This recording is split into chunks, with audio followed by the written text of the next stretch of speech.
the start, from the start, from the start. Hey, hey, did you hear them sirens playing?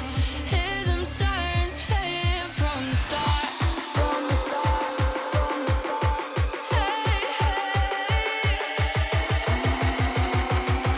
hear them sirens playing from the start.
Well, good afternoon, everybody, and welcome to day two of the global stage playoffs. Well, stage one global playoffs, rather, of the 2025 Trackmania World Tour. I'm Thomas Mengozi, KAG Geek, and alongside me once again, as per yesterday, is the one and only Bonisti. Thank you very much for joining us, be it on Twitch or on YouTube, for day two of the stage one playoffs, where we're going to be seeing the remaining 8 teams that have been left in contention. And we had some pretty exciting action over the course of day one, including a very standout match during, I think it was round three, with Swift versus Big, which went all the way down to the last map of it all. And yeah, plenty of stuff to talk about and plenty of matches to get excited over the course of the next 6 hours. Yeah, yesterday jam packed, a lot of action. I mean that round three specifically as well. The only 3-2 match that we had in that Yep. round as well, and as you say, right, really went down to the wire. We saw some ups, we saw some downs. Right, we have lost some teams along the way, but at the end of the day, we only had room for those eight. We had to say goodbye to another eight of those, but even then, I think the distribution of teams that we have been able to get to at this point in time are ones that I believe, yeah, they will be capable of doing so. I think for me yesterday, probably just thinking about how the day went and expectations wise, probably my biggest team that I expected to maybe make it in but didn't get in was Dawn. For me, we'll saw Yeah, that's Scan there, not looking as strong as I am expecting them to, as I am used to seeing them play. I can imagine they're not necessarily too happy with their result, right? Initially winning their first round, and after that, losing those second, third, and fourth, just unable to really get their head in the game, it seems. But Yeah, indeed. It was. I do totally agree with you with Don. This is also one of those teams that I expected to show up and make it to day two, and unfortunately, it seems that everything that can go wrong did go wrong for both Skandir and Wostal, getting eliminated as early as round three of the Swiss stage, most notably losing 3-0 versus Team Lion Coast. Lion Coast had made a very solid effort, actually, in yeah, terms of trying to qualify, but eventually in round five, they found themselves against a very, very hefty concrete wall that was, of course, Team Jetlag, which won swiftly the match with a 3-0 scoreline. And Aurel and Tona are going to have to try and regroup themselves together throughout the stage to try and get that sort of performances again in the next global playoffs, we'd wager. But I think it's a good a time as any to take a look at the bracket for today, oh because yeah, we do have 4 matches today lined up for you. We will be focusing on one of those because all will be played at the same time. So here is what the bracket looks like for round one of the winner bracket, the quarterfinals. The Puff Bros will be facing off versus Swifty, so that's Carl Jr. and Pack versus Boss Bez and Ratchet. Then we have Team Bokeh with Binks and Otak playing against Big, Masa, and Granadi. Then Team Swift, that is Epos and New Prime versus Team Nemesis, Pusito Paco and Mime. And our match of interest for this opening salvo will be Tescot versus Jetlag, NCSA versus APAC, sorry, not EMEA, APAC indeed, with Tescott being represented by Neil and Richie, and Jetlag with Bren and Mata, the undoubted leaders of the APAC scene. And of course, Mata, in his regard, talking about individual achievements here, Mata, two-time TNGL champion, once in solo in the last solo season of TMGL in spring 22, and then once in duo in season 2 of 2023 as part of Team Alliance with, of course, Soldier at the end of a very, very fruitful campaign for the Alliance team. And of course, Bren, 2023 world champion for the Carmine Corp, alongside OTAC, of course, alongside multiple other results, including a win at the ZRT Cup in 2019.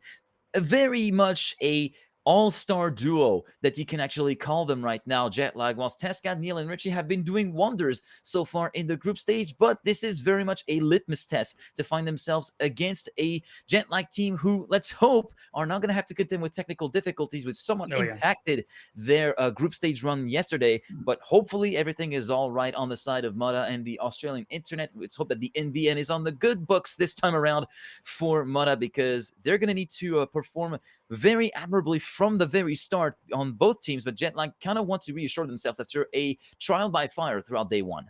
Yeah, it's for Tescott. I think definitely, as you say, right, that limits it. That check. Okay, are we there? Are we at the level that we can compete? That we can fight for this top eight? Because Jetlag, in my opinion, is definitely one of those teams that Mm, could make it all the way to grand finals, doing a phenomenal job indeed. through APAC, but in general as well, right? As you say, Mother Brand just starts at the cast, and I mean, they already had to drop one match yesterday due to technical difficulties. I believe the second one was because they went 3-2, right? That's also the interesting part as well. Jetlag, a team, with Madame Brain, you'd be like, all right, top team players, but even those had some, some upsets, some drawbacks, making sure that they need to get by all the way up to round number 5. I'm not sure if they expected the day to go as long as that, but that is the facts. And right now, they have been able to make that spot happen. And Neil and Richie, I'm just curious to see how they will pan out, how they will deal with it. Yes, they also had to bob and weave their way through all of these matches, but able to come out on top at the end of it all. I think they'll be quite happy with that. I think for Neil and Richie as well, right? This is also one of those opportunities for them to put their name on the table, right? To put their mark in the Trackmania scene. It's not like these names aren't known, but No. it's more if we're putting accolade versus accolades, it's it's an easy win for Mother and Brent. But that's not what it's all about. This is a new tournament, right? This is could be a new era of sorts. Who knows? Could be a moment in time where Neil and Richie could prove themselves. And honestly, it would be an upset. It would be. But I think it's an upset they could pull off. It could be pulled off, because beyond just looking at statistics, beyond looking just at past achievements, beyond looking at times that have been established by players over these last few months in these 5 maps, I feel like there is a lot of variables that can shift about from day to day, from match to match, from round to round even. There is a lot that can actually kind of like alter the course of the outcome, and the outcome of a round or a particular match. So it's very much a case of putting everything on the table, leaving absolutely nothing for the taking on both sides, be it on the Jetlag side to try and get themselves a little bit of an eye in for their potential playoff run, or the team of Neil and Richie, of course, Tescot GG, in order to make themselves a force to be reckoned with and a voice not to be ignored over the course of this last few hours of the bracket phase of the playoffs, as we are getting started in around 2 minutes time. So we will have, of course, a pick phase, since this is all best of 5s, no bans to be pronounced whatsoever. And from what I can see, the higher seed will be towards Tescot GG. So it will be Neil and Richie who will have the honors of picking the opening map, and doing so will actually be able to maybe get themselves a little bit of a head start compared to having Jetlag pick it and put themselves a little bit of a top spot. But we've seen plenty of times already yesterday as well that even your own picks can't exactly go all that well, and there needs to be also the possibility of retaliation for either Jetlag or Tescot in case one of their picks falls into the enemy team. Yeah. I mean, picks and bans, or picks and picks, as I'm going to call them for this one. Usually, is a bit of a strategy play. You see it in other games as well, right? Just getting into the draft position, into this pick position, setting up the map pool in a way that benefits you most, obviously isn't quite enough. It is simply, a part of the strategy. At the end of the day, you still got to drive fast, right? You still got to be comfortable playing on a map. You got to feel confident playing on a map. And especially, knowing that this is at the highest level, you got to be trusting yourself and not worry about others doing what they are doing. You got to rely on yourself. You got to rely on your teammate at that as well. If there's ever a moment in time that confidence and a positive headspace, which is very easy to forget about, is important. This is the moment, get that opening race in, get a good result in, win or lose for that matter. I think one of the most important things is to make sure you are doing your best, so that way you can still keep going, right? It isn't necessarily any external circumstance. You are driving your best, you are giving it everything you've got, and you can always tweak on that if you've got that right here, right now. Just excited to see. We're a bit away, and I'm curious what maps will be picked, who will go first in terms of like which maps specifically. But I wouldn't be surprised if, just Reunion may be one of those maps that Jetlag may pick in first for their first pick at least. Yeah, for their perspective. Now, given that this is a Tescot pick that we have up first, Reunion could be a good shot, but also Ellipse could be a very, very good shot, as they are looking to be pretty close in times compared to what Team Jetlag are able to deliver, as the races start in about 15 seconds. And we're kind of like sitting with one team member missing on the side of Tescot, as we were doubting if Neil was away, but he's just joined in right on cue as we were about to mention that. So everybody is in position, and the picks start now with Tescot in charge of the first pick with Richie doing the honors. Just as a quick reminder, of course, Reunion, Ascension, Limbo, Ellipse, and Sunburn, your map pack for the final time in competition for the foreseeable future here this weekend. And they start off with Ascension as the very first pick for Team Tescot Ascension, where they're looking Neil looking a little bit worse for wear. Richie potentially looking to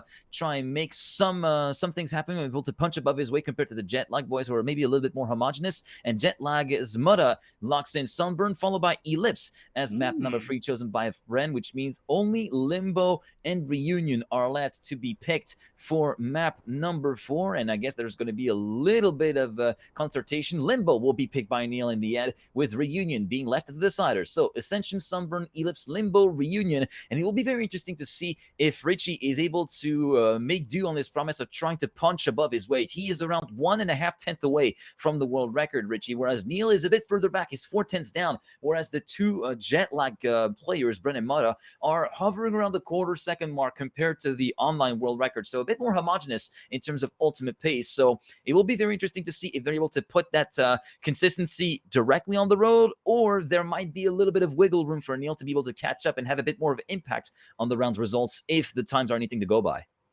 Yeah, and with that said as well, I find the Sunburn pick, I mean, that to me is probably the one coming out the most, right? Neil probably is slowest just on paper, and I wouldn't be surprised if that is simply why Jetlag going into that, right? A bit of that strategy coming in, a bit of that thinking outside of the box of sorts to put them off. I mean, yesterday on round number 5, we did have our match starting out on Sunburn, which you could very clearly see the players were quite tired at that point, right? A lot of messy rounds here. This time around, it's, you're getting into that as a map number 2. I think not only the players were tired, I think there was a lot of tiredness all across the board. If you look back at that opening map, that was Sunburn. There was a lot of fatigue that just struggled on for most people as the race is about to start, or rather the match is about to start, with map 1 getting underway in about 20 seconds. Tescot versus Jetlag will be starting off on Ascension, as picked by Richie. Richie clocking in at 106.396 as best time on this particular version. 0.508 for Brand, 0.370 actually for Mutta. So it might be a bit more of an even match than we might think at the very top, whilst Neil is currently sitting with a 0.670 to his credit. And with that, the race is about to start right here, right now. The field is let loose, and we are racing for the first time today here in day 2 of the global playoffs. Yes, round 1 on the board. Let's see, where will the points go? What will we get? For those just joining in, I do want to, just to clarify it, this is 2v2. If you as a team are able to get the first, second spots, that's going to earn you 3 points. If you get first and third, it's going to earn you 2, and your opponents will get the 1. If you get 1 and 4, you get 1 point each. And then finally, you're going to lose out on points if you're on any other of those positions. End goal, get those 10 points, win the round, win the map with that, and you got to win 3 in the match to make sure that you're able to get in. A bit of a messy start looking at the race itself, with Mutta having some issues initially, and at the same time Neil also unable to fully link up with Richie, but the mistakes are a bit heavier on the side of Jetlag versus Tescot GG. Richie has the lead firmly, Brent falling behind by about 8 tenths of a second. We'll see how this bobsleigh turn goes. We have seen some lines go a bit poorly here, depending on how wide they decide to go on the bobsleigh, but Richie is going to be able to survive just fine. Brent staying in second place, and Neil on number 3. So not a lot of differences happening outside of the mistakes seen at the opening of this round, and it's going to be a victory for Tescot GG, 2-1 for the time being, leading on their map pick. Yeah, leading on their map pick, and it all sort of kicked off with Mutta and the checkpoint 345, the very end of the first sector, and that entry into the wood, which saw Mutta go a little bit too far out wide and clip on the outside with the right side of his car, forcing him to respawn not once but twice, which completely threw the round away for Jetlag. But Neil was not without any mistakes, and the blemish that we can imbue to the American driver was a little bit of a clip at the pole after checkpoints. It's just before that little transition from ramp to ramp, which prompted him to finish in third. But right now, the American looking very, very strong in that first sector with a 24.821 split, and he will be leading Brent by 1/10.5, and Richie will be now falling a little bit by the wayside in third. But Neil has a very, very slow landing from the ramp, and thus will be dropping back down into third position. Mata having had issues in the very first sector. Before checkpoint 2, he actually hit the wall, exiting the submerged part, so he will be relegated in last place, 1.8 seconds down. It's going to be a straight fight between Bren and Richie. Bren looking to be a bit slow on the way, transitioning out to the banking. Neil promoted up into second place, also automatically, along with Richie in the lead. Now through the ice slide, we are going to be clipping a little bit with the right rear for Neil, dropping him down quite consequently into third position. But Richie will be first on the road and guarantee yet another individual victory, and the victory overall in the round guaranteed by Niels. Third place, 4-2, and Tescot slowly but surely building up their gap and taking advantage of Mudda, who's having a bit of a diesel engine of a map right now. It's taking a little bit of time to warm up. Yeah, needing to get those wheels all ready that time around, exiting out of the water. Unfortunately, did crash out, and because of that, unable to get close enough. Even with Neil's awkward line in the bobsleigh, there just simply wasn't enough time. But you know what? What can go up also can go down. Big mistake coming in from Richie, but at the same time, Bren now being the player on the side of Jetlag, making that mistake. We've seen it yesterday as well, right? Whenever you do have these teams where there's only one player able to drive at the front, that usually isn't going to be able to win you those races. You got to stick together. You got to make sure that if there's ever a mistake, you have two players to take advantage of that and not just the one. For now, though, it is going to be a fight for first place between Neil and Mudda. Very close together to one another, but advantage is going the way of Neil. We have seen that the bobsled last round didn't go too well. We'll see if he is going to be able to make his way around this time. Does decide to go a bit lower than he did last time around, no risking whatsoever. Mudda following the same, and so I'm not expecting any and all differences in terms of speed. Mudda taking the inside line a bit more, but Neil is too far ahead to really make an impact. And with Richie coming in third place as well, that is going to be 3 victories in a row for Tescot GG at 6-3. I mean, they've been building up slowly, surely, and at the same time, you know, not even using an ace. Usually when there's a 3-point gap, it's because an ace happened or something along the lines. But now, honestly, it's just been just some clean victories. Yeah, so far they are just building their challenge brick by brick on their opening map, aren't they, Tescot GG? This time the start goes clean without any mistakes from anyone. Bren falling by the wayside at the same place as Mudda did in the previous round, but this time no such things to report, and Bren is right in the mix with Neil and with Richie. Neil leading with a 24.775 split. This is looking very good at the end of sector number 1, and the American will be kind of like pulling a little bit of a gap of around a tenth of a second before the ramp transfer, which here's the place where he lost a little bit more speed, historically speaking. But now he's looking to be very, very good, and his teammate looking a little bit racier by the minute, with Richie following closely in the coattails of his teammates at 43.928 splits, looking very good for Neil. But what doesn't look so good is the slowdown that he got on the transition from bank to flat, and that promotes Richie up into the lead. But he's also locked in battle with Mudda for the lead of the race itself, and Bren in third, and a great inside line for Richie, but a little bit less speed. Neil also joining into the mix. Is it going to be still a victory for Team Tescot GG? The answer is no. And for 3 milliseconds, Jetlag wiped the slate clean, and the gap that has been steadily built up by Team Tescot has been completely annihilated with a great race right up until the bitter end from Brennan Mudda, who managed to snatch away the ace for just 3 milliseconds. Yeah, that just came down to minor optimizations first on the side of Jetlag versus Tescot GG, especially towards the end, right? Tescot having the advantage for most of it up until the bobsleigh sector. That's where Jetlag was able to fully shine, and especially with the way they attacked that final turn as well, able to get by the skin of their teeth.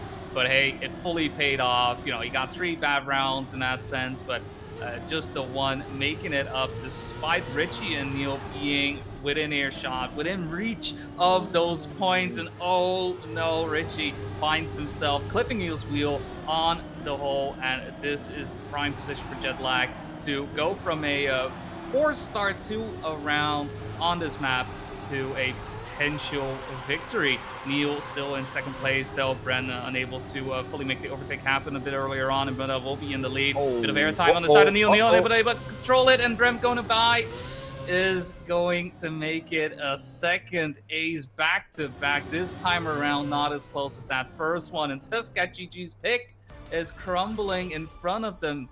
2 rounds not going their way, and Jetlag immediately taking advantage of it. All that good work from the opening round seemingly being thrown away. A great gap that was built up being torn down in one fell swoop in the previous round, and then after that it's now Jetlag who has tabled the turns right now with that 3-point lead and map point number 1 on the cards for the Australian duo as we move along with Bren at the lead of the field right now, but he barely grazes the wall, or the pole rather, at the exit of the wood chicane before jumping into checkpoint 5, and Neil and Richie get promoted up into first and second, but this is where Neil had a lot of speed loss, going for a bit too safe of a landing. This time he manages to stay in the lead, but has a bit too much of a correction angle into the corner from checkpoint number 7, dropping down to third place. Richie now left on his own to battle versus Mudda, but he himself also had a little bit of a hot landing into checkpoint number 7, Richie. So he finds himself a 10th down compared to Mudda. Mudda just needs to secure at the very least second place individually in order to wrestle the map away from Tescot's hands, and it looks as though that scenario will be happening. Despite the attempted snipe from Richie, it will not pay off. Mudda winning individually with a 107.205, 2/10 clear of Richie. Neil in third, and Bren will find an alternative way to reach the safe way. Will actually try to park it behind the podium. No, he decides You to can't park it there, mate. Come take on. a little bit of a trip around the map, Midtown Madness style, as the map concludes with a score of 10-7 for Jetlag, and that's the very first key opportunity being missed by Tescot.gg. And it looked so promising with 3 victories in the first 3 rounds, but it only took 1 round to go haywire for everything to unravel right in front of their eyes for the American and French players, as we are moving on to Sunburn up next, the very first pick courtesy of Team Jetlag. And this is where the rubber meets the road for Team Tescot. If they're able to fight the early setbacks by taking the map away from Jetlag, they've got potentially a good playoff run on their hands. Yeah, and Sunburn on paper, Tescot not looking to be the most comfortable on this track. I think one of their weaker ones. And be knowing that we will have these 2 picks coming in from Jetlag, definitely some concern for the Tescot lineup here. We'll see though how they will make it happen, making their way through the water. We see early mistake coming in from Richie, unable to make the slippy slides happen on those sausage blocks. It's very, very much one of those things where you got to take slow speed and maneuver, navigate your way around those bendy turns. And with Neil now as well having issues with the backward section, this is a very, very rough start for Tescot GG. I mean, this, as I mentioned, right, one of their weaker maps, and making sense to me, Jetlag picking into this one as one of their first from a tactical point of view, right? Even on paper, times from Jetlag aren't necessarily their fastest, right? There are maps on which they are faster, but this to me feels and seems like a way to, maybe secure an easy point, as easy as you could call anything when you're dealing with the top 8 Trackmania teams at this point in time. So yeah, Brent will be able to tap it in right there. Mudda has been able, slow down a little bit, goes for the safety, but honestly, difference in terms of time was so massive. There was no worries whatsoever on the side of Jetlag. Richie coming in third place, 4 seconds behind Bren and Neil, closing things out with just a few seconds on the clock. Still going to be an ace for Jetlag, leading 3-0. And from initially seeing Tescot GGs on map 1 and, solid things happening, to so far 4 rounds just not really panning out. Yeah, that was a huge flip of the script that Tescot were not exactly seemingly prepared for on round 1, map 1. It looks as though that sort of mental hit that they took from losing their own map pick is continuing to rear its ugly head at the very start of round number 2. Although we did see Bren this time around having a little bit of trouble at the start, dropping 7/10 down compared to the leader. He's going to have a lot of ground to catch up in the next few sectors. Richie going toe-to-toe with Mudda through sector number 1, and we'll be taking the whole shot at the end sector 1 with a 31.6 split. Mudda also slowing down dramatically before entering the footpath from checkpoints 5 to 6, and will be dropping down to third, allowing Neil to move up into second place now. Having to go through the third and final sector now, everybody going for the conventional line up front, and the start of the third sector with the ice slide. Richie a healthy 4/10 ahead of his teammates, who goes for the spin. Neil and Richie does not make it through the transfer and forced to respawn. Neil also concedes the lead to Mudda due to that hasty exit from the Australian outside of the transfer, and Neil will clip at the very top of the final corner and gift the ace on a silver plate. Second consecutive ace for Team Jetlag, with Mudda slowly but surely ramping up the rhythm. We are on a 107.385 previously, now on a 0.215 for Mudda. 6-0 for Team Jetlag, who are just continuing to pave their own road towards the semifinals. Yeah, and even though Tescot did have quite the advantage right there, right? Early mistake coming in from Bren, and because of that, being in a 2v1, still unable to keep it together. And I do think that comes down to simply, Sunburn not being the map they look to be most practiced on. We also saw that through Swiss as well, right? Just a tough map in and of themselves. And with early mistakes coming in from Bren and Richie now as well, it's going to be a fight between Neil and Mudda. Neil was looking quite good throughout that previous round up until, getting into that risky fin. And it is that risky fin, right? Making sure that with the no breaks, you release enough, get the turn onto that tight sector. Honestly, it's a tight turn to take, and to make sure you got that time to accelerate forwards into that risky fin. It's not easy to string together. Neil going very high out of the ice slide, and Mudda with that is definitely going to be able to get into first place. Brendo still going to be falling behind, has to go for the respawn now as well. So Neil and Richie won't quite be able to stem the bleeding, but at least they'll be able to get a point on the board. It's going to be second and third for Neil and Richie. And with Bren coming in just a little bit later, 6 seconds after his teammate, it is going to be a draw, but track point on the board for Jetlag. I mean, 2 aces definitely do make the difference here.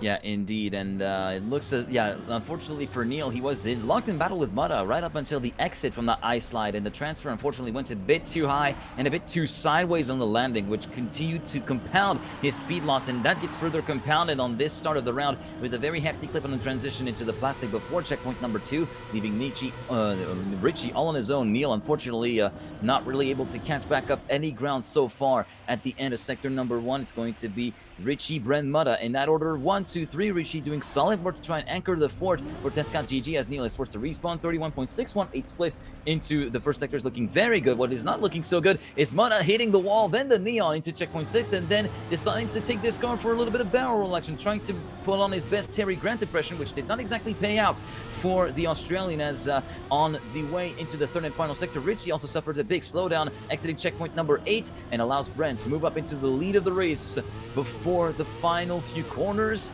And we're going to be following along with the Frenchman as he is helpless, watching Bren just side his way through to the risky finish, and Richie failing the risky finish, allowing Mudda to get back within his mirrors and barely getting the trigger. I thought he was going to be forced to respawn and actually redo that particular finish and giving Jetlag the ace, but it was not the case, allowing Tescot to still have a couple more points on the board than they would have had they completely crumbled down into the depths of nothingness. Richie managing to make a stand for himself on this map, whilst Neil unfortunately was not really able to have the resources and find them to really get back up, as he full stop picks in the Neon before checkpoint 2. That is such a painful sight to see, even from the perspective of another player. Yeah, and it's definitely one of those things where Sunburn right now, I don't think it's even the map anymore. To me, it feels that Richie and Neil, right? The mistakes that are happening aren't necessarily mistakes that are due to, the tricks and the skills that you need to drive a map such as this. They're coming down to simple touches here and there. And because of those, there are some issues with these lines not working out, not going well. Neil as well, stuck in a respawn loop, accepting the situation for what it is. Did feel that Tescot GG simply threw in the towel on this one after that second ace. It's not as if they weren't trying. It's more in the sense of them not able to, even make these simple turns happen, make these simple turns work, right? Entering into the plastic sector, right, is not necessarily hard, but even that wasn't going their way. And sometimes, you're just that deep in, and you just gotta accept it for what it is. Neil is going to think over the situation in the water, try to get a cool head in as Jetlag is able to get their third ace here on map number 2. The Sunburn definitely burning Tescot GG as they are behind 0-2, and Jetlag moving on to their second map pick to try and take this match.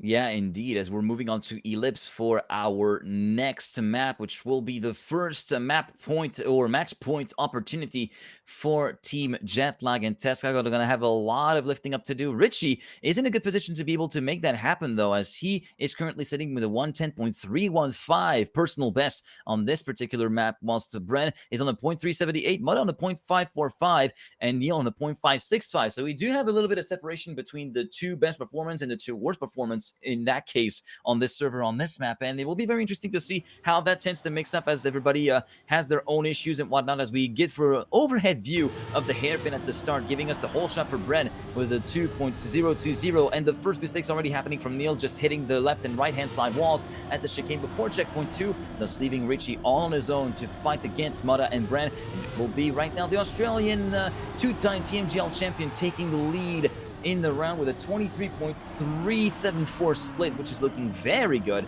Now, also, end of checkpoint 6, we have to see it will be a 0.308. These are very, very solid splits being driven by Mudda at the moment from round 1. Remember, here on the Ellipse, as Bren is now falling within the clutches of Richie in battling for second place. Richie trying to salvage at the very least a point from that horrible situation and predicament that Tescot find themselves into, with Neil forced to respawn at the standing still with a 51.949. Mudda continuing to pile on the pressure, having lost 4/10 compared to the world record splits from Massa, and actually Massa having improved his world record from yesterday with 0.298, now 0.271, as you can see on the top left of your screen. But Bren managing to get back ahead of Richie, and Richie unfortunately fumbling away into the final corner before checkpoint 13. Mudda clocks in a 110.748, a quarter of a second clear of his teammate. Richie in third position, Neil in fourth, and we start off strong for Jetlag with a 3-0 score. Yeah, fourth phase. Well, I mean, fourth phase in what, 5-6 rounds. Jetlag, where initially looking a little bit shaky, looking a little bit inconsistent. They shook that off with those few rounds. You know, just calibrating the car, making sure that the steering is on point, right? Making sure that everything on his equipment is as pristine as it needs to be for a race such as this. And honestly, that mistake right there that we caught with Bren crashing, I think has been the biggest one on the side of Jetlag in a little bit.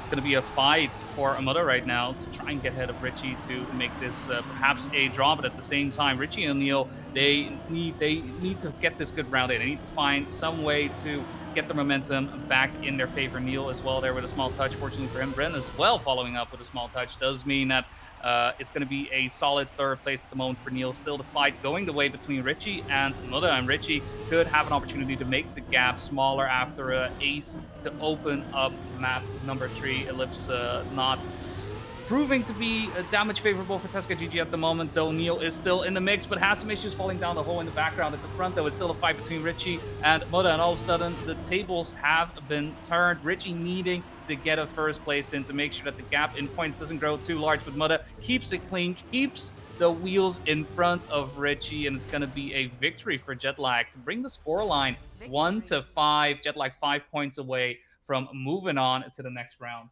Jetlag past the halfway mark of this third map of the potential 5 that we could be seeing play today, but that scenario is looking increasingly unlikely with every corner and every checkpoint, as Tescot are having a little bit of difficulty to find their footing again after having a solid start in map number 1, remember, as we do see a little bit of a wall hit from Bren heading into checkpoint number 3, promoting Richie and Mudda into a battle for the lead of the race. In the meantime, Neil, way too far back down, will be falling himself about 2.5 seconds behind the leading duo of Richie and Mudda. Richie leading at the end of sector number 1, but by only the tiniest of margins, as Mudda is continuing to keep him honest as we go through the double right of checkpoint number 7. Richie still leading by about 67 milliseconds, heading into the reactor plastic part, going around the outside of the island before diving to the apex all the way towards the hairpin of checkpoint number 8, and then match out for the Neons. We've seen plenty of people actually crash out, and here we see Richie going a bit too wild on entering the no-break sector, and that will allow Brent to catch back up and actually put the pressure on the Frenchman as we go to the box slide of checkpoint 11. It is going to be Bren,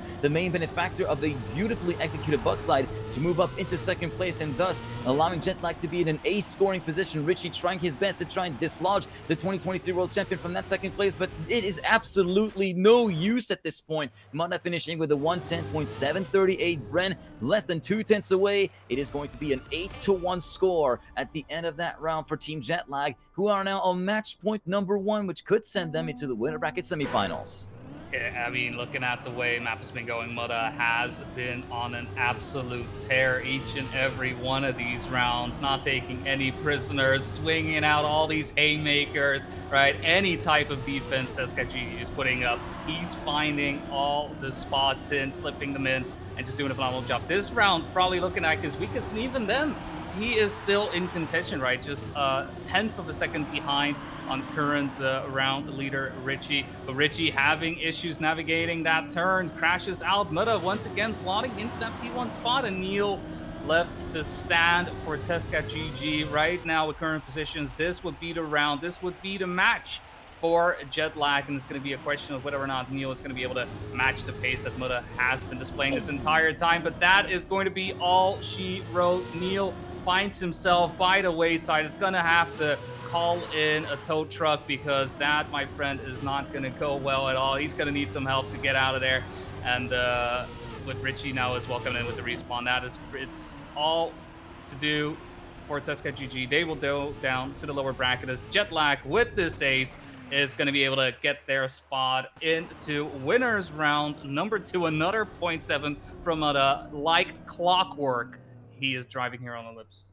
Very, very swift rounds and match overall, being driven by Jetlag after finding themselves a little bit on the back foot at the very start of the match with the first 3 rounds that went the way of Tescot GG on Ascension. But even then, it was not enough to topple the Australian duo of Bren and Muda, and Tescot GG paid the price really hard. They are no longer having their safety nets of the winner bracket. They have to fight for survival starting from, well, about in 30 minutes with the lower bracket matches, which will be ongoing. And we do have the results of the Puff Bros versus Swifty, which has been validated, with the Puff Bros having taken the victory 3-0 as well versus Boss Bez and Ratchet. Carl Jr. and Pac moving into the semifinals. And as for the matches that are currently still ongoing, Swift and TMWT25 is currently Swift leading 2-0. And it's currently 1 map apiece for Bokeh versus Big.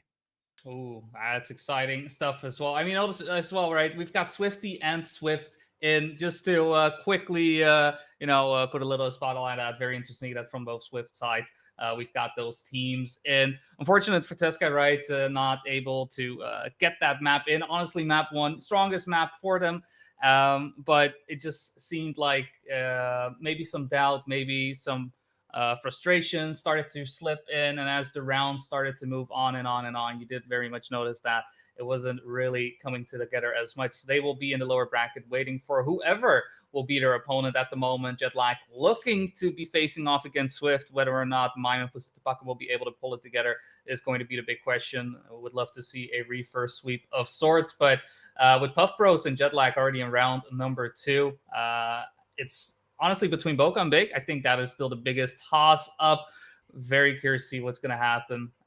Also basing that on what we saw through the Swiss bracket. And yeah, just very, very curious to see where we will be leading to this. At the end of the day, right, we will know who is the best of these 8 teams. We've got 5 rounds of matches still remaining. I mean, this is a long one. Like, if you need to step out for a little bit, I would not recommend it. All right, I would tell you stick around, maybe keep it open somewhere else, because today is going to be all about fireworks. This was simply match number 1. This was Jetlag putting their stamp on the table, letting everybody know that, hey, we came here to play, and they definitely look ready to do so, to throw their hat in the ring to try and win this global playoffs. Yeah, indeed, and they're very much signaling their intent to go all the way to the first place in these global playoffs as we get everything still all settled with the matches that are still ongoing. For a reminder, Bokeh and Big still 1 map apiece at the moment, and 2-0 for Swift versus Team Nemesis, and we're going to be heading towards a break for now. All the other matches are currently being covered, of course, so you make sure to check those out along with this stream, so make sure to not leave, because after that, after the break, we'll be returning to the live stream for the semifinals in the winner bracket. So make sure to stay with us, and also grab a beverage. Keep yourselves hydrated, especially in the summer months. Very, very important. Hopefully you get your biggest water bottle you can muster, because you're going to need it. Stay with us.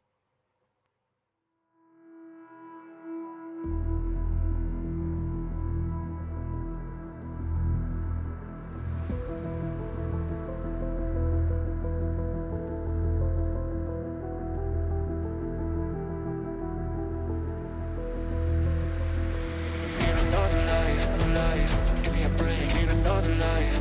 Oh. another life, another life. Give me a break, ain't another life.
Did it hurt like hell, falling through the clouds to be free?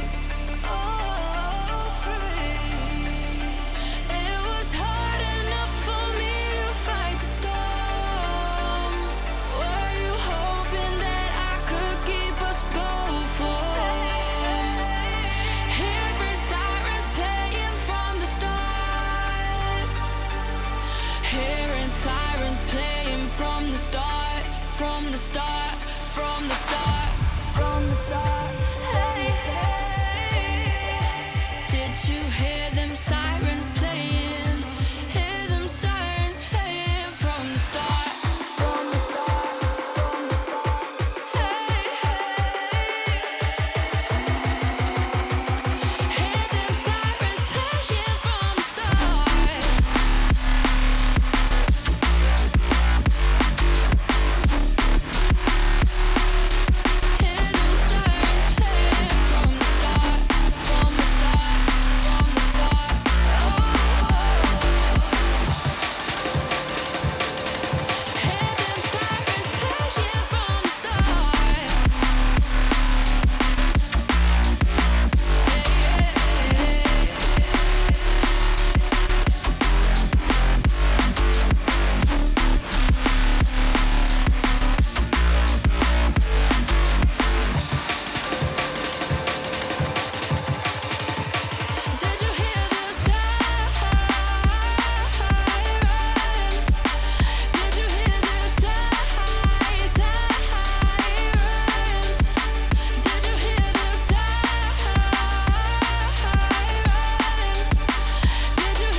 Just break my heart.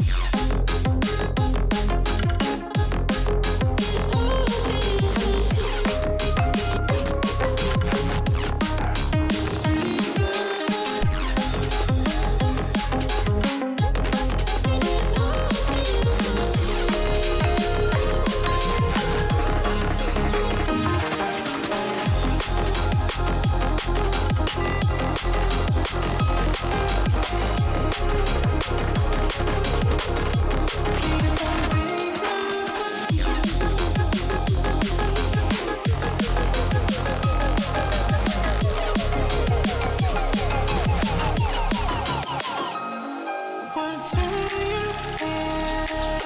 Chasing the feelings from ghosts in the sky. I hope they don't mind. I need you near. Something to hold, someone I can call mine. Please don't break my heart.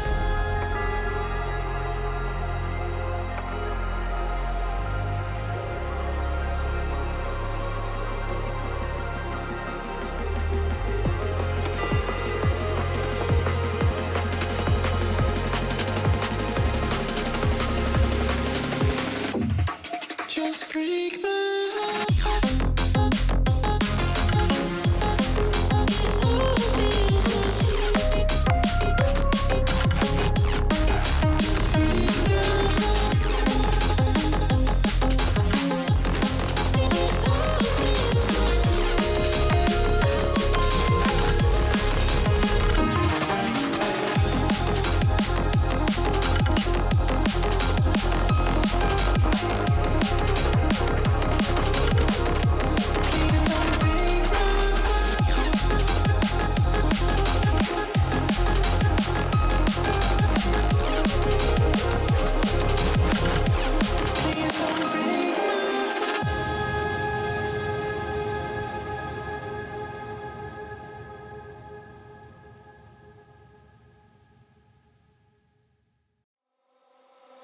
For a second I thought it was you. Thought it was you. Thought it was you. Thought it was you. For a second I thought it was you. Thought it was you. I thought I had eyes on. For a second I thought it was you.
shore, diving deep.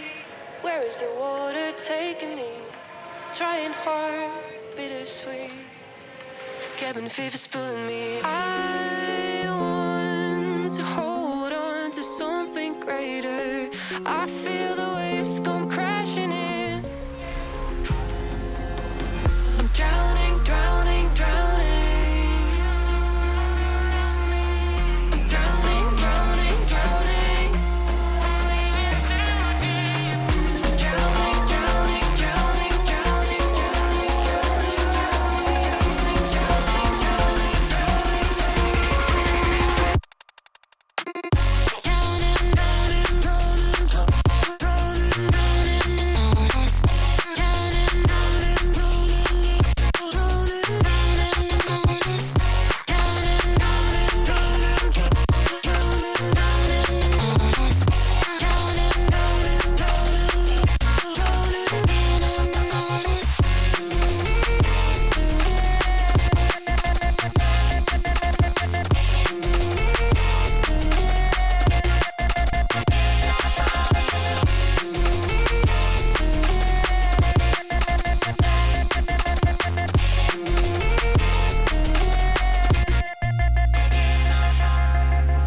colors draw me, gravity to the bottom of the sea. Making waves, I'm making waves to leave this place. I'm drowning, drowning, drowning. Drowning, drowning, drowning. Drowning, drowning, drowning, drowning,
Breathe through the fire, break the fire, chasing something true, caught in a bind. Maybe undo, maybe undo.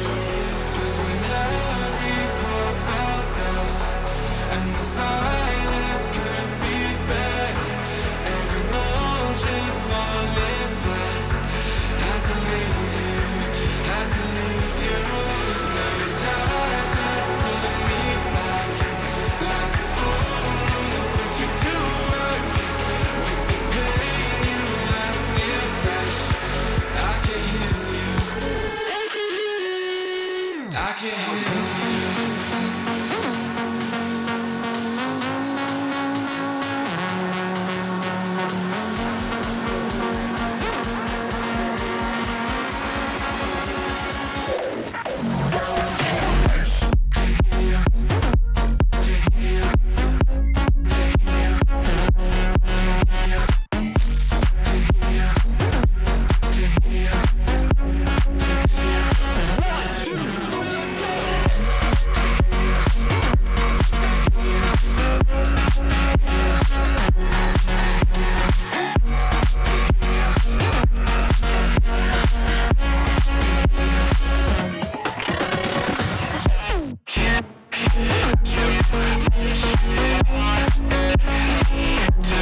intoxicated, I'm a waste.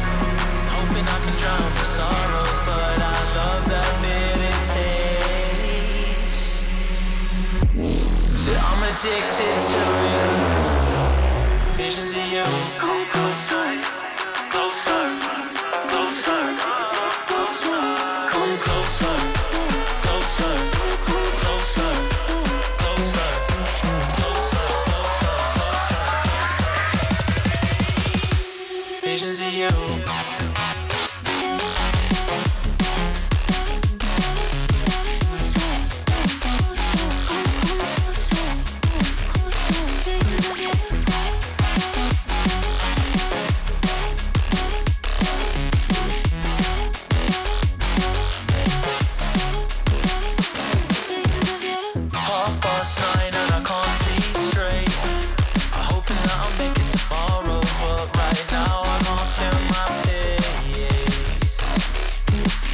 Intoxicated, I'm a waste. Hoping I can drown the sorrows, but I love that bitter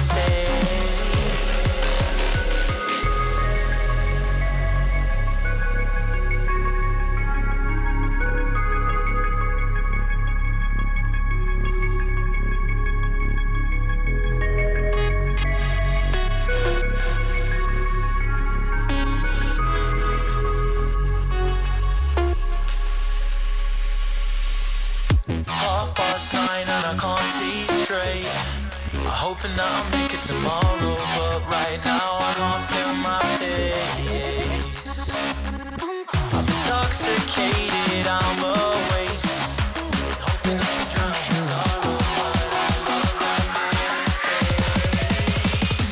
Visions of you.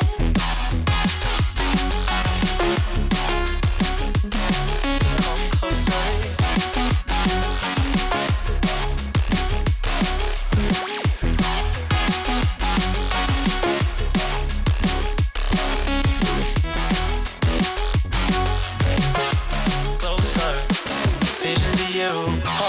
Nine and I can't see straight.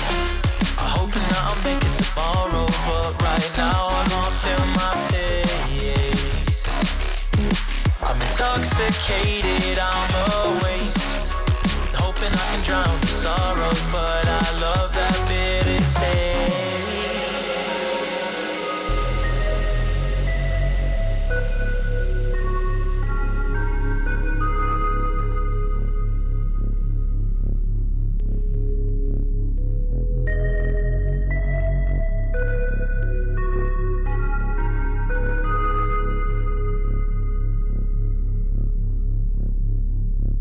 Visions of you.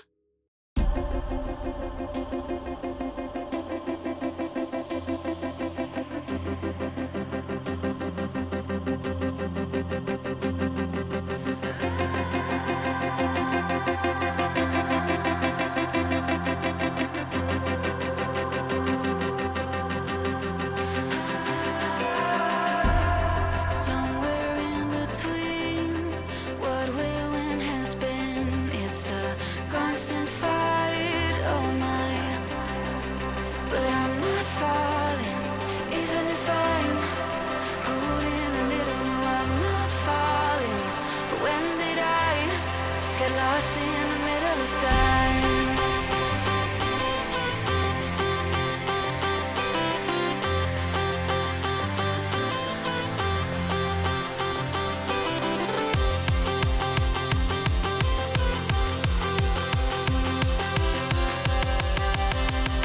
When did I get lost in the middle of time?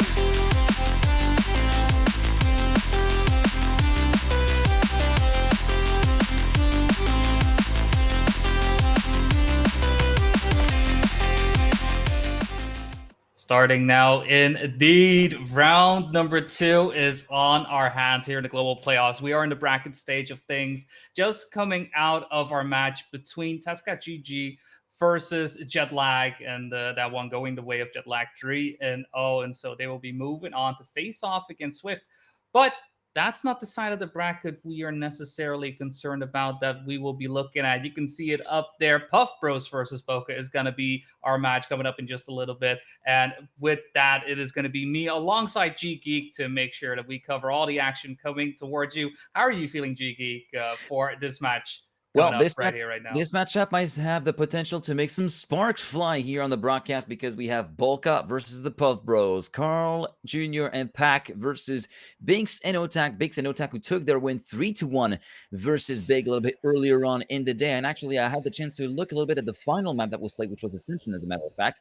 And Big started off strong by taking the opening round with an ace. But then after that, there were two back-to-back aces being locked in by Bokeh to actually, maybe even three back-to-back aces to go from a 3-point deficit to a 6-point lead, a lead that they've kept by taking the final round with a draw on a 10-4 scoreline. Overall, 3-1, the final score of this particular matchup. And they faced off against the Puff Bros once again because they already faced them off in the group stage yesterday. And whilst the overall score was a 3-0 in favor of the Puff Bros, but you have to dig a little bit deeper beneath the surface because I took a look at the map scores. It was 10-7 for Puff Bros on the first map, 10-6 on the second map, and then the final map, which was Sunburn, 10-9. It was Reunion, Ascension, and Sunburn that were played. 10-9 on the final map, which was Sunburn. They were on 8-8 at the very last round of the race. Before the start of the last round, they were both on map points, essentially, with essentially Bokeh being able to take a map off away from Carl and Pack, but ultimately it wasn't meant to be. So I feel like we might be in for a bit of a closer match than what we might think at first glance if you take a look at the results from the previous round of matches in day one. Yeah, and I mean, that being that said, knowing that 3-0s don't always mean what they are, but at the same time, having that history, right? Knowing playing up against one another, knowing the maps that were picked, I am expecting them to change it up a little bit. It's very often, I mean, in this case, right, we've got the 5 maps. We're playing the 5 maps, regardless of order, if we do make it all the way to the end of the match. But that is key to it all, right? Making sure that you're putting yourself in a position where you're playing the maps in which you know that you have a good shot at winning, or at least bringing it to that map 5, right? And I can imagine Puff Bros Bokeh, right? These are some great players to be coming out here for Puff Bros. Carl Jr. and Pack, name a more iconic duo than that. And at the other side of things, Binks and Otak, right? That other half of that 2023 World Cup champion, and the Otak and Binks. I mean, Binks just absolute ascension master. I'm gonna call him right here, right now. And have been playing quite a bit with Otak recently, ever since that separation with Brent. But that was, that's long by now, with the shufflings and whatnot. A little bit happening. I'm very interested to see how Carl Jr. and Pack will be facing off against Otak on that second time around. Will be able to repeat what they did yesterday, or is that pendulum swinging, as you so told, throughout these score lines, going to go the other way? I feel like we're not going to be having the clear separation of what we had over the course of day one in the overall match scores, because the map per map scores told a total different story altogether. I'm inclined to think that Bokeh are going to be having the momentum and the power within them to take a map away at long last versus the Puff Bros after failing to do so on day number 1. And I might just want to point this out, but this is basically just the same player lineup as last year's World Championship final. If you just look at the composition of both teams, you'll find everybody who was there at the Paris Games Week last October, regrouped on the same server right here for the second time of the weekend. So I feel like this was a little bit of a tidbit that was fun to share with you. And of course, 3 world champions at the table, Carl Jr., Pack, and Otak, 8 world championship titles between them, and 3/4 of them going to one single man. And you guys know which man has those 3/4 of world championship titles on this server, with the game starting in about 90 seconds. And the higher seed will be courtesy of Puff Bros. So Carl and Pack will have the luxury of picking the opening map. Then maps 2 and 3 will be courtesy of Bokeh to try and slot in maybe Ascension pick a little bit earlier on to get themselves a little bit of a leg in to try and take that fateful map away to make the series a little bit more interesting versus the Puff Bros. But overall, this is looking like a primo match that will definitely serve up quite the entertainment. Yeah. And with that as well, I mean, this is their shot of getting into winner bracket finals, right? From that point on, they just have one team to get by, either Swift or Jetlag. Whatever may happen in that match will happen. but their path towards the grand finals, right? They already set that first step. Now it's a matter of keeping the momentum going. For those wanting to see those other matches, obviously here Puff Bros versus Bokeh, but we have Swift and Jetlag happening. I'm sure there are some POVs happening as well. Same goes for Big versus Swifty in the lower bracket and Tescot GG versus Team Nemesis in the other lower bracket match. If you go to esports.trackmania.com, you'll be able to find the rankings, you'll be able to find the brackets, you'll be able to find any streams ongoing. If you're ever curious about tiebreakers or such, you can find all those there as well. Any and all information will be found. But obviously, I encourage you to be here. Maybe buy some extra monitors so you can have each and every one of the matches on your screen because, my friends, the round is about to start. Everybody deserves a second monitor, as Luke Lafreniere would say. And if you don't feel like it's enough, then get as many monitors as you can muster. Get ready for r/battle stations, and you're going to need them because we're about to get started with the pick phase now. And it will be Pack doing the honors of picking the opening map for the Puff Bros. And it will be locking in Reunion straight away, right out of the gates, being locked in by Pack. Binks will be doing the honors for map number 2. And without any surprise, just like that, right on cue, it will be Ascension being picked. Now, Otak in charge of the pick for map number 3, which will be Ellipse by Link, which is not an uncommon sight to see, somewhat early mid-game to have that map from Link being picked. Now, Carl having to choose between Limbo and Sunburn, a little bit of a pick your poison affair, judging by the difficulty of the maps, if you know what I mean. And it will be a little bit of maybe talking point between Pack and Carl Jr., but that talking point did not last too long because Limbo gets confirmed as map 4. Sunburn will be left as the 5th and final map. Reunion, Ascension, Ellipse, Limbo, and Sunburn, your map order for the first winner bracket semifinal, due to start in under a minute on Karluki's Reunion. I'm already feeling the anticipation. And yeah, as mentioned, right, in terms of order, we're very close to campaign order as well. Yeah, pretty Just much. Limbo and Sunburn being the differences. Well, only Ellipse and Limbo being swapped out basically from their respective places.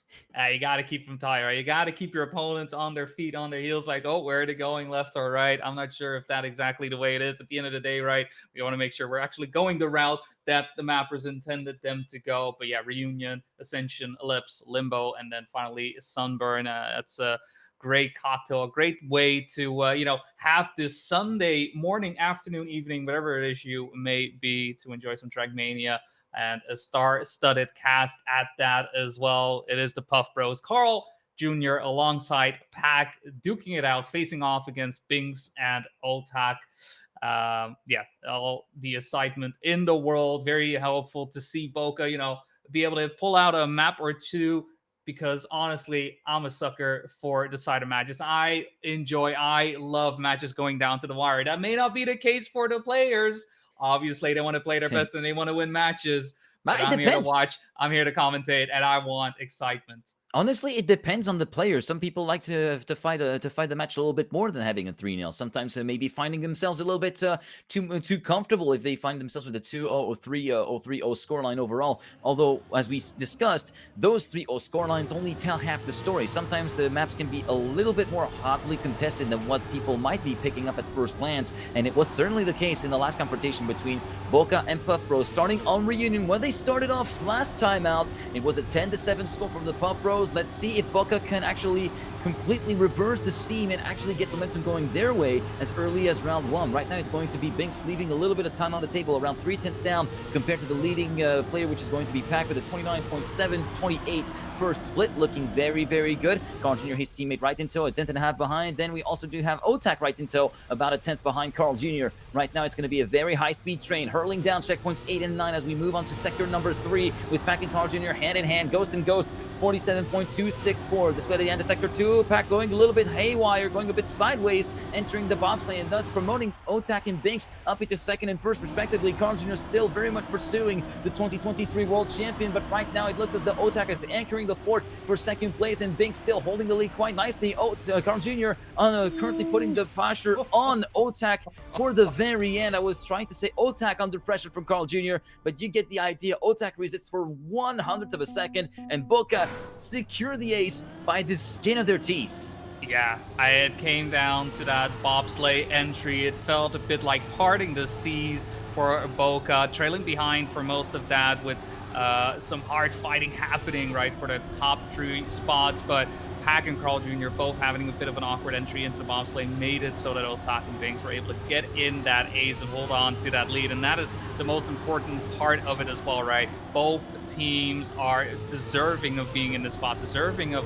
making it into the grand finals. But obviously, it's only going to be one of these two from this route via this way. And at this moment in time, once again, we have a close fight, but Pack barrels his way out of there. Unfortunately, he has discovered that that is the way cars tend to tumble around whenever the reactor goes a bit wrong on those slanted turns. Binks and Otak will be able to enter first into the bobsleigh, get the transition into the grass beautifully down, and Carl Jr. setting up the chase, not wanting to suffer another ace at the hands of Bokeh. But at the moment in time, only thing he can do is watch on as Binks and Otak get further and further away. No crashes happening. It's going to be 107.1 from Binks and a 107.2 from Otak. Some great times being driven right there, fully deserving of an ace, making it 6-0. And right now, Puff Bros getting pushed around on their map pick.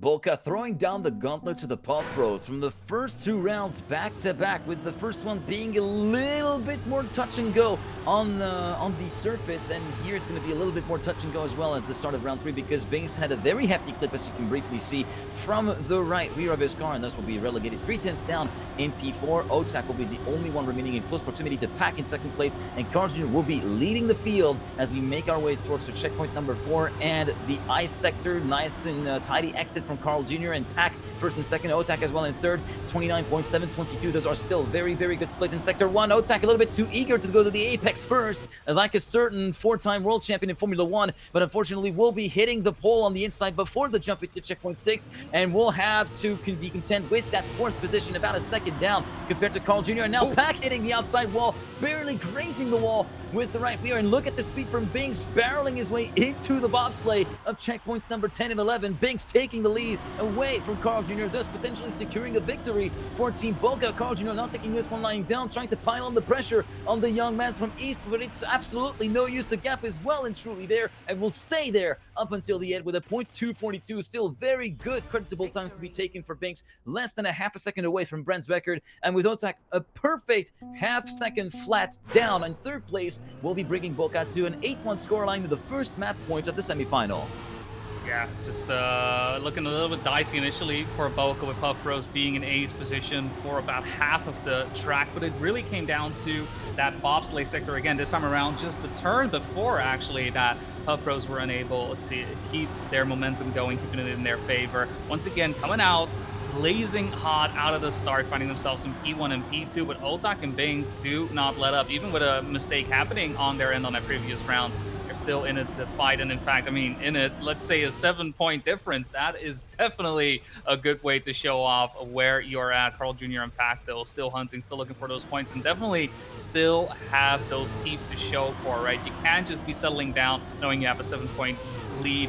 You gotta keep pushing, and Binks is doing exactly that. Tied at checkpoint number 10, Binks and Pack making their way through these last couple of turns, and Binks actually overtaking Pack on the grass. Carl Jr. and Pack both looking for any and all way to get a hold of the Frenchman, but are they going to be able to get to him? No, Binks once again maneuvering through the track beautifully this time around with a 107.0. I mean, times in general looking great right there, but a draw is what we're going to get. And Bokeh with this, just needing one more point to bring it to map number 2, leading 1-0. The teams and times have been looking very sharp right off the rip, be it overall, but even in the sector splits, always remaining within a couple hundreds of the best splits from the world record for Brent that's listed at the top of the screen, a 106.888. This time Otak with a great start will be taking the fight to Carl Jr. and Pack for the lead, and Binks also in hot pursuit, less than a 10th away from that leading trio as we make our way through to checkpoint number 5, in the split from sector number 1 will be a .722, still very much holding to the very high standards that we've seen since the beginning of round number 1. Here on this map, onto the reactor glider we go, which is where Pack had his rollover in round number 2. This time it's no such thing, but he will be hitting the wall on the way to checkpoint number 8 before hitting the icy patch. And also we don't get the slide from Otak, and Carl Jr. hitting the wall on the outside. What on earth just happened? And Binks has parted the players away, just like Moses parted the waves away on his way into the lead, and will be guaranteeing the point needed for Bokeh to take the opening map away from the Puff Bros. Final score 10-3 here on Reunion. Binks clocking in the slowest, quote-unquote, time of the map with a 107.552. Everybody does reach the finish line within 5 seconds of each other. 10-3 for Bokeh, 1-0 for Binks and Otak, who made a very, very strong statement and saying, we've learned the lesson from yesterday. We're not going to let you off that easy this time. Yeah, just an absolute masterclass coming in from Bokeh right there, doing a phenomenal job of it. And Puff Bros looking a little bit shaky, especially the bobsleigh sector, right? Because that seemed to be the deciding factor throughout that map. We saw one or two mistakes happening on the turnaround, right? The 180, one of the barrel rolls coming in from Pack. Also, later on in that last round, having issues exiting out into that 180. It's really been a tough one for Puff Bros, just unable to get a full clean round in. There was that one round they were in ace formation, but even that one kind of slipped through their fingers, and so they're going to have to continue in a deficit. They are behind 1-0 on Bokeh, and we are on Map Picks Ascension for Bokeh, and I mean, let's see if they're able to keep it up. So far, leading 1-0 and doing a phenomenal job of keeping momentum in their favor. Yeah, right now at the start of round number 1, Otak with a great lead heading into the wood sector end of checkpoint number 5, and split 1 will be a 24.762 for Carl, who will be almost tied with Otak, just 9 milliseconds behind. We also see Binks in 3rd position, as we do see Otak with a bit of a heavy set landing on that ramp heading into checkpoint number 7, allowing Otak to get a little bit of room to breathe, promoted up into the lead, and Binks promoted up into a battle for 2nd position with Carl Jr., 43.758, still looking very good in terms of intermediate sector times for Otak, and Binks now taking advantage of a slowdown from his teammate, which is going to be putting Otak and Team Bokeh in a bit more of a precarious position, as Carl Jr. is not putting this down without a fight. He's continuing to harass Binks, but goes a bit too wide, exiting the bobsleigh, and Otak slips in. Here we go, back up to the east in position, and it will be a strong start for Team Bokeh with a 106.710, 81 milliseconds ahead of Otak. Carl Jr. did his best to try and actually prevent that ace from happening, but just that little bit of a wide exit, a little bit too late of a regain of grit at the exit of the bobsleigh part from Carl Jr. It was all that Otak needed to do to actually slip through the crack that actually started to appear from Carl's defense and take that 2nd place away. This is a far cry from expecting, knowing that these two teams met up with one another.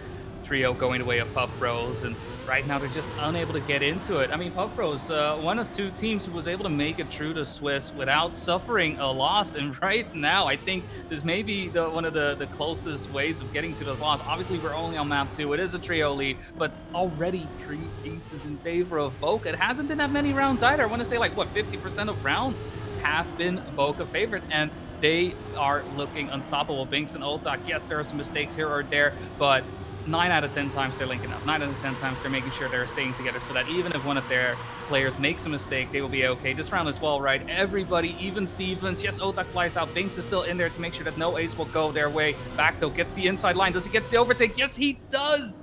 Binks, unfortunately, unable to solidify that lead. And at the end of the day, right, you do have one player going out. You got to make sure you cover for them. And I think in that moment in time, Binks didn't expect Pack to be as fast as that. And so Puff Bros finally getting their ace on the table, making it 3-all.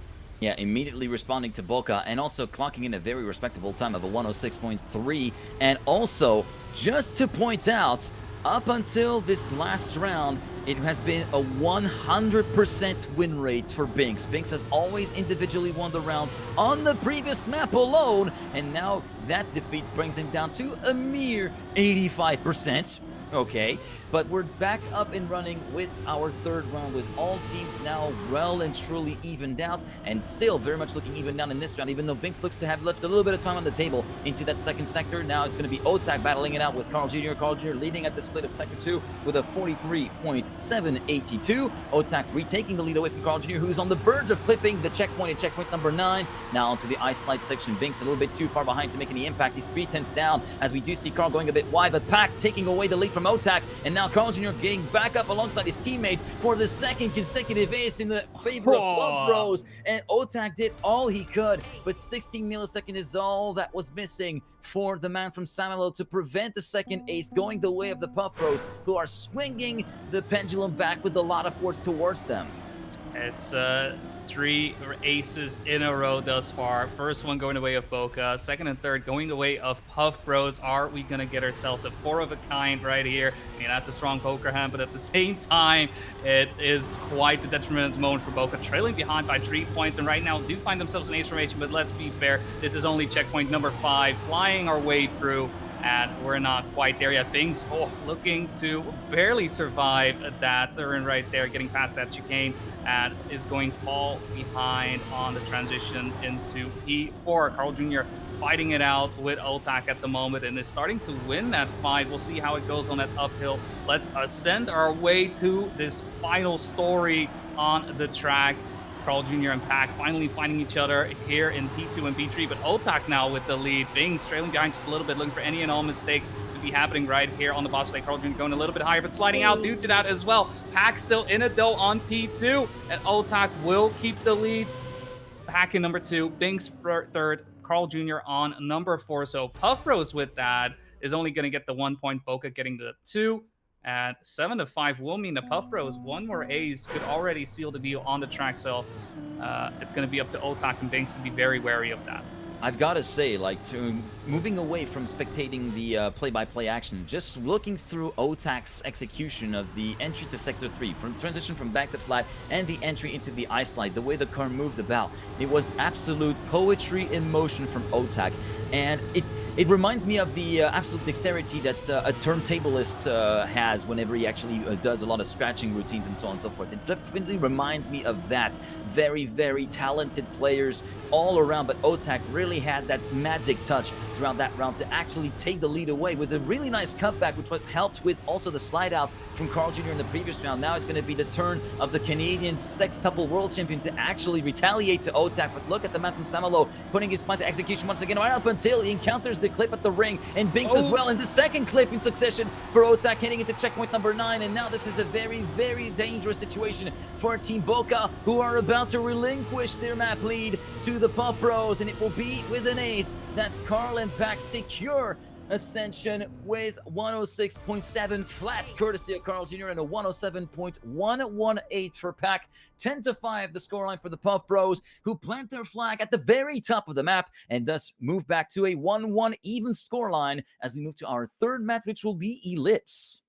Yeah, with that Puff Bros rivering in that 4th ace of the round and putting it up 1-1. That is definitely something they were looking for. Things weren't looking too good on our initial map pick. Right now, though, we'll be going to the second map pick from Bokeh. It is ready for some Ellipse. We're not going in order. We're skipping over Limbo for map number 4, but Ellipse in general, we saw last time the fight between Tescot GG and Jetlag, and Jetlag doing a phenomenal job on that, right? We saw those 107, those 0.7s come in from Muda each and every time. Very curious to see if these players are also holding that type of pace, right? It's also a good moment in time to see how fast players are in general on the day, not just in their matches between the two, but also, you know, looking forward to any and all competition coming up. But round 1 on track number 3 is underway. Ellipse from Link is here to serve us up some great Trackmania action. Carl Jr. and Pack versus Otak and Binks, and already it's going to be a close round.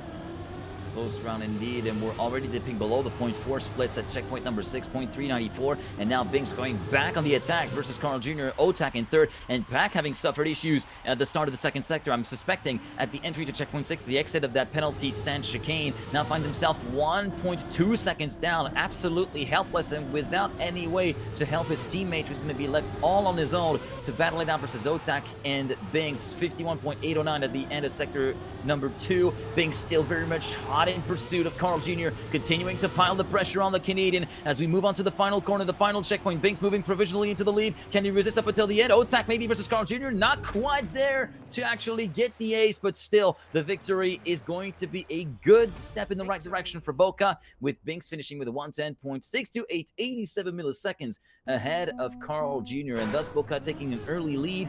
But we've seen that story before on Ascension a little bit further on, even though the rounds were a little bit more stern, going the way of Bokeh towards Puff Bros, but we are not that far away, and nobody is ever safe, be it Puff Bros of Bokeh, from any nasty surprises. Yeah, last round as well. Pack suffering a bit of a early mistake, meaning that Bokeh had the advantage in terms of numbers and were able to make that happen favorably for themselves as well. This time around, there's no such thing. In fact, the numbers are going the way of Puff Bros. A big crash coming in from Otak straight into the checkpoint. It's not the way you're going to be able to cross those in, and it's going to be up to Binks right here, right now, to make sure that favor still goes in the way of Bokeh, putting up some defense, being that anchor that you need to be at this moment in time for your team. A draw is the best situation to be getting. Carl Jr. and Pack still going head to head every single time. Binks doesn't even see Carl show up in his rear view mirror. He sees his wheels in front of him from time to time. Final turn coming up right before that finish where we saw last round. Binks was able to overtake Carl Jr. this time around, able to keep the Canadian away at the line, and with a 0.7 coming in from Binks, that is going to be enough for a draw. Bokeh keeps the lead by a singular point, recovering from a mistake from Otak.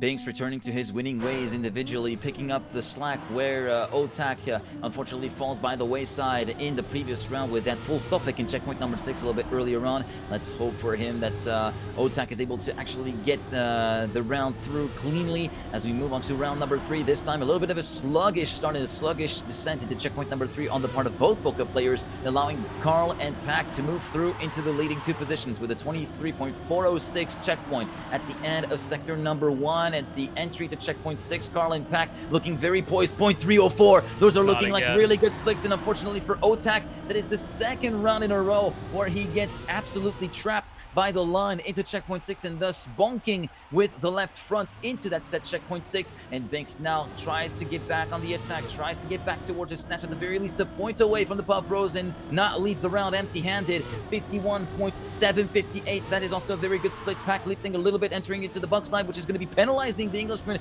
at a great expense as he completely loses contact with the top 2. And Binks now on the fight versus Carl Jr. once again at the final corner. Can we redo the same magic as the last 2 rounds? This time Canadians, they are going to be wallowing their defeat as Carl loses the position to both Binks and to Pack, and Binks will be able to secure the draw. And what a time from Binks, a 0.57, could have been a 0.54, 53-ish for Carl Jr. had he been able to stick it all the way through. But unfortunately, that pesky little brick as the road pinches away before sending you into the risky finish is all that it took for Carl Jr. to be done in. Yeah, I'm sure it's all nothing but love towards Link right now from Carl Jr. in that situation. But no, in all honesty, right, it just came down to the wire, and Binks, I mean, he was also in a scorch ride, just staying close every single time. That lift-off from Pack, allowing Bokeh to stay in it. And what is it with this checkpoint? Can somebody check what is happening? Is the hitbox for that checkpoint simply bigger for Otak solo? Because it is the 3rd time in a row that turn is not going the way for Otak. Most often you'll see players then take it a bit easy, right? They'll get a bit worried. They'll get a little bit in their head. Not Otak. Otak doesn't compromise on his lines. And honestly, it just feels unfortunate that happened 3 times in a row. But that does mean that Binks will have to do it one more time. And he has to lead by quite a bit. He's going to change that 69% top 1 into, what is that going to be? Probably 71%. 72%, yeah. And yeah, you were probably saying that there might be something up with the poll. I'm wondering if somebody bypassed tech inspection and actually installed magnets on the left front of Otak so that he get invariably attracted to CP6, which might be a magnetic material, whereas the other checkpoints are non-magnetic. Of course, those are conspiracy theories that we don't firmly believe in any way. We only believe in good and fair racing here on Trackmania, and so far it looks like Carl Jr. has gotten the best start of them all into this round with the first sector done and dusted with a 23.482. He gets joined by his teammate Pack. Otak and Binks around a 10th behind, but Binks had a bit of a sluggish way into the chicane at checkpoints 5 and 6. He did not clip the CP. That was through the chicane that Binks had his issues, and this time it will be Otak's turn to try and anchor the fort and keep that 1-point lead intact for Bokeh as we make our way through the hairpin at checkpoint number 8. Carl sprinting away into the lead by a 10.5 to 2/10 compared to the battle for second place between Pack and Otak as we move through to sector number 3. 51.783. The split at the end of sector 2 looking very good from the Canadian six-tuple world champion as Pack is back back within the clutches of his own teammate and tries to leave Otak a little bit further behind, trying to leave him in the dust as we move into the final corner. Otak with a full inside line, trying to dislodge Pack away from second place. It's going to be down to the wire to the line, and Pack resists for 13 milliseconds. And with that, the Puff Bros swing the map in their favor and take the lead 7-5 and move on to map point number 2. That came down to some final, like, split-second decision-making. Otak not feeling too comfortable, it seems, to be able to go for the right side of that finish line. I think if he went for that, he may have been able to prevent Pack from getting into second place. I mean, we're talking about 100ths of a second. Any change whatsoever could have made the difference. And I mean, hard fought right there from Otak. Unfortunately, just unable to make it fully happen this time around, though he'll have his shot at redemption. Unfortunately, Binks having issues with the bug slide on the plastic is going to have to leave his teammate up to fight once more as we see Pack and Carl Jr. set up the hunt, and this time around, right, that 2/10 gap is proving to be quite the boon for Otak. Once again, surviving that checkpoint, right? No such luck will be going the way of Puff Bros to easily get that track point, as they are on track point, and defense is all the more important for Bokeh. Draw still isn't quite what they're looking for, what they need, but hey, you gotta work with what you've been given, and Otak is doing exactly that. Very curious to see what kind of time he'll be able to drive it in. We get into the final check, but it's a 105.9, and Otak setting up for the jump, 110.7. replicating what his teammate has done earlier on in the round. Binks will be coming in 4th place, so that is going to be a draw. That's going to be 8-6 for Puff Bros. Still on track point, and Bokeh needing to find some way to prevent another draw from happening, because otherwise it is all aces from there on. Yeah, Puff Bros are not out of the woods just yet. They are continually taking notice of the fact that Bokeh are not taking this one lying down. They're continuing to resist to the bitter end here on this 3rd map of the game, as unfortunately for Binks, we do have a little bit of trouble on the start and through the way into checkpoint number 4, and it will be leaving once again. Otak has been managing to show up in the previous round. Can he be able to show up once again? And unfortunately, that 6th checkpoint is going to be the absolute bane of the existence of Otak, and what is going to be making Bokeh lose that 2nd map in a row to the Puff Bros, unless Binks has a word to say about that, as he finds himself within half a second of Pack. Pack has completely checked out up front as Carl Jr. continues to fight tooth and nail versus the Frenchman, who overhauls the Canadian into 2nd position, now onto the bug slide from checkpoint 11. Potentially another way to catch back up some time, but it's not going to be enough. It's too little too late for Binks, who will be absolutely powerless to try and stop the flow of points going the way of Puff Bros. Pack should be able to take the round win, and he does so with a 0.4 away. Great time from Pack as Binks does a 180 spin into the finish line. 10-7 for the Puff Bros, who now take the lead into the match overall with a 2-1 scoreline. And as we move on to our next map, it looks as though Bokeh's early momentum has been stuck in limbo ever since they won their first map. What a way to introduce that new map. Loving the bridge into limbo from Vixa. I'm still a little bit, I don't know how much offline practice was going on, but Pack driving a PB by 0.3 of a second. I feel like he finally was able to get the pace. 0.3? 0.3 of a second. He went from a 0.7 to a 0.4 PB. Now that is online, and that is just assuming that offline he was driving similar times, but it's got to feel good. That assuming that he was able to get it live, he was getting it in a round where it mattered to make sure to get the win in, and I'm sure he's feeling psyched, he's feeling happy about that, and feeling ready to get into the 2nd map pick for Puff Bros, right? That limbo, I'm sure he's feeling limber as ever after such a time, and we'll see if he'll be able to repeat that type of pace, that type of improvement on his online times. As once again, we're off. Puff Bros leading 2-1, and a tight start for the first half of the track. Yeah, indeed, looking pretty tight. 25.098 at the end of sector number 1, courtesy of Carl Jr. Everybody regroup within a 10th of a second as we move on to checkpoint number 7 after the snail turn that precedes turn 7. Now onto the plastic. We've seen plenty of people actually getting caught out on that transition into checkpoint 8. Checkpoint 8 gets passed by everybody. 41.837. Great trigger of the reactor boost from Pack over on the platform section. Otak on the verge of clipping over the hole on the way to checkpoint 10, carrying so much speed into the bobsleigh. It's Binks and Otak in first and second. Watch out not to pinball away between the walls into checkpoints 11 and 12. Carjunio still keeping tobes and tabs on what Bokeh's doing. Everybody going for the bounce, and it will be Binks and Otak finishing in tandem with a .836 and a .85 for Otak respectively. .853 if my calculations are correct, but that was a strong round from all players involved, and one where it was basically an arm wrestling match that we were witnessing throughout the entirety of that round. And in that arm wrestle, it was Bokeh who came away the victor. Yeah, just getting that 1-2 by the minuscule differences between all players. That is just phenomenal to see. We've already had a couple of rounds similar to that, but I mean, it amazes me every single time that these players are so, well accustomed with these tracks, so good at their craft, and to see that come to fruition, right? 4 players, all similar lines, especially that final jump on to the risky way into the finish line. That was beautiful to see. Our first big mistake are unfolding at this point in time. Unfortunately, Otak having some issues with that turnaround, and Carl Jr. alongside Pack are going to be able to get into P1 and P2. Binks' distance from the Puff Bros is quite big at the moment, looking to get maybe a bit more speed. Nope, losing some speed as well, heading into the limbo, and both Pack and Carl keeping it low. But a crash from Carl Jr. He ended up just a tiny bit too low right there. And so Bokeh right there getting away with murder, honestly. They I don't know if it was the Matrix or something along those lines, but that was bound to be an ace. Instead, it's going to be a victory for Puff Bros. So Bokeh getting a point in favor of Carl Jr.'s unfortunate meeting with the pool edge.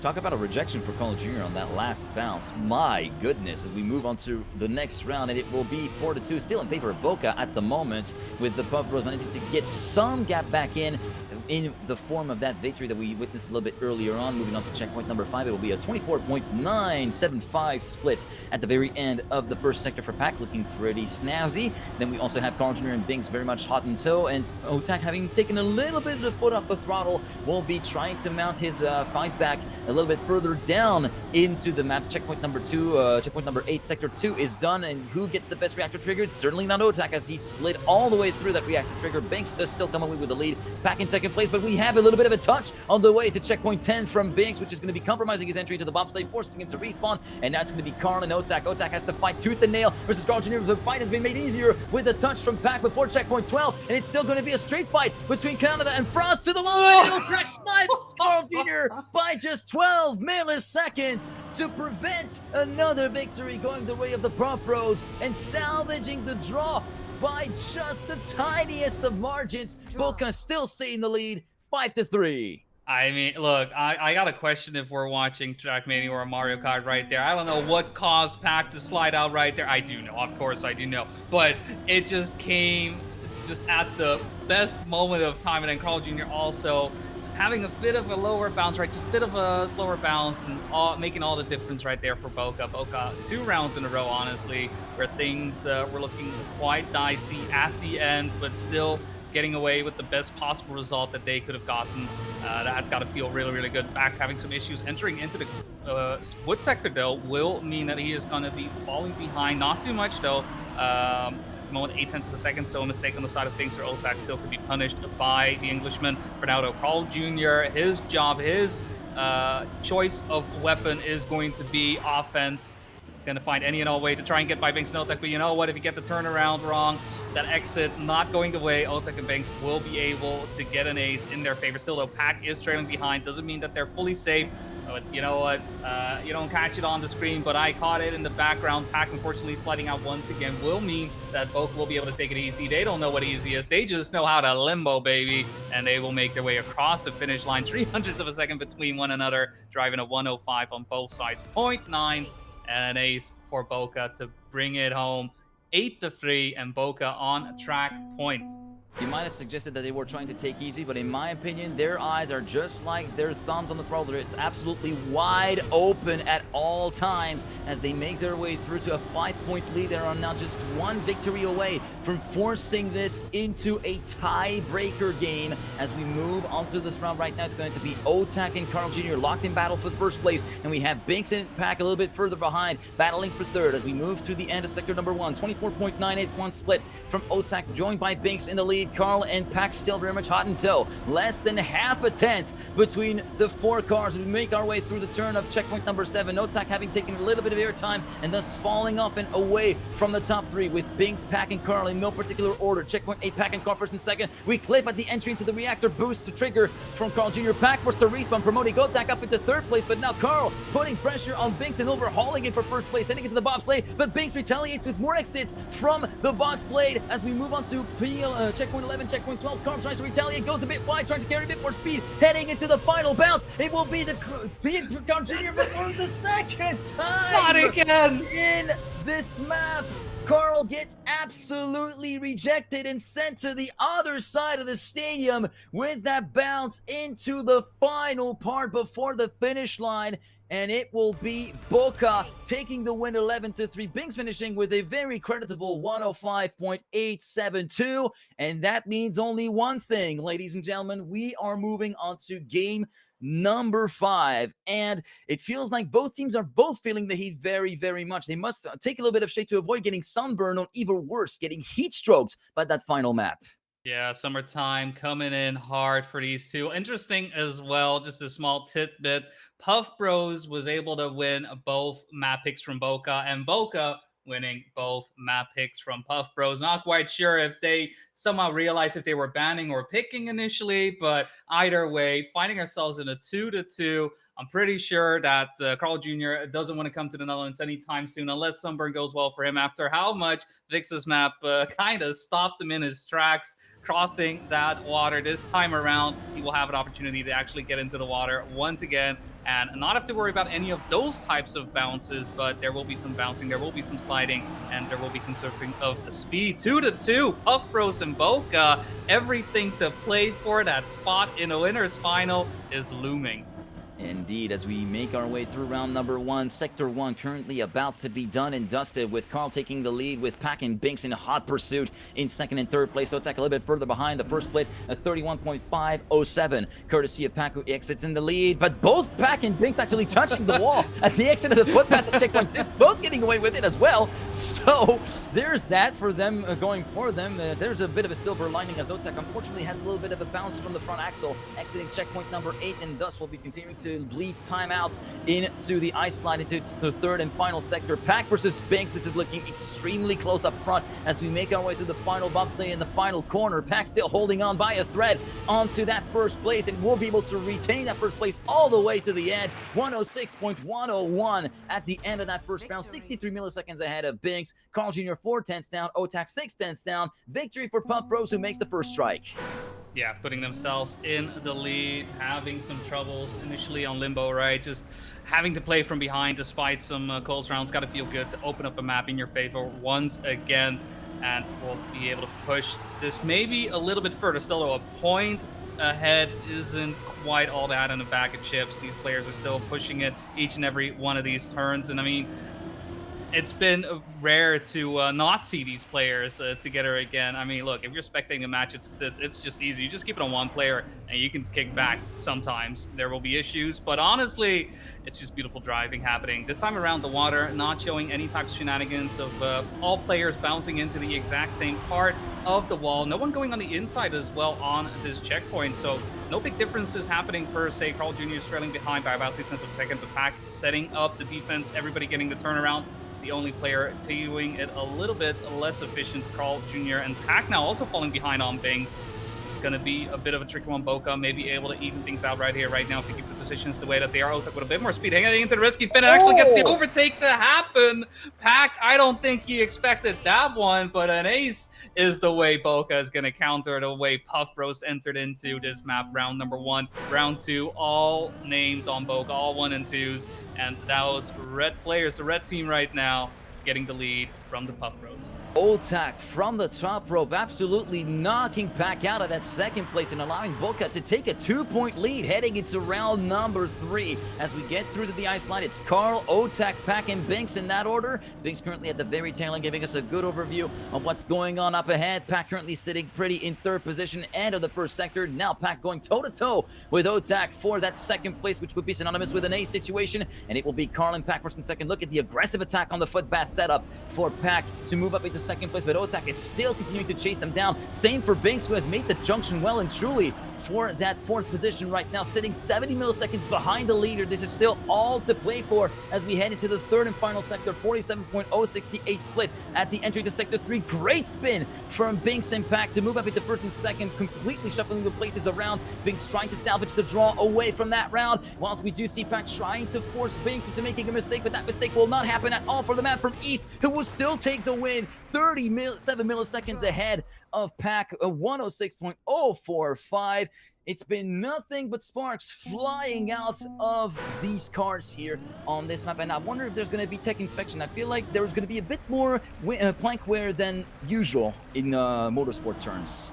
Oh yeah, I just wanted to draw a little bit of attention. I'm not sure if we fully caught it on stream, but Binks' slide on the ice right there was as risky as they get. He was so close to teetering off the edge, but that attack proved to be deciding right there, just putting himself in such a favorable position, overtaking Pack right there, who has been in the lead for most of that round, and unfortunately just unable to hold on to it up to the end. Still though, this round again, Pack doing a phenomenal job. Carl Jr. not having the best of times though, is trailing behind by about 0.3 of a second after that backward sector, and is seeing Otak in front of him. Will he be able to overtake though? That is going to be a big question at the same time. Binks and Pack in a hot duo between one another, and as Carl Jr. has some issues with the transition, Bokeh has another opportunity to make something happen, but with a respawn from Binks up on the transition into the bobsleigh, it is Pack's opportunity to make something happen, but no, a full crash hits the checkpoint as well. Otak coming in P1, Carl Jr. second place, Pack will come in third after another respawn from Binks. What unfortunate way for this round to end. Puff Bros definitely having a bit of an advantage, having a bit of a respite in their favor, but unable to make it happen. The reset block strikes again once more, and it is still a 2-point gap. Bokeh leading 6 points versus Puff Bros' 4. Third sector, it seems to be a real run killer from checkpoint 9 onwards on that last round, with Carl Jr. hitting the pole at the very top of the transfer from the ice back onto the road, with then Binks getting ejected before the bobsleigh sector transition into checkpoints 11, as he also encounters slowdowns of his own here in this round, and then Pack completely full stop picking by clipping on the outside and then full stop picking in the side of the reset block. And that finish had layers, much like an onion, and we were peeling the layers one by one until Otak was left standing to take the win and the draw for Team Bokeh. And it looks as though he has the same jump to do all over again as he exits checkpoint number 9 in the lead with a 47.085 split. Pack and Carl Jr. second and third, but Carl Jr. misses the actual spin outright. The transfer is completely flunked by the Canadian six-double world champion, and it will be Otak and Pack left on their own, with the quite tremendous gap being pulled by Otak in the final sector to take the individual win with a 106.985, and Binks confirms the win for the round for Bokeh with that third place, 2.8 seconds down compared to his teammate. Carl does take the risky fin and makes it through on the first time of asking. It will be an 8-5 scoreline in favor of Bokeh, and they're having their backs against the wall right now, Puff Bros. It's the point of no return that they've been most unlikely dreading here on Sunburn, and they had to wane that gap back down ASAP. Yeah, this is turning into maybe a little bit of a bro versus pro type deal for those who know, but Buff Pros needing to bring everything they've got to the table. Ooh, fairly early mistake coming in from Pack there though on the wet plastic, crashing, losing a bit of time because of that. 0.4 of a second could have been worse. You know, you got to look at it a bit more positive, but at the same time, thanks to Otak, they have been looking unstoppable. Really the only map where things very much look out of favor, right, just not going their way, has been Ascension at one ace, and after that, things just not going well.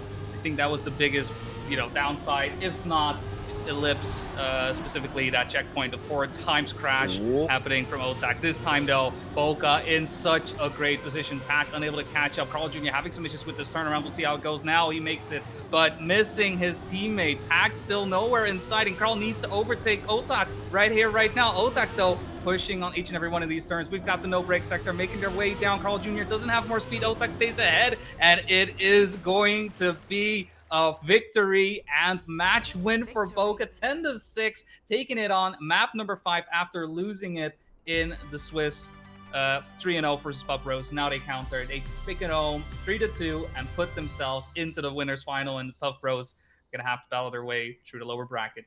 Indeed, and I have to say, this is probably one of the best matches you'll likely ever see in Trackmania throughout the summer, because that was just high-caliber players going at it against each other, not living an age to each other, not leaving anything on the table in terms of pace, and that final time showed with a 105.985 for Otak at the very end to claim the individual victory, and with Binks in third claiming that 10-6 victory on Sunburn, and 3-2 for Bokeh, who have well and truly learned the lesson from last time out in the group stage when they faced off against the Puff Bros, which they did lose all the maps, but in very, very inconclusive margins in favor of the Puff Bros. And here they were able to perfectly retaliate and say, we're going to take the fight to you, and we're going to make you work hard for that spot in the grand final. And it looks as though that job has gone a little bit harder for Puff Bros now that they have lost that safety net of the winner bracket. And I've got to say, it was such an amazing match to witness. I don't know about you, Boney, or you guys in the chat, but it was absolute cinema at every single possible opportunity. And special shout out to those opening rounds in Limbo with the formation finish, less than half a tenth between those top 4, and it was an ace going the way of Bokeh, separated by 17 milliseconds. There is so much to actually look through on this match. This is a highlight reel on its own. There's absolutely nothing left to actually chuck in the bin. It's been an absolutely class match. Yeah, honestly, if there is a match to look back on, I think at this point in time, this would be my number one to recommend. I think the second one I would recommend, if there's ever another one to do, is Swift versus Big from the Swiss. Those are my two favorite matches we have seen thus far. And I mean, to see this unfold at this stage of the tournament as well, it could very well be that these two teams could meet each other later on in the grand finals, right? Maybe giving us a little bit of a taste, but that is more of a certainty for Bokeh than it is for Puff Bros. Bokeh isn't in just yet, but they are the ones just one match away from making it in there. And the Puff Bros, on the other hand, they're going to have to battle their way through the lower bracket. And I'm very curious to see who will be facing off to. Other than that, we have had the lower bracket, at least, suffering some losses here and there, right? We're starting to eliminate some teams along the way. If you are any at all curious, right, to check and go to esports.trackmania.com and you can check it out. Big versus Swifty, though, has concluded. Big being able to win that 3-0. And on the other side, Tescot GG, our team to spectate on our first match, unfortunately suffering a loss versus Team Nemesis.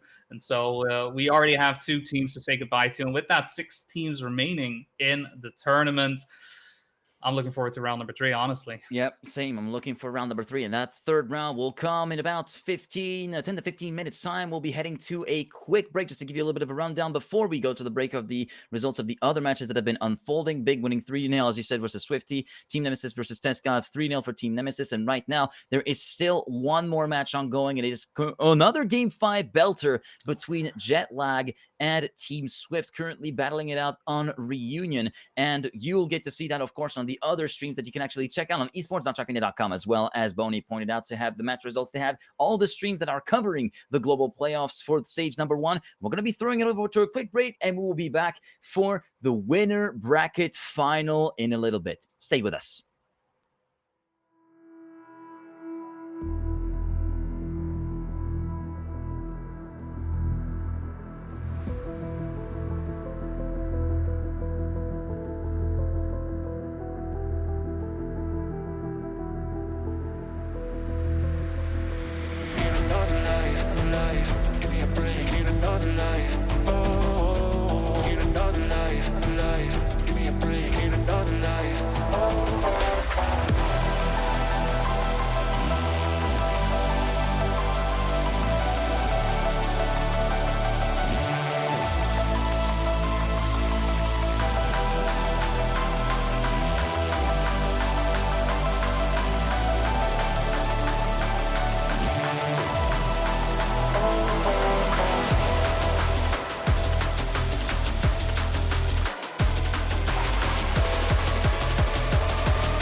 from the start, from the start, from the start.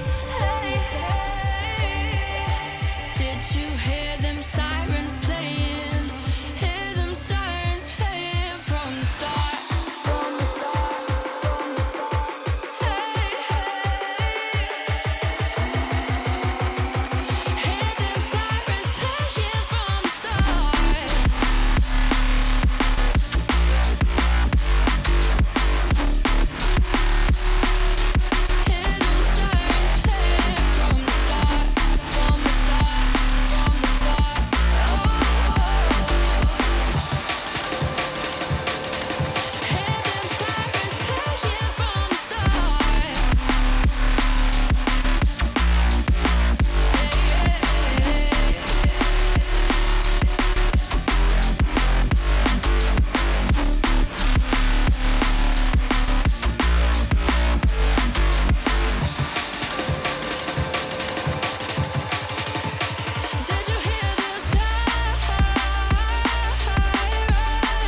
playing from the start, from the start, from the start.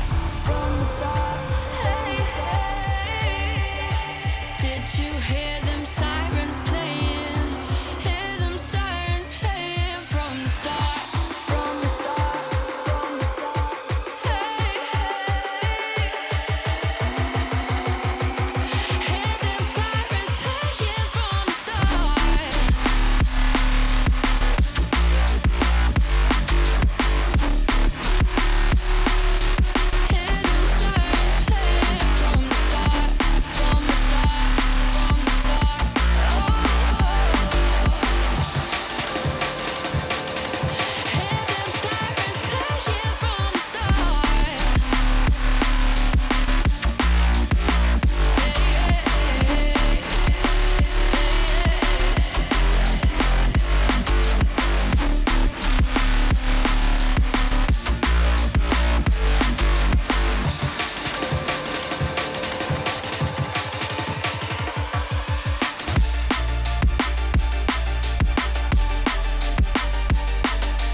For a second I thought it was you.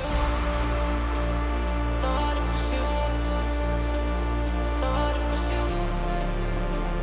Thought it was you. For a second I thought it was you. Thought it was you. I thought I had eyes on. For a second I thought it was you.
And just like that, welcome back everybody to day 2 of the first global playoffs of the year for the Trackmania World Tour 2025. I'm Thomas Mengoz, aka G-Geek. Alongside me as ever is the one and only Boney C. And we are about ready to plunge in a couple of minutes time into the winner bracket final, opposing Team Swift and Bokeh. Both of these teams having qualified through an intense Game 5 series, one of which we got to witness right here with Bokeh versus the Puff Bros, which absolutely delivered in terms of close racing. And given the recent history of Bokeh versus Epos and New Prime rematches, Bokeh versus Swift rematches, Swift does have the historical advantage of being the one to always crush the dreams of Bokeh, and it's always been Game 5 series. Like, it's been the case on EMEA Regional 3. It's also been the case on EMEA Regional 4. So I'm thinking we're going to be seeing the same sort of sparks fly once again between these two teams. Yeah, I mean, I wouldn't be surprised if in some better matchmaking they've been playing against each other as well, right? Just maybe a scrim or two. That does tend to happen, but yeah, it's another one of those situations where I think dreams could be made. I mean, last time around, right, we had so many World Cup, World Champions in general. This time around, fewer numbers, but definitely the skills to make do. I mean, Epos, New Prime. Epos, we also saw last year do a phenomenal job in, well, most tournaments, honestly. Beacon winning both of the seasons right there. XP Evo getting that one in as well. And I believe it was unfortunately not being able to make it through the semifinals during the World Cup finals last year. Indeed, he did manage to qualify to finish. I think it was third of the of the global playoffs. That was early October of 24, which was in the run up towards the World Cup itself. And of course, I gotta say, in the Trackmania World Tour itself, he's been participating in CCB, went all the way to the final in CCB last year, and he also won the May 24 one of the month, because he won in the May 2024 with a supreme comeback on one of the maps. I forget which one it was, but he had something like a 19-point deficit and clawed that all the way back and beat to the punch Carl Jr. and Stubbs, who were at the height of their momentum. Especially Stubbs was looking very, very strong on that particular match itself, but Epos absolutely came in and stole the show, stole the limelight for both of their players, as he was able to get his first Trackmania World Tour win at the time, playing for Blue Jays, which was the first win for Blue Jays since 2017, since they returned to the fold in Trackmania at the time. But of course, here things are a lot different. Epos partnered up with New Prime, the two star players of XP Evo 24, in my opinion. Of course, Epos winning XP Evo, becoming which would became his first major win in the Trackmania World Tour circuit, and New Prime with an absolutely beautiful run that he made all the way up into the grand final, eventually finishing in P4, which is still an absolutely stunning result, which is absolutely nothing to scoff at in that particular sense. And it's a sort of transitional period for Trackmania, transitional match for Trackmania, because we've had some of the historical players with some of the guys that actually came in through the wave of 2019, 2020, 21. Thereabouts, the likes of Otak, the likes of Binks, and so on. And here it's that middle wave with the new guard that are really coming to fruition. I say new guard. New Prime was mostly confined to tech, let's say tech mixed and tech team competitions. It's been very much a key asset of Team Shift, but has been showing up greatly in the last part of 24 as a solo player, and then in duo really continued to grow all on his own. And Epos, of course, just starting to show up in the middle of 2023, getting all the way through to the finals of the World Championship in Montpellier in 2023, then at the semifinals in 24 at the Paris Games Week. So very much it's a sort of like new guard versus transitional wave-ish sort of players. I know it's a bit hard to categorize. It's not quite old guard versus new guard, because they're not that old yet, Binks and Otak, come on. But still, it's still a great, great match to actually witness, with two different schools of thought very much at play. Yeah. I mean, mentioning that as well, right? Otak, where him starting to get into the limelight a bit more was the TMCL days, where he and Mime were the two big players in there. And I mean, I fully remember Otak always going for those 5x multipliers. That was his game plan. That is where he tries. He loves to take it all the way to wire, push it as far as he possibly can. And it's what allowed him to just have such great performances. 2023 was very much his year as well, right? That XP Evo, when also with the World Cup, that as well. Just on top of it, this year, right, looking to be much of the same, right? He is getting a great start in, finding himself here in the winners final alongside with his teammate Binks and Bokeh and Swift, both proving their stuff.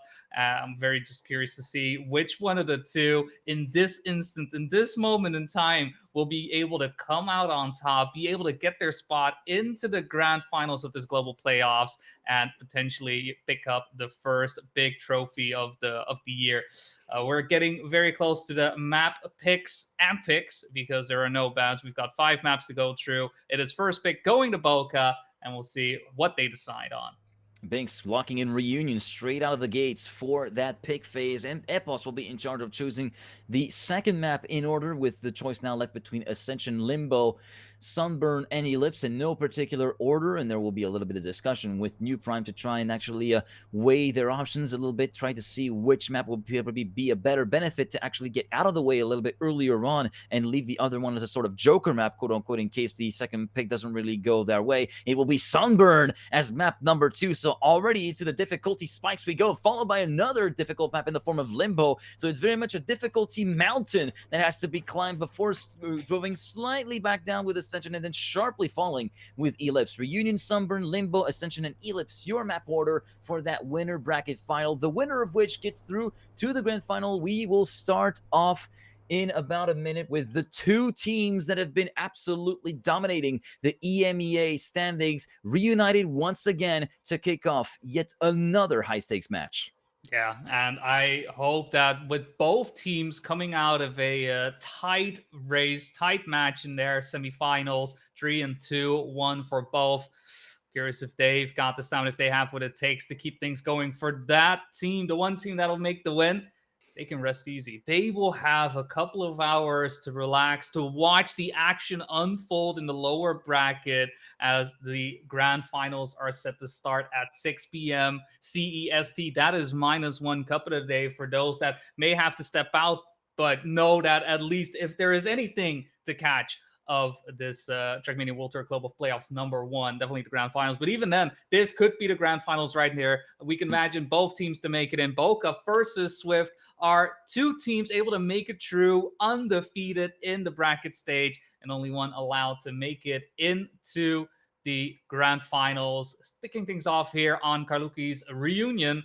And looking at the times real quick, it's gonna be a close one. I see 106 from both sides, and honestly, that's just online times. Those are only online. That's only online times that we're seeing. 0.9s, 0.9s, 0.9s with Otak, the only outlier there with a 107.1. But with that out of the way, let's hope that Otak is able to keep up the pace that is going to be printed by the guys up front, because the field is let loose and we are racing in the winner bracket final here on Sunday in the global playoffs for stage 1. And we start off pretty strong. Everybody's still managing to make it through the start nice and clean. We're trying to stick it all the way towards the outside for Banks on the run towards checkpoint #2. And we go a little bit further down the pack with Epos at the tail end of the field at the present moment. It will be Banks currently emerging in the lead ahead of New Prime, Otak, and Epos in that order through the ice in checkpoint #4 and at sector #1. That will be Banks still holding the lead. Otak narrowly missing out the contact with the wall. 29.725. Great split from Banks at the start of that round. New Prime now under threat from Otak in second position. And we also find Epos having found a little bit of a gap,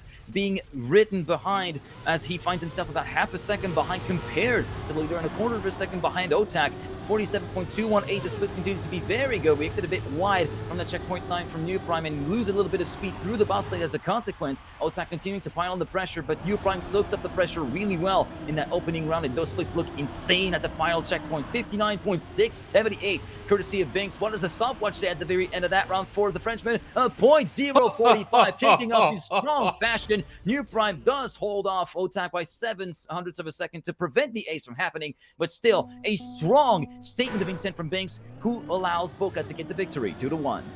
Strong, I feel, is even an understatement. Putting down a .0 on round #1 to let Swift know we didn't come here to play. We're ready to take names, kick ass, chew bubblegum, anything you can come up with. Either way, if it's a Bokeh win, then Banks and Otak are going to be happy about that. But that was just beautiful, beautiful driving. This time around, though, Banks not being as close to his teammate. Well, you know what? That's a way of getting closer. Hit the wall. Not the strategy I would recommend, as it does allow Epos and New Prime to get into P1 and P2. Otak setting up the attack, though, catching up just slightly throughout each and every one of these turns. And already on this 180, finding himself neck and neck with New Prime, who goes into the turn into the bobsled. A bit slower, unfortunately. Otak unable to keep the line and crashes into the wall, is going to be out of it. Bing slots into P3, but the gap is still quite big. 0.3 of a second. Epos and New Prime together forever, making it hand in hand, side by side, making sure that each and every one of these turns go their way. We'll see if they'll be able to counter that .0. Well, it's going to be a .3, not as fast as we saw, but you know what? An ace is what they get for their troubles. An ace is what they get for the mistakes on the side of Binks and Otak. I'm sure they're happy with that one going their way. 2-4 in the lead, Swift. Bokeh looking to make that round 2 blunder be a thing of the past and only a temporary setback on their potential way towards a grand final spot here on game day Sunday as we make our way through to round 3. Checkpoint 3, Banks, Epos, Otak, and New Prime through the wood in that order, a 10th apart from first to last. Through the ice we go with Banks still holding into the lead. Otak now sprinting ahead of Epos. Checkpoint 5, sector 1 done. 29.768 split for Banks, still looking very, very good at the present moment. Otak and Epos side by side almost for the benefit of second position and going over the void for both Otak and Epos. A little bit of a clip and a little bit of a bump from the front axle from Otak, but nothing to worry about for the man from Samalo, who keeps it on the black stuff well and truly, as we do see a huge slowdown from Otak, who was a little bit too eager to go to the apex at the second part of the turn from checkpoint 9. Epos takes advantage of that, matter of fact, to move up into second position of his own accord. Bing still holding onto a steadfast lead with a 3/10 lead over Epos. Otak keeps New Prime at bay and thus will secure the victory for Bokeh, allowing them to go within a single point of Swift with a 5-4 scoreline in favor of the Epos New Prime duo. And still, despite the fact that we have gone a little bit slower than what we saw in round 1, that 0.0 seems to be like a freak accident of some kind, because still, 0.3, 0.2s are absolutely nothing to scoff at, no matter the standing of the players, although this time, Swift are going to find the going a little bit tougher, as Epos did graze the wall before turn 2. Yeah, New Prime, left to his own devices, is going to have to keep the Swift flag high throughout each and every one of these turns. It goes with the respawn as well. That pretty much seals the deal. New Prime knows he needs to buckle down. He needs to keep focus in to get a draw in, to make sure that at least it is a point of a gap. Won't be track point just yet. We're not quite at that stage, but it could be if New Prime fails to keep up the defense. He has been going quite wide on this turn each and every single time, but we have a crash happening on both sides. Binks and New Prime both crashing, but New Prime having to go for multiple respawns. That looks to be track point set and ready for Bokeh, despite the huge gap between the two teammates at this point in time. He puts New Prime even further behind, and pretty much without a shot at glory for this round. It's going to be 7-5 unless there's a catastrophic failure happening on the side of Bokeh. Okeh's going to crash Otek on the finish line. 107.4. Binks coming in second place. A little bit later, you know, just a 110, nothing to worry about. But evening things out, no such thing. Bokeh takes the ace, takes the 3 points. Thank you very much. Put themselves in a track point. They put themselves in Track's point despite a rather chaotic round, a rather uncharacteristic round compared to what we've seen so far at the very least, with Epos making a mistake early on, then a vicious crash from Binks on the way to checkpoint number 8. You were pointing out both crashes of New Prime and Binks, but I was too focused on Binks' sickening crash full stop into the pole on the way towards checkpoint 8. He's hoping to put that behind him as he takes the lead away from checkpoint number 3 ahead of Epos, Otak, and New Prime in that order. New Prime will be the first victim to fall foul of the ice patch in checkpoint number 4, 29.632. This is looking like a mighty split from Binks at the end of sector number 1. As we move on to the glider from checkpoint 6, Epos under threat from Otak for second position. Bokeh trying to finish this first map in style with an ace as we continue through with Binks still in the lead by 0.2 of a second from his teammate. The split at the end of sector 2 of 47.094. We might be on the verge of a 106 being driven by the man from East, who continues to drive an absolutely flawless round so far. Otak and Epos still toe-to-toe as we continue to watch the split tumble down, being absolutely burned to the ground by Binks, who gets reeled in by Otak and Epos. Maybe a little bit of time left on the table, and that is indeed the case with a 107.115 at the very end. Could have been a 106 on the cards, but in the end, just a few tenths given away is all that was really to pay for Binks and Otak to secure that 1-2, which is synonymous with a 10-5 scoreline on Reunion, allowing them to take the leg up on Swift 1-0 as we move on to our next map and the first big difficulty jump of the BO5, Sunburn. Yeah, Swift only able to get it in really one round out of that map. Every other round for that matter, very much going the way of Bokeh. And I think with that, looking at the way the map went, and at the same time the way they played it out against Puff Bros, it feels like Bokeh is the king of Reunion right now. Every time we've seen them play on the track, they have been looking unstoppable. And while there are some rounds here or there, right, where things go wrong, at the end of the day, we are all human. It seems to be a staple for them. I wouldn't be surprised if next time we see them in the grand finals, if they make it there.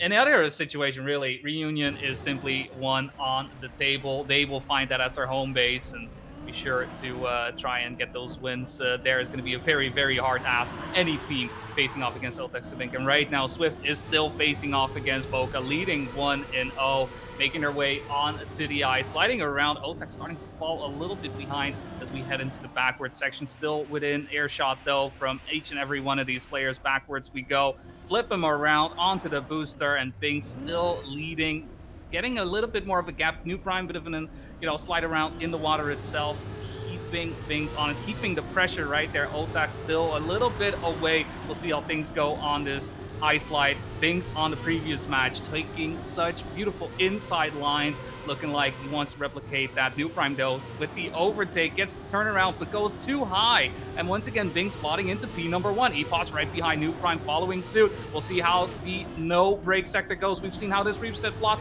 can ruin any and all dreams, but New Prime is right there to join him with Epos. It's going to be a draw despite a fight to the bitter end. And that is a great, great round being driven by everybody involved. Less than 2 tenths between first and last in a very, very tight battle between the top three themselves. Binks managing to emerge away in the lead and managing to enforce the draw at the very end of that round that could have gone pretty much either way, I gotta say, with how the round has gone through. But this time it will be a little bit of a setback for Team Swift as we had a little bit of a nibble of the wall on that little regrip section before checkpoint number 2 from New Prime, dropping the German currently half a second down compared to the leading trio of Binks, Otak, and Epos in that order at checkpoint number 3 as we go through the reverse part onto the bumper, get the 90 spin to go into the booster and lead away Will Binks with a 31.495 at the end of sector 1, and will be along with now with Otak as currently sitting in P3, doesn't go for the alternative strategy. Everybody goes for the conventional line through the triangle as we make our way through checkpoint number 9. It will still be Binks leading by about 2 tenths of a second heading into the transfer, and a nice spin executed by Epos, especially, who completely overhauls the gap and takes the lead away from Binks very temporarily though at the final checkpoint as we see Binks and Otak trying to retaliate, but Binks slips on the outside, goes a bit too wide, and thus will be giving the points away. Not quite, actually, because New Prime has had troubles of his own and cannot overtake Binks. Both him and New Prime go through the safe way. Apos does manage to enforce a draw with a 106.235. Otak gave it all he could, but it wasn't meant to be for just 57 milliseconds. All this firework, all this excitement, and after 2 rounds, everything leads to draws. Just 2 and 2, both teams finding themselves pushing each other to the brink, to the edge of their potential, of their abilities this time around. No early mistake on the side of New Prime. Epos does lag behind just a tiny little bit heading into the backward sector. Once again, so far, each and every one of these times, these players have been doing a beautiful job of getting the reverse gear down. As we all know, backwards is faster, and that is exactly what these players are showing off right here, right now. Binks, New Prime in a fight for first place, but Binks has the lead. Last time around, didn't have the best of ice slides. We'll see how it goes this time around. Players do not go for the inside line here. Every single time we've seen them go for the triangle, and I think it would have to come down to the wire for any changes in that sense. Binks having some issues with the eye slide, and because of that, doesn't get the turnaround on the quarter pipe and leaves it all up to Otak, who is so close to New Prime. We'll see how much these players dare to risk on this downhill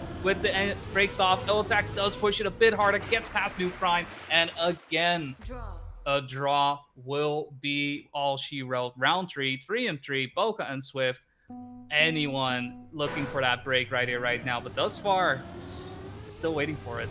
We're still waiting for that break, and it seems as though Bokeh is hanging in there really, really well, despite the theoretical disadvantage that Sunburn has represented to them being the first pick for Team Swift. Right now, Team Swift not really able to take advantage of their own map pick right now as we make our way through to checkpoint number 3 through the ice slide. And New Prime with a bit of a slower exit compared to the rest of the field will be dropping down to last place with some 1 to 2 tenths of a deficit, now up to half a second heading into the bumper. And at the end of the first sector, it will be Binks with a mighty split of a 31.345 as we see Otak going very, very wide, but avoiding the bump at the exit of the footpath in checkpoint 6 and 7. Otak and Epos still locked in battle for that second place on the road, as we do see Binks forced to relieve a little bit of the throttle from that checkpoint 8 and 9 transition. Now let's see if the spin goes on the good side for the man from East, and it does go the way of the leader, but Otak on the other hand has not had that much luck and will drop down from 2nd to 4th in one fell swoop. And now Epos putting the pressure on Binks, laying down the heat as he takes it all the way to the finish, but fails to make it stick by 11 milliseconds. And look at the times that have been driven: a 105.983 and a 0.9 being driven by Epos. Imagine dipping below the 66-second mark and it not being enough for the win outright. This is just these players pushing each other to the absolute limit, and every single time, no one is able to get an advantage out of it. Initially, it was looking quite good for Bokeh, but once we got into that last ice slide and the turnaround, that's where Swift was able to strike back and make sure that things were evened out regardless. Once again, New Prime a little bit slower onto the backward sector.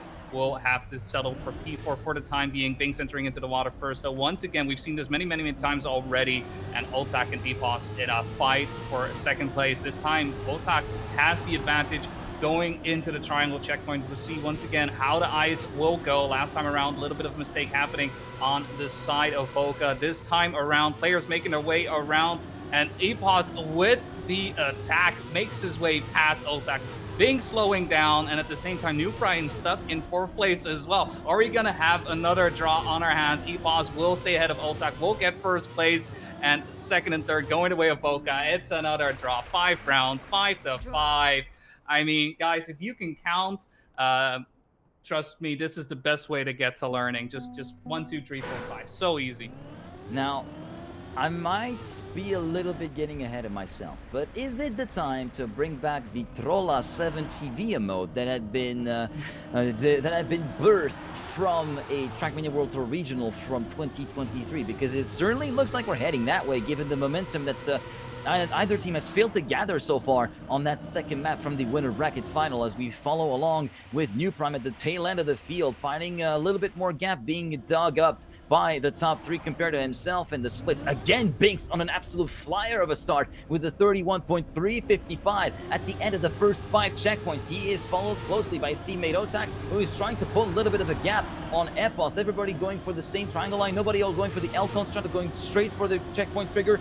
46.868, still looking like a good split. We do have a bit of a slowdown on the ice line for Otak. Good spin from the top 3, and Otak manages to get back within the clutches of his teammate Binks, and Epos gets completely left behind. Could this be finally the breakaway run for freedom that Bokeh wanted? It gets facilitated by Epos's clip at the very final corner, and what a time again from Binks. 105.975. We're just shy of dipping below the 66-second mark for Otak as well, but Binks on an absolute rampage at the moment, currently sitting with a win rate percentage of 54% so far, as Bokeh now move up to track points. It's just such amazing driving from, all players. At some point, something had to give. Epos's line simply a bit too risky, didn't go his way, and with that, Otak and Bing's able to fly off into the sunset, or sunburn, if some people like to call it. Either way, Bokeh finally gets the advantage in a, stalemate that we have had for so long. 5 rounds in a row, round 6 giving us that relief, finally getting into a situation where we could see a potential winner. And with that, it is New Prime crashing in the water. Epos, the only thing he can do right now is try to get a draw out of it, and even then, that would be 9-6, taking the inside line. It was coming, honestly, with the way things were going down. Epos deciding to avoid the triangle and instead take it on the inside, taking a bit of a risk, hits the checkpoint, is still in it, but isn't in 1st place. It hasn't fully paid off. Otak, in fact, is the one in 1st, and if he is able to hold on to it, that should be all she wrote for map number 2. Binks with a bit of a clip. New Prime a bit too far behind to really stop anything happening for this 3rd spot, and so it is going to be a victory for Bokeh. It's going to be 10-6 to close out map number 2. The sunburn has come and gone. We will make our way to the luau, where we have Limbo prepared and ready for our players. This does feel like a sign of destiny that Bokeh finally managed to get a map away from that particular pick. But we've been in that situation before in the previous EMEA regional finals. Bokeh with a strong start, but never quite able to get it over the finish line, both figuratively and literally, when it came to picking up the maps. And this is where Swift really reeled themselves back in and kind of shown in that particular way that they were able to do, to completely crush the dreams of Bokeh in both regional finals. And they could potentially crush the dreams of Bokeh's accession to the grand final outright and prevent them getting a little bit of respite and force their way into the consolidation final. As we make our way through to map number 3, Limbo is now underway with Bokeh leading 2-0, where we do have a couple of players that are stuck on the road, and it looks as though we'll be heading towards a technical pause. Yeah, quick admin call being made, so hopefully we'll be able to get that sorted out relatively soon. Give us a little bit of a respite, right? We have been locked in for these last couple of maps, non-stop action, just going hard. I know this is very uncharacteristic, but it's a great time to actually take a big swig of water. Make sure to stay hydrated, people. This is very, very important. Cheers. Very, very indeed. Let me take a quick. That's good H2O. Talk about 2-0. Bokeh leading 2-0. We'll hopefully be able to get this sorted out. But initially looking a little bit dicey for Bokeh, just from a score point of view, as you mentioned, right? Swift constantly beating them to the line. But honestly, Bokeh today, they look dialed in. They look locked in, especially Sunburn. How many real mistakes did we see and how many times did they come together as a team, even when those mistakes were to pop up. It just goes to show how strong they are at this point in time, how strong they are today, and with just one map away from getting into the grand finals as well. I mean, it does feel somewhat deserved, but at the same time, it's not as if Epos and Nuprime are slowing down either, right? They are still able to go fast, able to push it. I think Sunburn was the closest one of the two after how Reunion unfolded. And so Swift may have to find some relief in their second map pick, being Limbo. Indeed, as we are set to resume in a few seconds' time, as we did get some respite due to that technical issue that has prompted the field to stop racing for a little bit. But we are back racing underway for our first round here on Vixa's Limbo, and we are getting straight away into the first bounce, and Epos diving a little bit off to the left-hand side after the bounce to actually get the grip a little bit earlier, and so far it is paying off as he finds himself still within contact of the top four, which is being led by New Prime, Otak, and Epos in second and third. Binks getting left a little bit behind in P4 as we make our way through to sector number 1. 24.988 split, not looking too shabby, all things considered. And now we go on to the snake run towards checkpoint number 7, the snail section rather, as the corner continues to tighten up, and also a little bit concave, which means that you'd be prone to airtime if you try to go a little bit too tight too early, as we make our way through to the reactor trigger. And Otak unfortunately clobbering the wall with the left-hand side of his car, thus forcing himself to respawn, promoting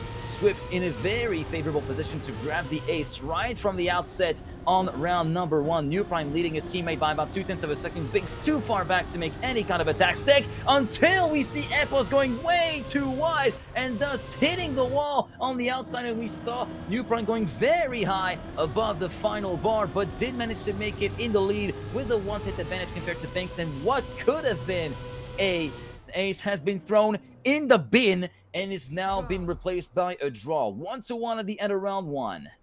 Yeah, Swift having a beautiful shot right there, and unfortunately unable to seal the deal with that 1-1. It's got to be a little bit of a kick in the teeth for the Swift players right there and Swift fans alike. We'll see though if Epos this time around will be able to solidify that, right, recover from the mistake, as the rest of the round was looking beautiful right there. It's New Prime and Epos doing what they needed to do, but unfortunately having some issues on the side of Epos, slowing down, messing up the transition, but at the same time, there's the respawn for Binks, and so New Prime and Otak will be setting up the duel for first place. We'll be seeing which way this will go, depending on first and second, third and fourth, as we are having quite the big difference between a third and fourth place. Epos just needing to stay alive, looking at the time differences. New Prime and Otak, though, it's going to come down to these turnarounds. This time, no clip happening on the side of Otak. And in fact, so much speed coming out of it as well. So much so that he's able to overtake New Prime. Still, though, a respawn for Binks will mean that him in first place will make it a draw. Both players side by side, releasing just a little bit to make their way through that turn. It's going to come down to the limbo line. Who goes as low as possible? Let's go in. New Prime goes a little bit higher. Otak a bit lower, and Otak with that winning the exchange, getting himself into first place. Epos coming in third, making it another draw. From a draw to a draw to a draw. This painting is turning out to be beautiful. As we go into round number 3, Otak clocking in the first sub 106, I think, of the map so far with a 105.1902 if I am not mistaken, and we are now moving our way into the next round with Binks now looking to make amends for the previous round where he had an unfortunate clip on the way to checkpoint number 5, forcing himself to respawn, much like Epos had a little bit earlier on in the round where he unfortunately did not have enough speed for the transition into the ramp. This time everybody in the top 4 makes it through nice and clean through that ramp drop down, as New Prime leap the field into checkpoint number 5, 24.965, a tenth away from his own splits from the current world record that he obtains. The snail currently being navigated through the turn number 7. Still, New Prime leading ahead of Binks. Otak battling with Epos for the benefit of third position and of the second sector. 43 points. Actually, I'm reading the wrong split. Sorry about that. It was a 41.5.6 thereabouts in terms of the splits. And the best split is a 41.42, a courtesy of New Prime here on that map. But he's finding himself in hot water and actually taken in between, in a bit of a spot of bother between Binks and Otak. Binks, New Prime, Otak in that order. 1, 2, 3. Otak trying to go for the low line once again, trying to snipe New Prime away. It's not enough, but water time from Binks of 0.654. Completely annihilating his previous personal best, finishing 84 milliseconds ahead of New Prime. my word, I was so enthralled and taken by the battle from Otak, the absolute send that the man from Samuel tried to put down to actually get ahead of New Prime, that I didn't even watch the times from Otak. That was a staggering round end from the Frenchman. Yeah, putting in the work right there, just doing a phenomenal job of it, and being paid off in a victory at that as well, finally breaking the draw streak that we had in this one. Not as long as it was on Sunburn, but still, a streak is a little bit of a streak, even if it is just the 2, Bokeh 4 to 3, and with that, another step in their favor, making their way into the grand finals. And it's really a moment in time in which Swift needs to pick it up, needs to put their foot down on the pedal. Unfortunately, Epos having trouble with the track. It's really been New Prime who's been able to shine here, but at the same time, you can't expect him to shoulder this each and every round. Binks is ahead. Otak going a little bit harder through the railings right there, and New Prime trying to get ahead, trying to find his way past Bokeh, but Otak's been doing a phenomenal job on this finish. And you know what? Crashing into the pool side is going to do exactly that. We're going to need a lifeguard for that situation as Bokeh clocks in an ace in their favor. Yeah, I feel like a floaty will not be enough to actually rescue New Prime from that after that headbutting of the edge of the pool. Unfortunately for him, and it's not going to be no diving allowed. That is a very, very shallow pool that we're dealing with. Very shallow pools, and the floaties do look inviting, but do not go into those floaties either. They will reject you, much like the walls of the pool will reject you, as New Prime and Carl Jr. have experienced the hard way over the course of the last few matches. In the meantime, match point attempt number 1 from Team Bokeh, but it looks as though the conclusion will not happen on this round because Binks has had a troublesome start and finds himself way back in the field, close to 5 seconds down compared to Epos and Otak, who are battling tooth and nail for the lead of the race at the moment, going into the snail corner from checkpoint number 7. It is going to be Epos going all the way around the outside, managing to get the perfect exit speed from that corner to move into the lead still with checkpoints number 7 and 8. 41.598 splits, looking very, very good on the part of the Englishman as Otak continues to pile on the pressure on the man from Team Swift, and maybe a little bit more speed courtesy of Otak. No, that speed advantage is completely negated by Epos's entry into the bobsleigh, now trying to send it in into the corner post checkpoint number 11 as we continue our way through to the finish line. It's Epos, Otak, New Prime in that order, and the victory going the way of Team Swift with a 105.625, yet another 0.6 and another PB being validated by Epos, going from a 0.69 to a 0.625, and the victory allowing Swift to move within 3 points, just a single ace away from completely leveling the gap back flat.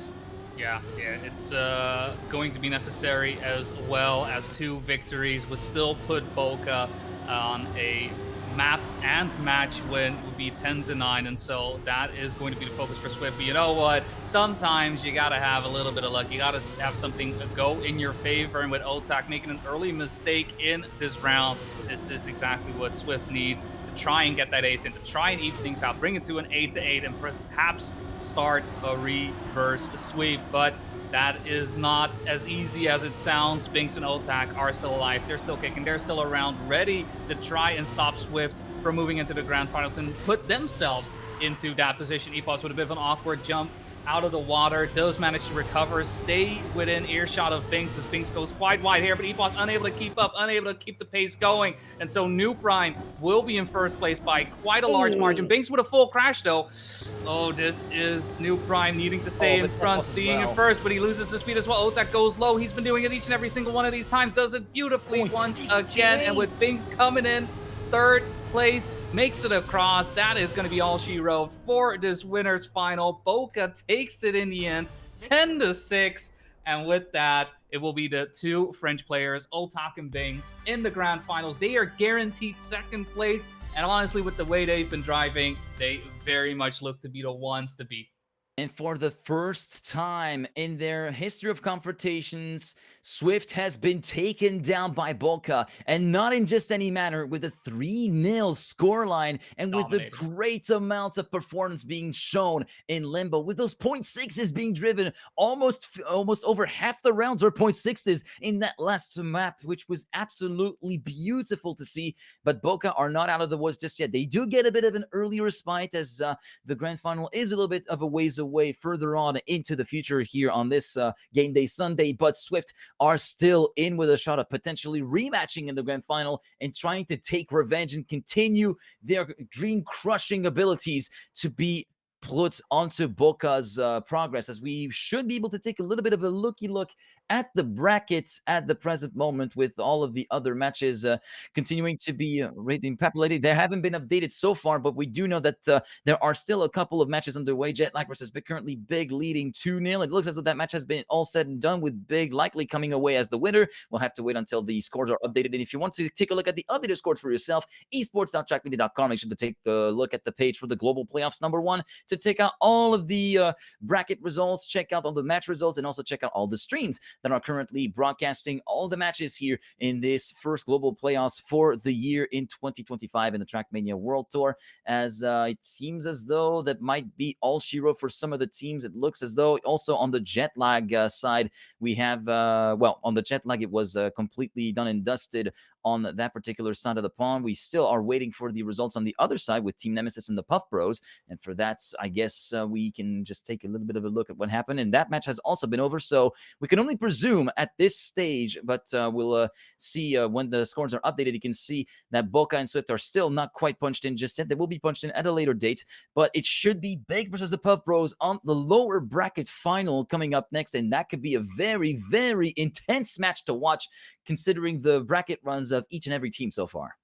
Yeah, with this, 4 teams remain in. There's 3 teams that will be able to make it into the prize pool, right? Get the bronze, silver, and gold medals, trophies, whatever it is you want. I mean, we have trophies, to be fair. This is Trackmania after all, but there are still those points as well to make sure that you accumulate as many as possible. But at the same time, right, we're at the top 4. We're seeing the best of the best come to fruition, really shine forward. And I'm just looking forward to seeing what happens from this point on. It is all elimination matches. It's all make or break for each and every one of these teams. We're going to be taking a short little break to get ready for that next match. So don't go too far if you do go anywhere, and make sure to come back for our lower bracket round number 3. All right, so we did get Got the. it.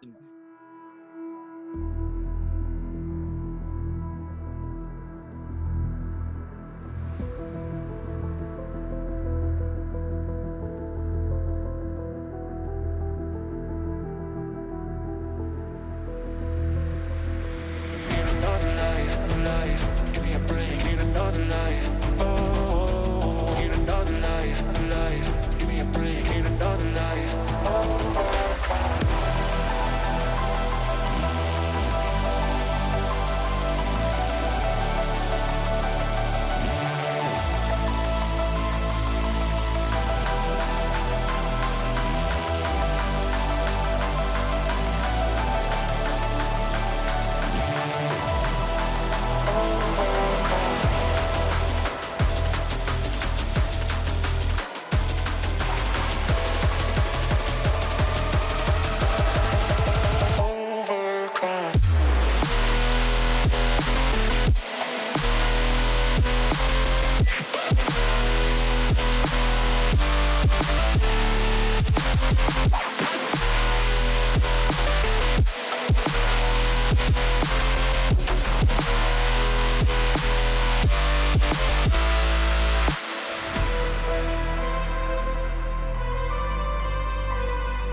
the start, from the start. Hey, hey. Did you hear them sirens playing? Hear them sirens playing from the start. Hey, hey. Hear them sirens playing from the start.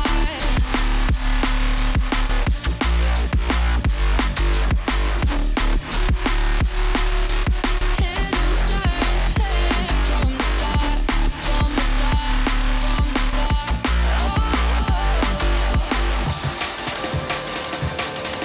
Hear them sirens playing from the start.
Just break my heart.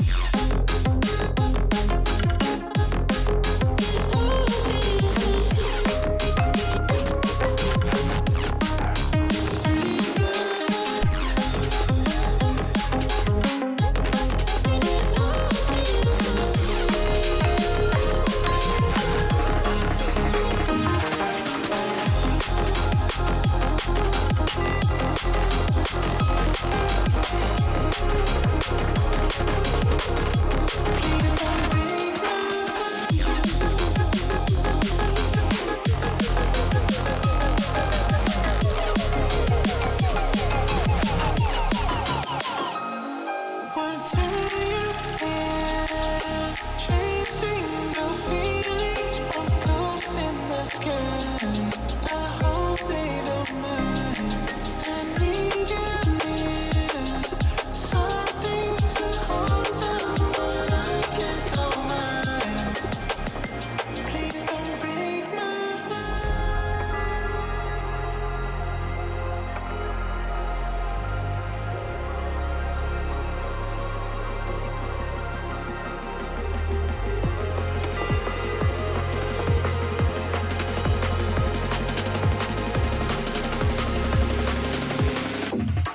Just break my heart.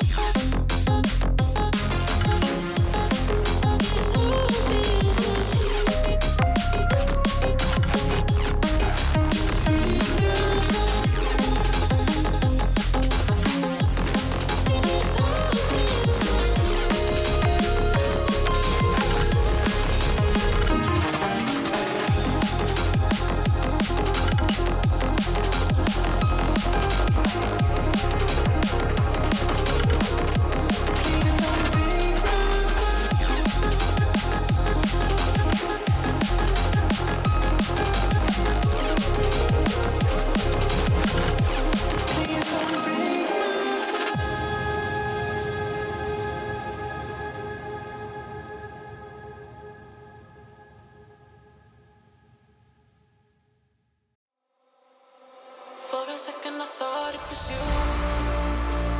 Thought it was you. Thought it was you. Thought it was you. For a second I thought it was you. Thought it was you.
taking me, trying hard, bittersweet.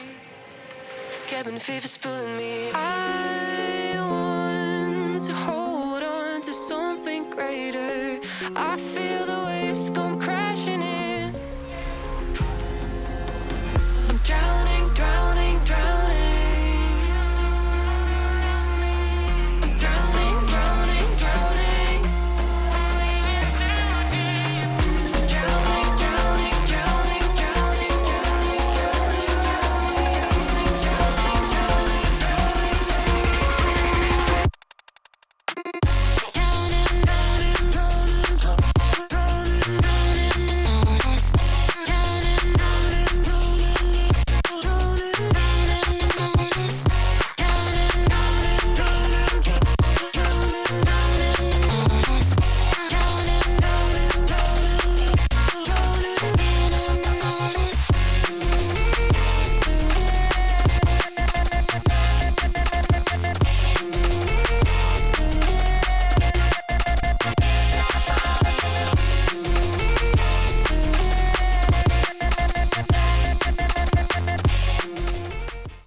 Welcome back, everyone, to the Trackmania World Tour Global Playoffs #1. My name is Boney C, joined here once again by G Geek, and ready for our 4th match for today. We've been eliminating teams left, right, and center. We're left with 4 in total, and from this point on, it's all elimination matches. First off, though, it's going to be Berlin International Gaming heading off versus the Puff Bros, both winning their lower bracket matches 3-0. Big winning against Jetlag, Puff Bros winning against Team Nemesis, and now finding themselves facing head-to-head to try and get their way, that final little sliver of hope, into the grand finals. What are your thoughts, G Geek, on a match such as this? I'm thinking it's gonna be. Oh man, I don't really know what to think about this one. It could really go either way. If you want me to go with the direct score prediction, I know we have a little bit of time to go We got for time. that. We got time. We can we're starting at the- philosophize. We can discuss. We can, yeah, we can try, put out the models. We can somewhat theorize about this. We have about 5 minutes to go before the match start, which is at top of the hour, so 4 p.m. CEST. Make sure to convert that to whichever time zone you're actually watching this from. And yeah, I would be inclined to say that at least one map will be given away. I'm not expecting the kind of flashiness that we've seen throughout the games, for instance, between Puff Bros and Bokeh, where we've been going to Game 5. I'm not expecting that to be a repeat. I'm thinking it's going to be a 4-game series, but whichever way it can go, I'm thinking Puff Bros might have a bit better advantage to that, but we'll have to see if Big has any really stern words to say to Carl and Pack at this point. Yeah. I mean, Carl and Pack looking to be doing phenomenal. The way they went down, right, was versus Bokeh. Bokeh, who at the same time as well knocked down a Big into the lower bracket. So both having a little bit of a score to settle to get their way into the grand finals. So obviously, there is still one more team in the way of Swift, who unfortunately lost it, right, 3-0 in our previous round against Bokeh. And really the final boss for each and every one of these teams really is Bokeh, but they got to battle their way alongside, right, up that pyramid, up the tower towards the tippy top, and get the win in. Personally, I do edge more towards the way of Puff Bros than Big, but at the same time, we haven't really gotten the chance ourselves, at least, to see Masan Granadi unfold and show off what they're capable of on the main screen. Obviously, on paper, there's a lot of things to be said and done, but that's only things we know online. But at the same time, we've seen a 0.3 PB improvement come in from Pack earlier on as well. Yep. Clearly demonstrating that he is ready to play. He is ready to fight. And the pressure is just going to be mounting more and more and more for each and every one of these players. It's not just a matter of skill. It's a matter of, how well everybody is in it, how well they are feeling at the same time, right? 3-0 wins. You got to feel good. So I think morale is going to be high, and they're just going to be looking to see which maps do you pick, which maps do you not pick. We have seen how important that can be. Yeah, indeed. And yeah, you pretty much summed up everything that there is to say, really, about what you need to go to know into going into this matchup. A matchup which is slated to start in about 3 minutes' time, because we are already seeing that the players are joining the server. We do have the Puff Bros that have just joined in. We're just missing Team Big at the present moment, and that gives us a little bit of a good time to, well, thank you very much again for being with us, be it from the very start of the stream, or if you're just joining in right now to witness the final run of matches for today's action of the global playoffs for stage number 1. And just as a quick reminder that this is the last time for a fair bit that we'll get to see the original map pack that is comprised of Reunion, Ascension, Limbo, Ellipse, and Sunburn in action, after which there will be the stage 2 maps that will be put into use, starting with next tournament, which will be, of course, the very first stage 2 regional for the APAC region, which will be on the week of July 12th and 13th.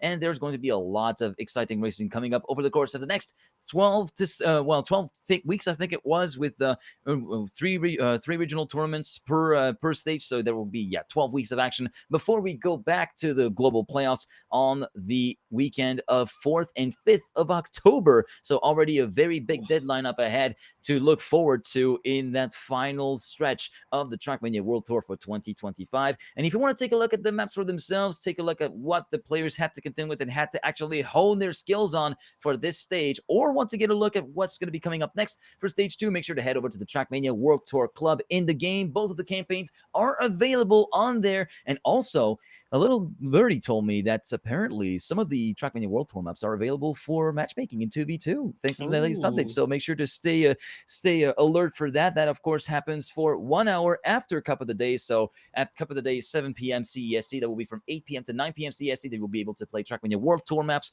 in 2v2 matchmaking. And it's the same thing for the reruns. So Cup of the Night for 1 hour from 4 to 5 a.m. CEST. I'm talking with my particular time zone because that's what I'm most familiar with. And then from noon to 1 p.m. CEST after the rerun for Cup of the Morning. So those are your times to actually get a little bit of a look in situ and get the experience of 2v2 Trackmania World Tour directly from matchmaking, as the game is about to start in 1 minute with the pick phase. Yeah, and it'd be remiss of me to not say, with all of the Trackmania action happening, unfolding, it's very easy to get lost into this whirlwind of action and just all these tough matchups going underway, when what is at stake for this playoffs right here, right now. There are two things on the table. One is the prize money for first, second, and third place. First place will net you 2.5k euros in your favor for the teammates to be divided. 1,500 euros going the way to second place, and 1,000 for third place. But not just that, we're also playing for those ranking points that are oh so important for the end of the season. In first place, running away with 2,000 points. That is a massive boost to anyone in this position. I to a certain extent, you could almost say guaranteeing that spot. Obviously, never say never, yeah. But what a big step up that would be. At the same time, with all these players, with the teams that we have left, 500 points is the least that we can get, and it's determining who is picking the win right here, right now, as we get into our picks. Picks and picks it is, with Limbo being locked in by Massa, Carl Jr. then locking in Reunion as map number 2, then map 3 being locked in by Pack in the form of Ascension, then it will be map number 4 being picked by Granadi in the form of Ellipse, and Sunburn will be our final map. Limbo, Reunion, Ascension, Ellipse, and Sunburn, your map order for that lower bracket final, with the winner getting a spot into the overall top 3 of the global playoffs in the first of the prize money paying positions, at the very least 1,000 euros guaranteed if you make it through this match, which is about to be an absolute gauntlet that will be brung onto the players with that map pick and the quality of the players at hand as well. And the match is about to start in 60 seconds, with our first map being Limbo by Vixa. It's not that uncommon of a sight to see maybe that map from Vixa being played as the opening map. We've seen that throughout a little bit dotted here and there throughout the regionals that have been played, but it's certainly a tough one to start on, especially if you're always a bit of a tendency to fumble on those very first bounces. That sort of cake, that sort of concave platform drop down before heading into the very first bounce, it has been prone to causing many issues for many a player throughout the season, not just in regionals, but also in those very global playoffs. And I feel like we might not be that far from seeing a catastrophe scenario repeat itself over the course of the very least of the first 2 rounds. Yeah, We'll see though, if because not just that, there are plenty of other spots right where limbo happened. I mean, Otak, I think on our previous match really showed off how to maneuver this track expertly. But now it is up to Big. It is up to the Puff Bros. It is NCSA versus EMEA to determine that fourth place spot for whoever goes out, and whoever gets that chance, their second chance at fighting at Bokeh, the team that has sent them down into this position in the first place. Obviously, there is still Swift in the way, looming in the wings, looking onwards to see who it is they will be having to face off when it comes to that bronze match. Still, though, race is set to go. We are loaded into limbo. Let's get limber, loosey-goosey, get below those poles as Kanari and Masa are facing off against Pac, Carl Jr. All right, the first bounce cleared by everybody in the field as we do see that Granadi tries to make a charge for the head of that pack, which is led by Thomas Cole, the Englishman, currently sitting at the head of the field, along with Carl Jr. and Granadi going toe-to-toe. Masa as well in hot pursuit. Moving into checkpoint 5, the first split at 24.978 for Pack, looking very, very good right from the outset as we make our way to checkpoint 6. And the snail turn on the way to turn number 7, taking a little bit of insider line compared to Pack for Granadi, trying to keep tabs on the Englishman up ahead as we do continue to streak away in the lead with a 41.718 split, looking good for Pack, but he gets immediately taken aback by Masa's sprint through the reactor trigger. And Masa taking the lead away from Pack, who suffered a slowdown from checkpoints 9 through 10. And now he will be joined by his teammate Carl Jr. trying to pick up the slack, and now Pack under threat from Granadi for the benefit of third position. Big trying to force a victory scenario on their hands as everybody goes for the bounce, and the bounce will be in favor of everybody and the positions will be locked in, and already starting off strong with a .762 courtesy of Masa, 2/10 clear of Carl Jr., but no lead to be picked out. 1-1 at the end of round 1 on map 1. Now, just opening things up, giving everybody a taste of what is yet to come. I'm sure Carl Jr. is worrying a little bit about the pool side up against Bokeh, having to crash into that twice. Definitely didn't feel too good, didn't look too good, and this time around, making it across has got to feel comfortable knowing that, okay, it's not going to happen all the time. Though a bit more pressure will be put on Carl Jr. as Pac is trailing behind about 0.3 of a second, with Masa and Granadi putting on the pressure, tightening the screws on this one, not wanting to settle for 2 draws in a row, and instead flying at the moment in ace formation. Masa will take charge, Granadi following behind him. We saw how good Masa was on this turnaround. Let's see if he's able to repeat exactly that. Gets the slap beautifully and shoots forward into the dirt. Carl Jr. and Pac still left without an answer, but you know what? Sometimes it's not answers that you're looking for. Sometimes you just got to look at the cheat sheet and see that Granadi has the double respawn, crashing out right before the bobsleigh. And so this looks to be drawn position. Carl Jr. is going to take it easy. Pac also decides to go sky high, and it is going to be a draw 2-2 between Big and Puff Bros. No leader in sight. Whilst we were actually following that, I was just in awe of what the Masa has just actually posted in terms of time, a .612. That's even faster than what we went at the very tail end of the game between Bokeh and Team Swift that you were able to see a little bit earlier on the stream. Masa laying down the heat on the pavement right there on this opening map in the lower bracket final. Right now it's Carl getting a good start, moving ahead of Masa and Granadi. Pack at the tail end, only about 1.5 to 2 of a second down compared to his teammate, who continues to fight nail and tooth versus Masa. 25.012, the split at the end of checkpoint number 5. Moving on to the snail, we go a little bit further towards the outside, try not to lose too much speed on the way out, and Carl still keeping himself ahead of Masa for now. Moving on to checkpoint number 8, the split 41.695. This is looking even faster than when we were before, and this time it's a much better trigger for Carl Jr. than Masa. First time for Masa here in this opening rounds to actually lose a little bit of footing here after that reactor trigger from checkpoints 8 through 9, and now Pac piling on the pressure on his old sparring partner from the Team Expert days as we make our way through to the final corner, and the jump below the line. Can Carl try to post a time in retaliation to Masa? Yes, he can. Not quite as fast as Masa did go, but still, a .681 is nothing to scoff at, and the Puff Bros take the lead 4-3.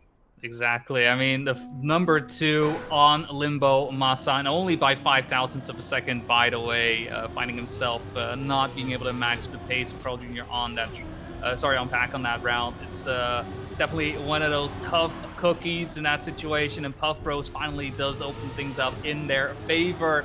after Big was putting on the pressure in those previous 2 rounds. This time, though, looking a lot more favorable for the Puff Bros, finding themselves side by side as Masa does have a bit of a mistake on his end. Kanari has to get past the Puff Bros right here to make sure that any damage that is dealt isn't too big.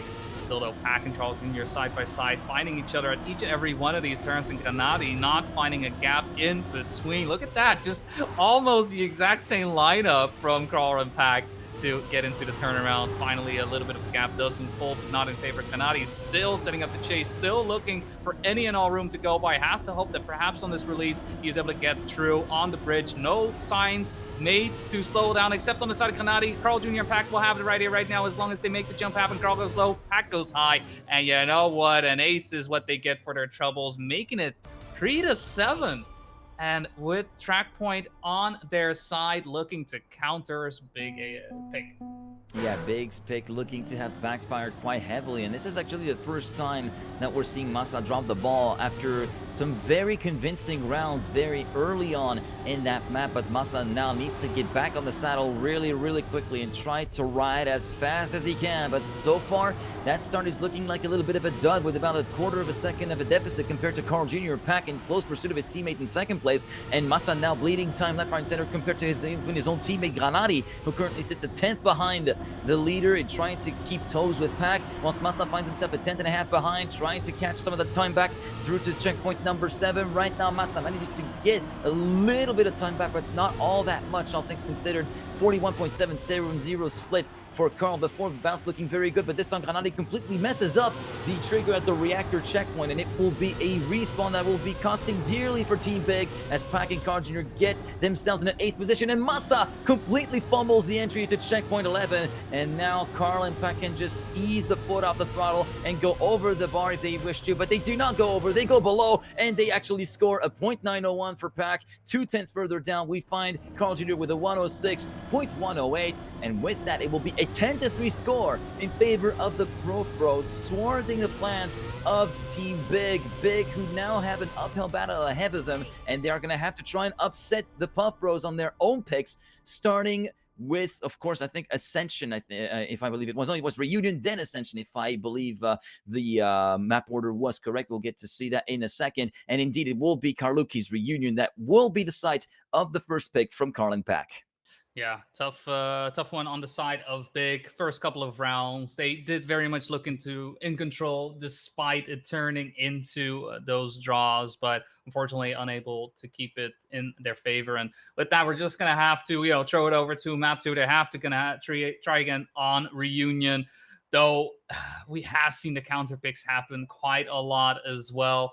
It's going to be a question of whether or not Big has that momentum in their heads. It's tough beat, honestly. After having these 2 aces back to back, I can imagine their confidence may be a little bit shot, but at the same time, right, they were able to fight their way all the way to this position, to this moment in time. So they will have to push on. They will have to push forward. They will have to keep their heads down, their pedal to the metal. I'm sure Granati is doing exactly that. I hope his desk is surviving whatever is happening on the steering side, because this is going to be it, especially with a respawn from Carl Jr. Great opening from Big here on round number 1.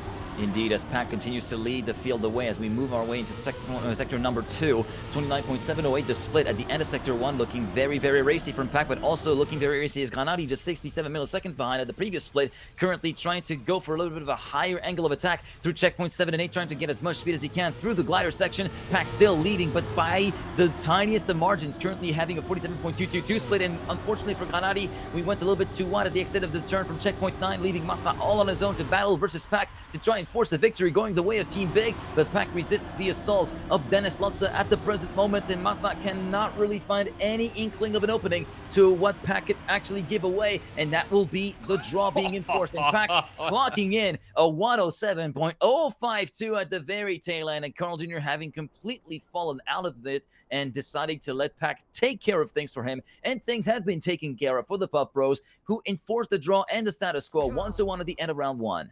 So close to getting those 106s in. We're on the cusp of it, honestly. We have seen such amazing times today on Reunion, and every time we've been so close to 106. We have seen that yesterday during the Swiss, not yet during brackets, and looking forward to that very much so. But a draw is going to be a draw. Carl Jr. Being able to rely on Pack, I'm sure he's quite happy with that.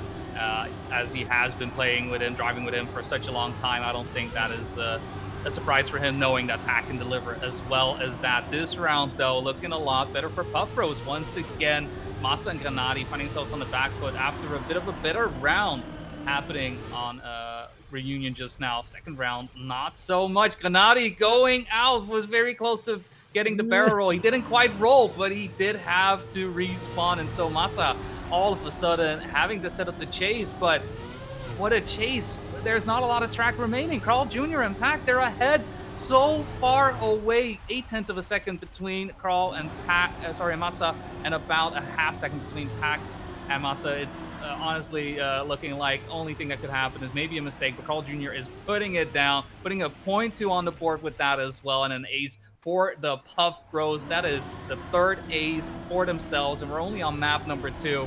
Big needs to find an answer here. This is not the way they want it. I mean, Granati finishing or not doesn't really matter too much. He does make it across, but Big is not finding it right now. Yeah, Big did not find it in that round where everything seemed to go wrong with that early mistake from Masa, and then Granati almost rolling over, managing to keep the car somewhat on the road, but then the car deciding to treat us with a display of interpretive dance around the neon, but that is not really going to serve you any good if you're Team Big, because right now it is going to be a 3-point lead in favor of the Puff Bros, and Big feeling the heat as we do see Carl Jr. forced to respawn before checkpoint number 3 rings the bell as we move on to the ice section with Masa, Granati, and Pack 1, 2, 3 in no particular order. Pack leads at the end of Sector 1 with a 0.745 split. At the end of checkpoint number 5, Masa in second in hot pursuit, but Granati has dropped the ball quite significantly, a second behind the leading duo, and now Masa on the attack versus Pack. Thomas Cole versus Dennis Lutza for the lead as we head into sector number 3. Who will get the lead into sector 3? It will be Pack with a 0.318 split at the end of checkpoint number 9. Better entry speed into the bobsleigh as well for Pack. Better exit as well, actually somewhat identical exit between the two, but Pack with the momentum that he gathered forward is able to keep the lead around a 10th to a 10th and a half ahead of Masa, and will be able to enforce the draw after taking the lead away from Big in the previous round. And yet the times keep on coming with a 0.182 courtesy of Pack. 2/10 clear of Masa. Granati finishes a second down compared to Pack. Carl Jr. does reach the finish line at 6.9 seconds away. Nice. 5-2 for the Puff Bros as they continue to lead. It's just a wall being erected, put up by Pack on these rounds. There's just no way that Granati and Masa are able to find their way around the Englishman. He's just doing a phenomenal job and just having the best of times on Reunion. Carl Jr. having had 2 of 3 rounds not really going his way, one of which that did go well was an ace at the same time as well. So that gap of 3 points still very much in favor of Puff Bros, and Granati having some issues once again, just not able to put his mark on this race, on this map, and Masa now as well with a slight touch. This is bad news for Big. They are unable to just find their way into this race. They're unable to find their way on their own map pick and now on the map pick of the Puff Bros as well. They are struggling hard to keep up with what Pack and Carl Jr. are putting down. Still, Pack and Carl Jr. doing what they need to do, finding their way into the bobsleigh, straight as an arrow, doing what needs to be done. And Granati, all he can do at the moment, he can look on. He can see how they are attacking each and every one of these turns, getting around each and every one of these apexes beautifully, and a no clipping of the sword, no mistakes of the sword, and another 0.0 from a Pack. The man is on fire, and an ace is exactly what the Puff Bros deserve after a round like that. Now, whilst you're actually commentating on that, you may not see it on the stream, but I was literally making faces, big O faces. I was checking the splits from Pack. 0.688 in checkpoint number 1, in checkpoint number 5, and then checkpoint number 1 at the end of sector 2. He was looking even faster almost than the world record. A 0.075, an absolute display of speed being put on by Pack on that previous round as we start the first map point attempt here on Reunion for the Puff Bros, and Granati barely clipped tripping the wall, sliding out into the ice, managing to put this car back in the right direction, but that will more than likely seal the fate of this round and this map in particular. The Puff Bros about to walk away with an 11-2 scoreline with their second map in the bag, but of course there is still a couple checkpoints in the third and final sector to go. 47.394 split. We are lifting a little bit the foot off the throttle this time around, given the gaps that have been considerably widened over the course of the round due to the mistakes from both Granati and Massa, and both of big players were kind of feeling like Ayrton Senna and Kilami 92, just seeing Nigel Mansell and the other Williams just sprinting away into the distance, just like Puff Bros sprinted away into the distance with a .388. Carl Jr. wins by 50 milliseconds from his teammate who clocks in a .438 by any logic. 11-2 at the end of reunion. 2-0 for Puff Bros, and they have 3 attempts at making their way through to the consolidation final, or lower bracket final, sorry, and bag their spot into the top 3. Yeah, it's we haven't seen the reverse sweep coming in just yet, but that is exactly what Big needs to do. Suffering a horrible loss there on reunion, and at the same time also having issues on their own map, Big, right, in Limbo. Now Ascension is the forwarding motion, right? This is where they need to figure out, how do we get ahead of Puff Bros? How do we make sure that we can get that impact in? During warm-up, I will mention both Puff Bros crashing, so who knows? Maybe that is a sign of things to come, but at the same time, you don't want to be that warm-up hero, right? Who gets it right on warm-up, and then after that, everything goes wrong. It may be just the reverse. Either way, this is match point for Puff Bros. Do they have what it takes to send Big packing just like that with a trio, or does Big still have something left in the tank? It's time to go racing for the third map. First round underway, and already Carl Jr. completely out of left field, messed up the entry to checkpoint 2, hits the scaffolding underwater, and is forced to respawn, falling into the depths of last place, leaving his teammate Pack all on his own. 24.722 at the end of checkpoint number 5. The first sector looking very good for the Englishman, but he briefly brushes the wall on the way to the transfer ramp, promoting Massa and Granati into first and second position. The war of attrition and the race of attrition continues, no matter the ranking, no matter the level of players. You can fall victim at any point for a small lack of concentration, a small misalignment of the car, and it can all come unraveling so fast as it did for the Puff Bros here on this opening round of Ascension, which Massa and Granati are on course to win handily and take the first ace of the map and take a very solid option to try and make a run for freedom as much as they can. 106.933 for Massa, who takes the win, 2.2 seconds ahead of his teammate Granati. Pack finishes in third, some 1.7 seconds down compared to Granati, and then with 6 seconds to spare, Carl Jr. does reach the finish line. 3-0 for Big, who make the most of a very, very hectic round. Yeah, it's sometimes, you know, you can't expect every round to be as close as can be with cars trailing within one another that time around. It simply was a matter of Big taking advantage of the situation, seeing what is happening, and while there was a bit of a, early mistake on both sides, the mistake on the Puff Bros was simply larger, and Big able to take advantage of that. We'll be quite happy knowing that they are finally leading at this point in time. In terms of map, the reverse sweep, this is one of the first steps you gotta set up. You gotta get ahead and score. His tail is old as time. For now, though, we see every one of these players relatively close together to one another. Pack being the leader of the bunch, keeping the pace nice and high as he did on reunion. Carl Jr. getting a bit from inside line, while Granite goes a bit more outside, allowing Carl Jr. to overtake. And with that, the Puff Bros reunited at last, and Massa having issues with the transition onto the grass. All stakes are on Granati. Will it be an ace into an ace? No, sirree. Carl Jr. unfortunately unable to keep the gripping, and with that sliding out, Granati has a bit more speed than Pack. Is it enough for him to overtake? No, Pack taking the inside line there as well, but Granati still with a bit more speed, gets the overtake, makes the draw happen because of that, and Big keeps the lead 3 points when it looked a little bit dicey initially. Fortunately for Granati, his attacking was on point. He did a phenomenal job and made sure that Big stays in the lead. The real man himself coming in to save the day. Granati managing to snipe Pack's lead away and taking advantage of that slide out from Carl Jr. in the middle of the ice slide from checkpoints 9 through to 10, and now he has it all to do over again, even though he starts with a little bit of a setback already with that sluggish start. He will be able to compensate for that maybe with the wood. Not quite. It will be the Puff Bros firmly in the lead at the end of Sector 1 with a .737 and .767 in terms of splits at checkpoint number 5. So 2 airplanes worth of time currently sitting in between the two, but Pack having a bit of a slow landing into checkpoint number 7 and thus allowing Massa to creep back in and move into second place. We were on the verge of hugging the wall with the right-hand side of the car for Pack, and that is a great split from Carl Jr. A .705, just a couple of hundreds away from the splits from the world record as Pack continues to fight back versus Massa and trying to hold out the attacks of the German for second place. And now Granati also comes in the mix to make it a 3-way fight for that second position. Pack trying to go for the risky strat, trying to go with a bit of a tighter line through that double left-hander. Granati still in to spoil the party for the Puff Bros, and spoil the party he will for less than 300ths of a second, enforcing yet another draw, keeping Big alive and keeping their head above water. The man comes here to save the day once again.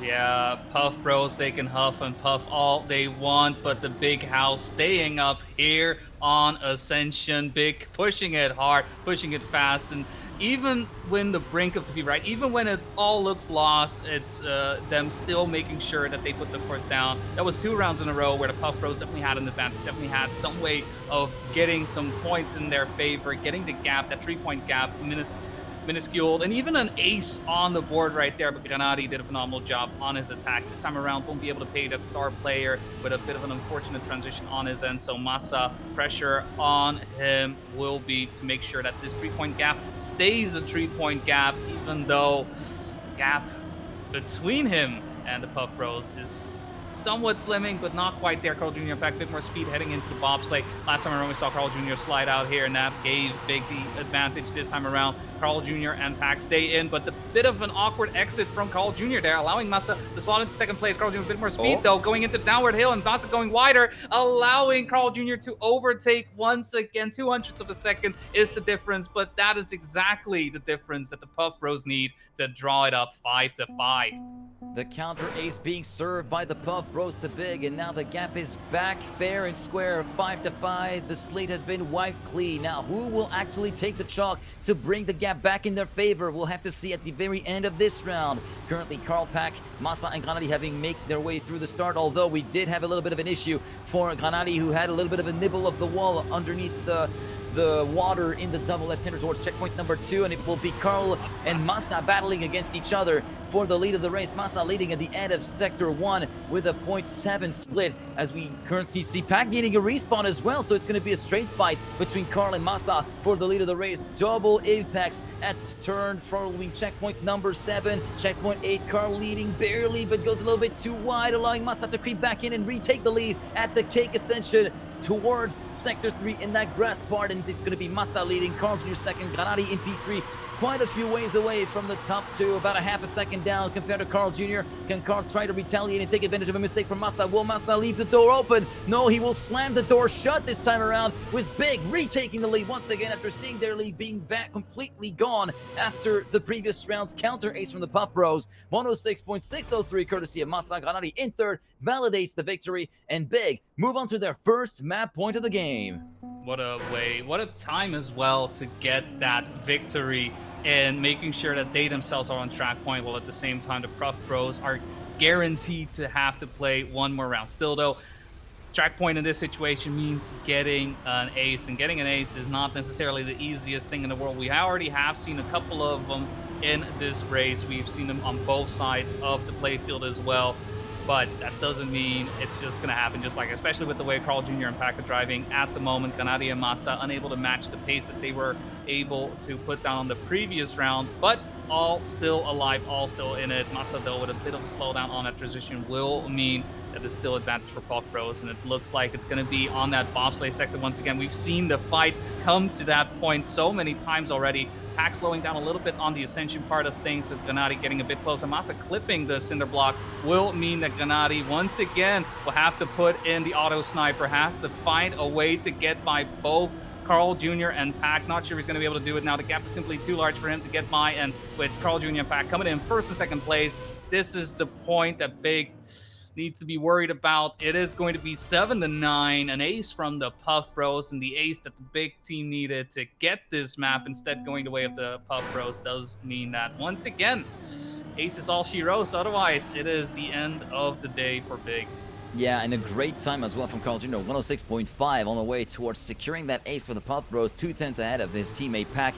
And now Big have it all to do. It is ace or bust for the German duo. Otherwise, it can be looking at an early exit with 4 even the prize money paying positions. Right now, Pack taking the early lead, but he barely grazes the pole on the exit of the chicane from the wood, jumping into checkpoint 5. Masa Granati didn't need all that much, but they will take it to move up into an ace position. But Carl Jr. is keeping a close eye on the proceedings and actually in close quarters combat versus the 2 German players, currently fending off the attacks of Masa, now taking the fight to Granati to take the lead before the start of the ascension into checkpoint number 8 and sector number 3. Granati retaking the lead once again from Carl Jr., retaliating to the attacks of the Canadian, who's now fallen back down to 3rd place. Masa now continuing to try and fight off the attack from Carl Jr., but the fatal mistake has been done by Masa, clipping with the very top of the bobsleigh with the right rear, and Carl will also snipe away the lead from Granati, saying no way you're going to be upholding your individual honor this time around. 106.683, 12 milliseconds ahead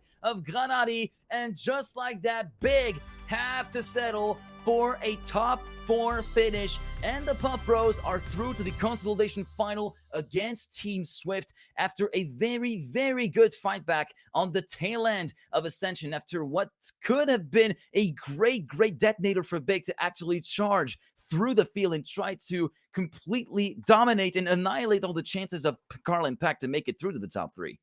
Yeah, it's just Big with that. I think we'll be in shambles despite them fighting back as hard as they did. This has to be painful coming down to that final round, having that opportunity. It's brutal. It's just simply brutal. Simple as that. Not only because of the way that the match unfolded, but also barely missing out on the prize money, barely missing out on that top 3 spot, right? Not getting on the podium. Yes, you'll be on the Wikipedia page, but you'll be on that number 4 spot, and it feels bad. It just feels bad. At the same time, though, Masa and Granati did a phenomenal job, right, on that final map, finally showing off why they were able to get as far as they did, just unable to stick the landing, and the Puff Bros are able to blow one out, and with that, find their way facing off against Shift, and perhaps eventually make their way towards Bokeh, who are still waiting out there, you know, seeing everything from their tower, looking down on the rest of the players, saying, bring it on. Yeah, they're eagerly waiting for their next.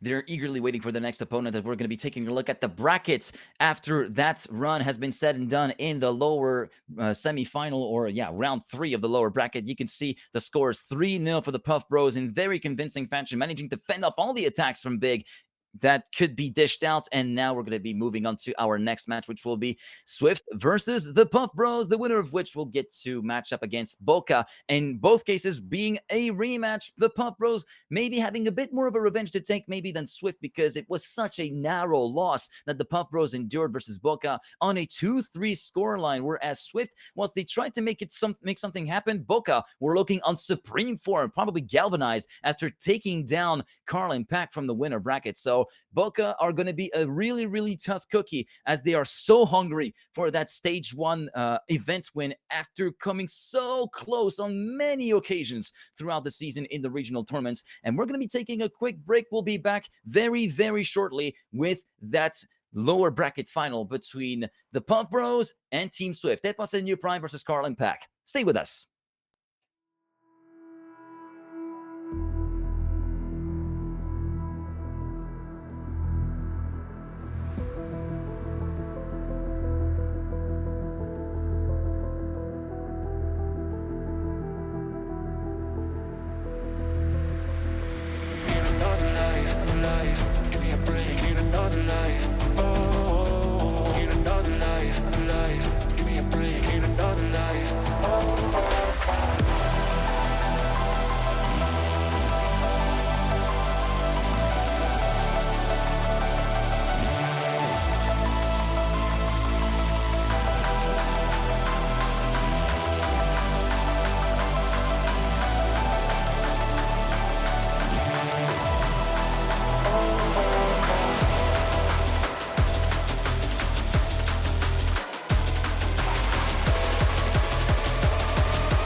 Just break my heart.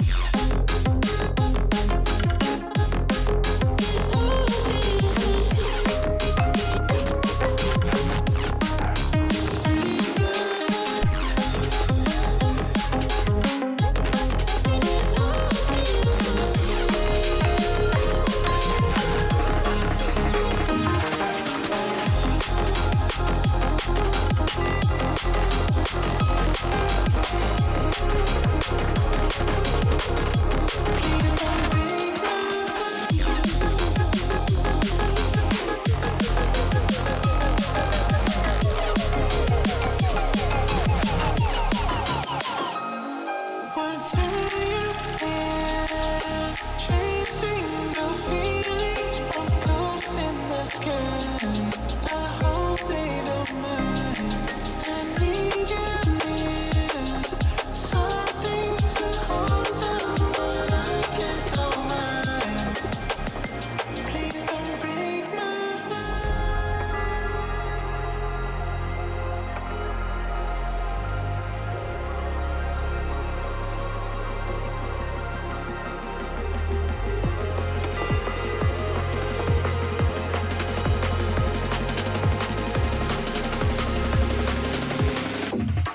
Just break my heart.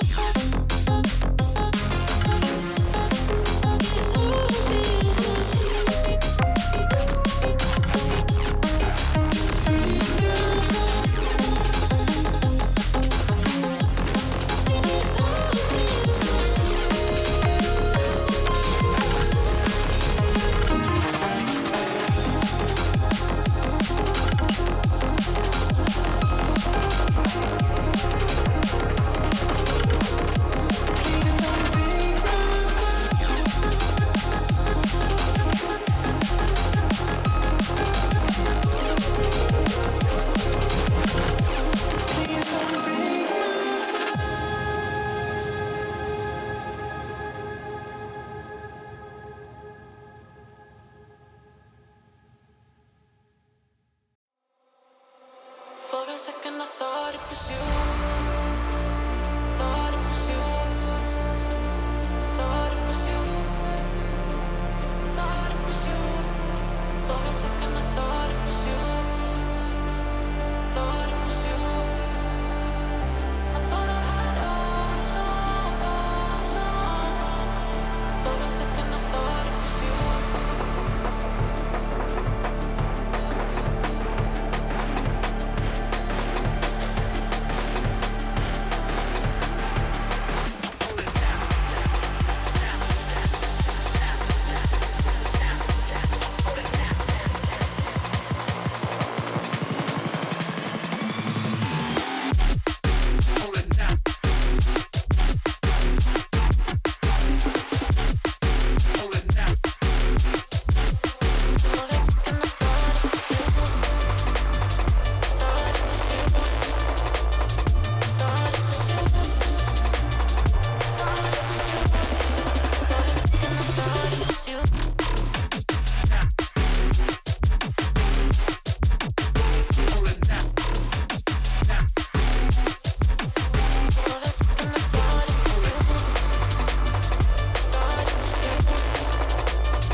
drowning deep.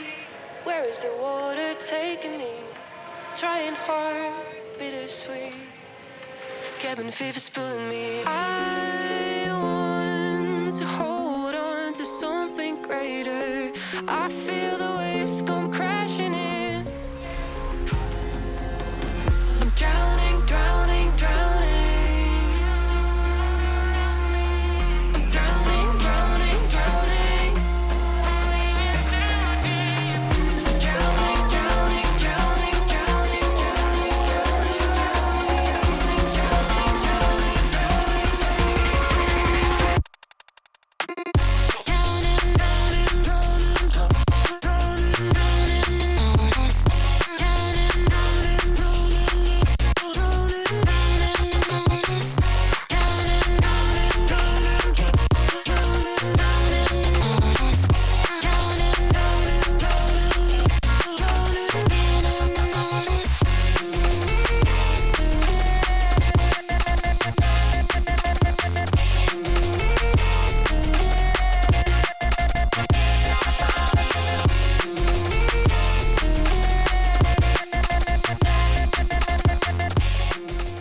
And just like that, welcome back to the coverage of the global playoffs for Stage 1 of the 2025 Trackmania World Tour. We are a few minutes away from witnessing the penultimate match of the tournament being taken underway with Swift versus the Puff Bros. The Puff Bros who came through after a dominating performance versus Team Big in lower bracket round 3 a little bit earlier on. And Swift now having a little bit of a tougher opponent maybe than they would have bargained for to try and fight against to get revenge on Bokeh in the grand final. And given the form that Pack especially has displayed so far today, I think it's going to be a one tough nut to crack.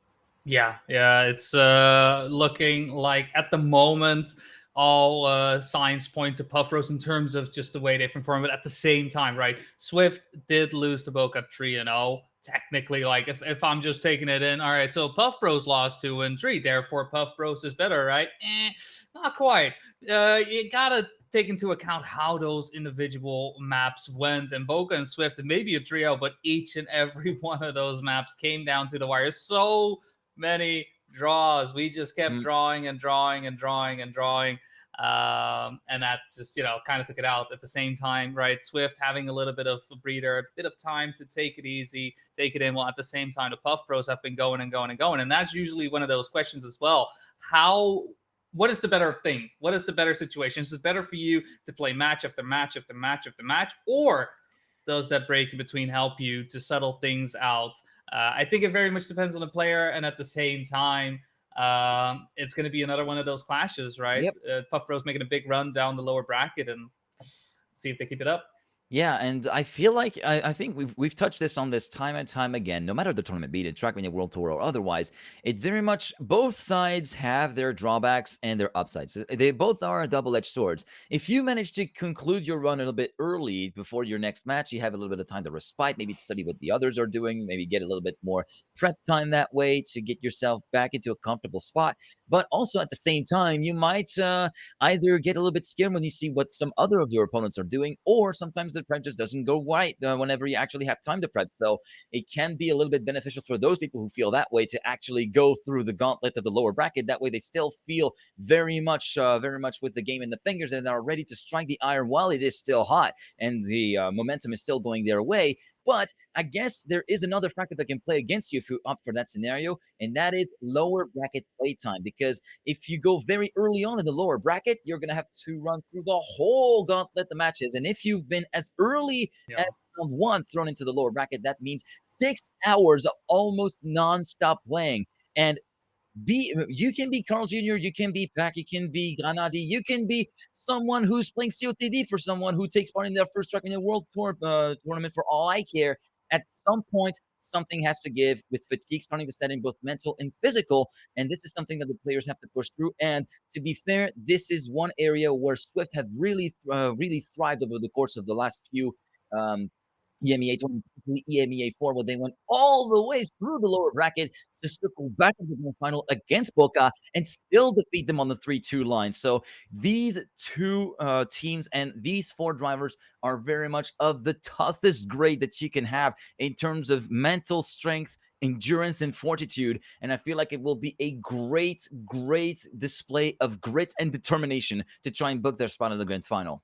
Yeah, makes total sense, right? Just having that breadth of experience to go in. I don't think for any of these players, they are definitely not unfamiliar to these types of situations. They've been playing in tournaments for years at this level as well. I think for New Prime probably being the only one where it's, like a little bit, but even then, he is used to it. He is one of those. I mean, I feel like he is cool as a cucumber, in the way he is, the way he plays, the way he how just sober he is in terms of his responses as well, right? Even if he does amazing, if he does well, he still takes it one step at a time, right? He doesn't take it for granted, and that is also one of those things that is so important when you are making these deep runs, when you are as close as you are to making your way into the grand finals to potentially win the entire tournament. But for the time being, it is all about third place. Either one of these twos are going to make it happen. Puff Bros did a phenomenal job against Big, right? They were able to really get their footing in. They have 2 3-0 wins in a row now. First against Team Nemesis, then against Big. Will they be able to repeat that against Shift? That is going to be the big question. They haven't met up against one another just yet in the bracket stages. First matchup. And now it's the trio teams from the Swizz facing off against one another here in this consolidation finals. I mean, this is beautiful stuff. Beautiful stuff. This is indeed beautiful, and that's the very first time, indeed, as you pointed out, that Swift face off against the Puff Bros. The Puff Bros did face against the sister team Swifty, which they swiftly taken down. As the first pick goes the pick way of Swift, with Sunburn promptly locked in by the Swift team. Then Carl Jr. picking Reunion, Pax choosing Ascension, New Prime deciding between either Limbo or I think it is Ellipse, the last few maps remaining in the pool, as Epos did the lock-in on Sunburn. Limbo will be our 4th map, and Ellipse as the deciders. So Sunburn, Reunion, Ascension, Limbo, and Ellipse. Starting off with Sunburn is a very, very tough ordeal for all players involved, no matter the team, no matter the skill level. It is very much a tough track to start a best of 5. Yeah. This was also one of the maps that we saw Bokeh face off against Swift. Swift also picking into that Sunburn, right? Wanting to get a little bit of sunshine on their face, but it was not the way they necessarily wanted things to go, right? It was still a bit unfortunate. Some mistakes sneaking in here or there, especially with that risky finish coming into the fold many times. It just doesn't quite pan out, but they keep on to it, right? They hold on to it. They may have been able to regroup, right? Take the hour that they had to tune it down, make sure that any and all kinks have been worked out, but it is still a little bit of a risk in that sense. They didn't look too comfortable on it, but if you're picking into it first, especially against Puff Bros, who picking Reunion and essentially the exact same picks that we saw up against Big and very much going in their favor, it is a little bit of a scary one for Swift, but hey, I am going to be accepting that they know what they're doing. So New Prime and EPOS, they will be able to make their mark on map number 1 for this consolidation finals versus Pack and Carl Jr. Sunburn, the first of venues for these two teams to battle it out, and a potential 3rd place for those who don't quite make it. Yeah, indeed. And if there is one of either team losing out in this matchup, they will be coming away with 800 points, if my memory serves right, and 1,000 euros of prize pool to split between the two, of course, at this moment in time. But before that, we have to decide who will come away in turn and who will go through to the final, which starts right now as the field is let loose. And we are racing for the first of potential 5 maps here between Swift and Puff Bros. Sunburn is underway, and we're already seeing one fall by the wayside. It is Carl Jr. who completely messed up the entry into the first footbath section before checkpoint number 1, leaving Pack all on his own to battle versus Swift. That is going to be Epos leading his teammate New Prime at the moment, with the ice slide heading into checkpoint number 3. Who gets the best exit? It looks as though it is a pretty even split of speed between the top 3 at the moment, and Pack still holding off the advances of his fellow compatriots Epos at the moment, with New Prime in 3rd, and the splits look very good. A 31.527 split at the end of sector number 1 as Pack hits the wall briefly at the exit of checkpoints 6 and 7. manages to keep away with it, but that promotes Epos up into the lead of the race. New Prime just lets his teammate happily take charge and continue the battle with Pack up ahead as Carl Jr. is completely out of the running. 1 second down compared to New Prime. Great spin at the exit of that transfer from Epos to move back up into the lead once again ahead of Pack and leaving Pack in the dust at the moment, and New Prime also left in the dust by Pack, so it will be a checkerboard that will be in favor of Swift, who secure the victory with Epos clocking in at 106.137 to kick things off. 2/10 clear of Pack. New Prime finishes about a second down on his teammate in third, and Carl Jr. takes the safe way in the end, reaching P4. 2-1 for Swift, who start off in a relatively good manner.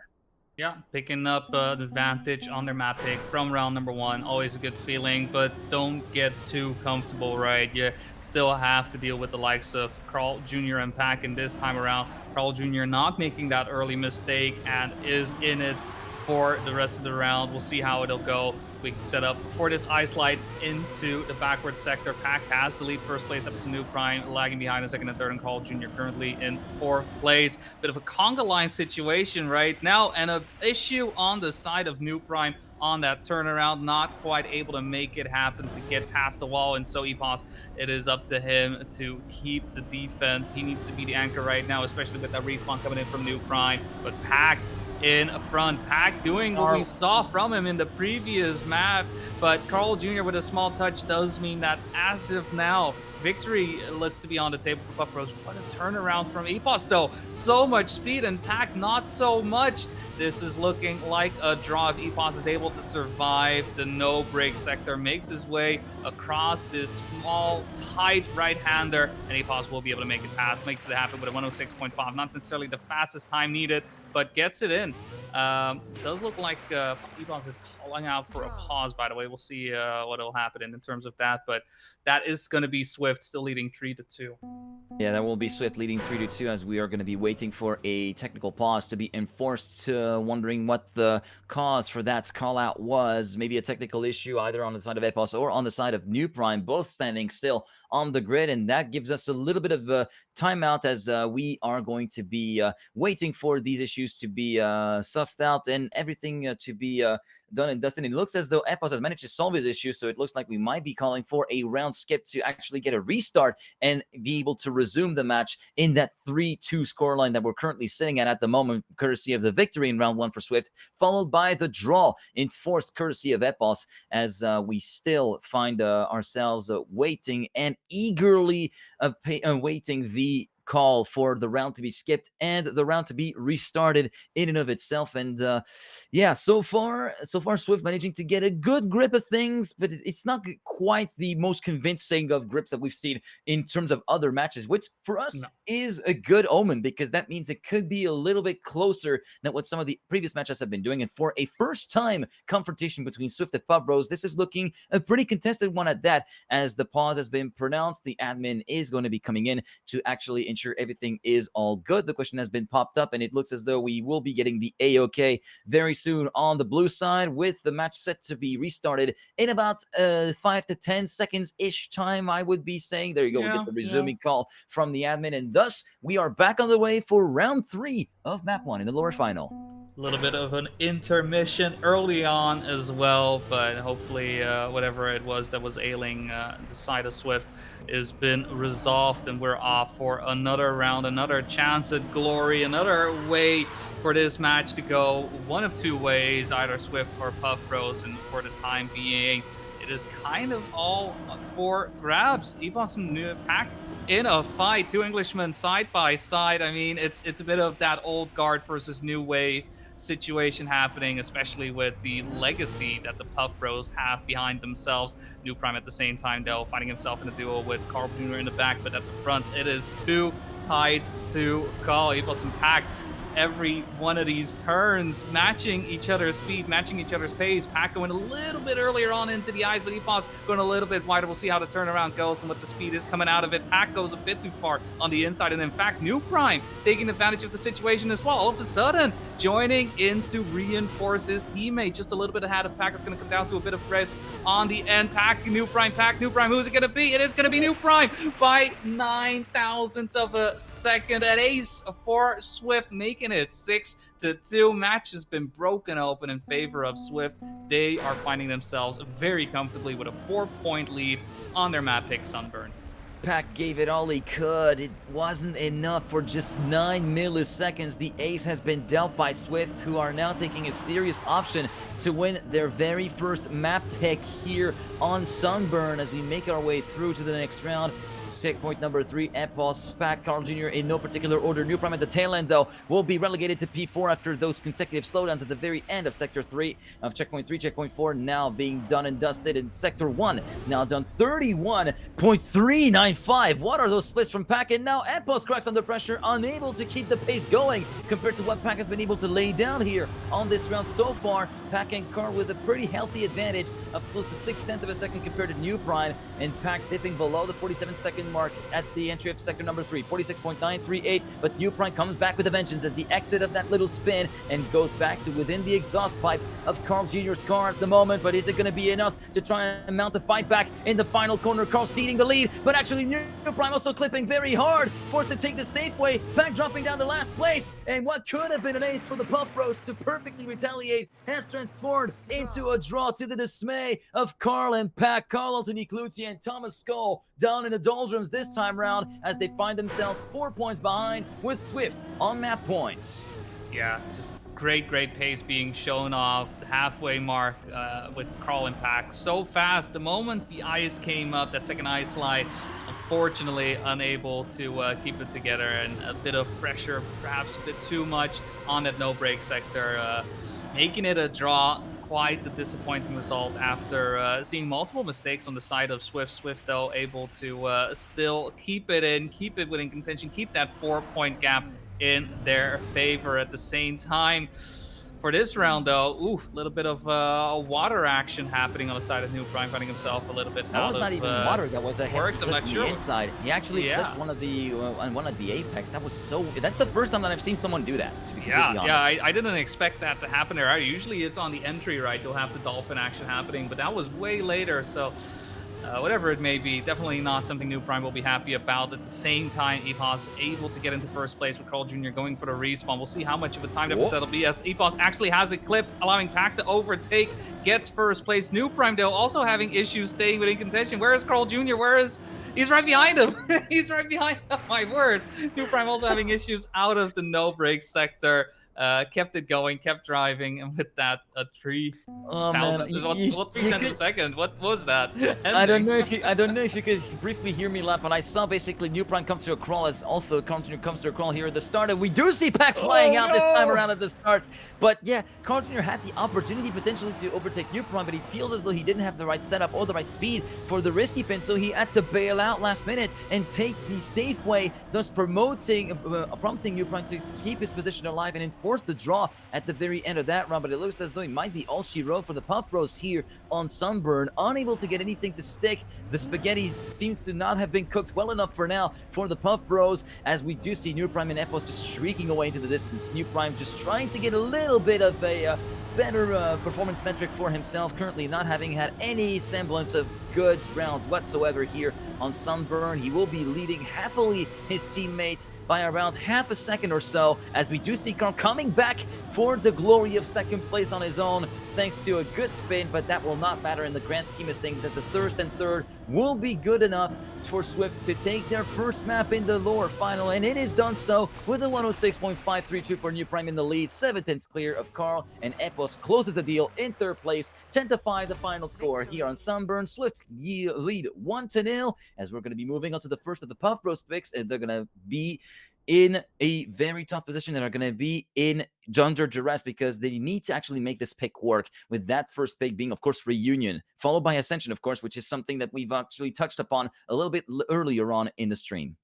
Yeah, and Reunion, we saw Pack putting out absolute amazing times, multiple 0.0s being put down, 1 or 2 0.1s coming in as well. He looked phenomenal right there. I think with that, Puff Bros will be quite happy knowing that Sunburn is out of the way. Sure, they don't want to lose.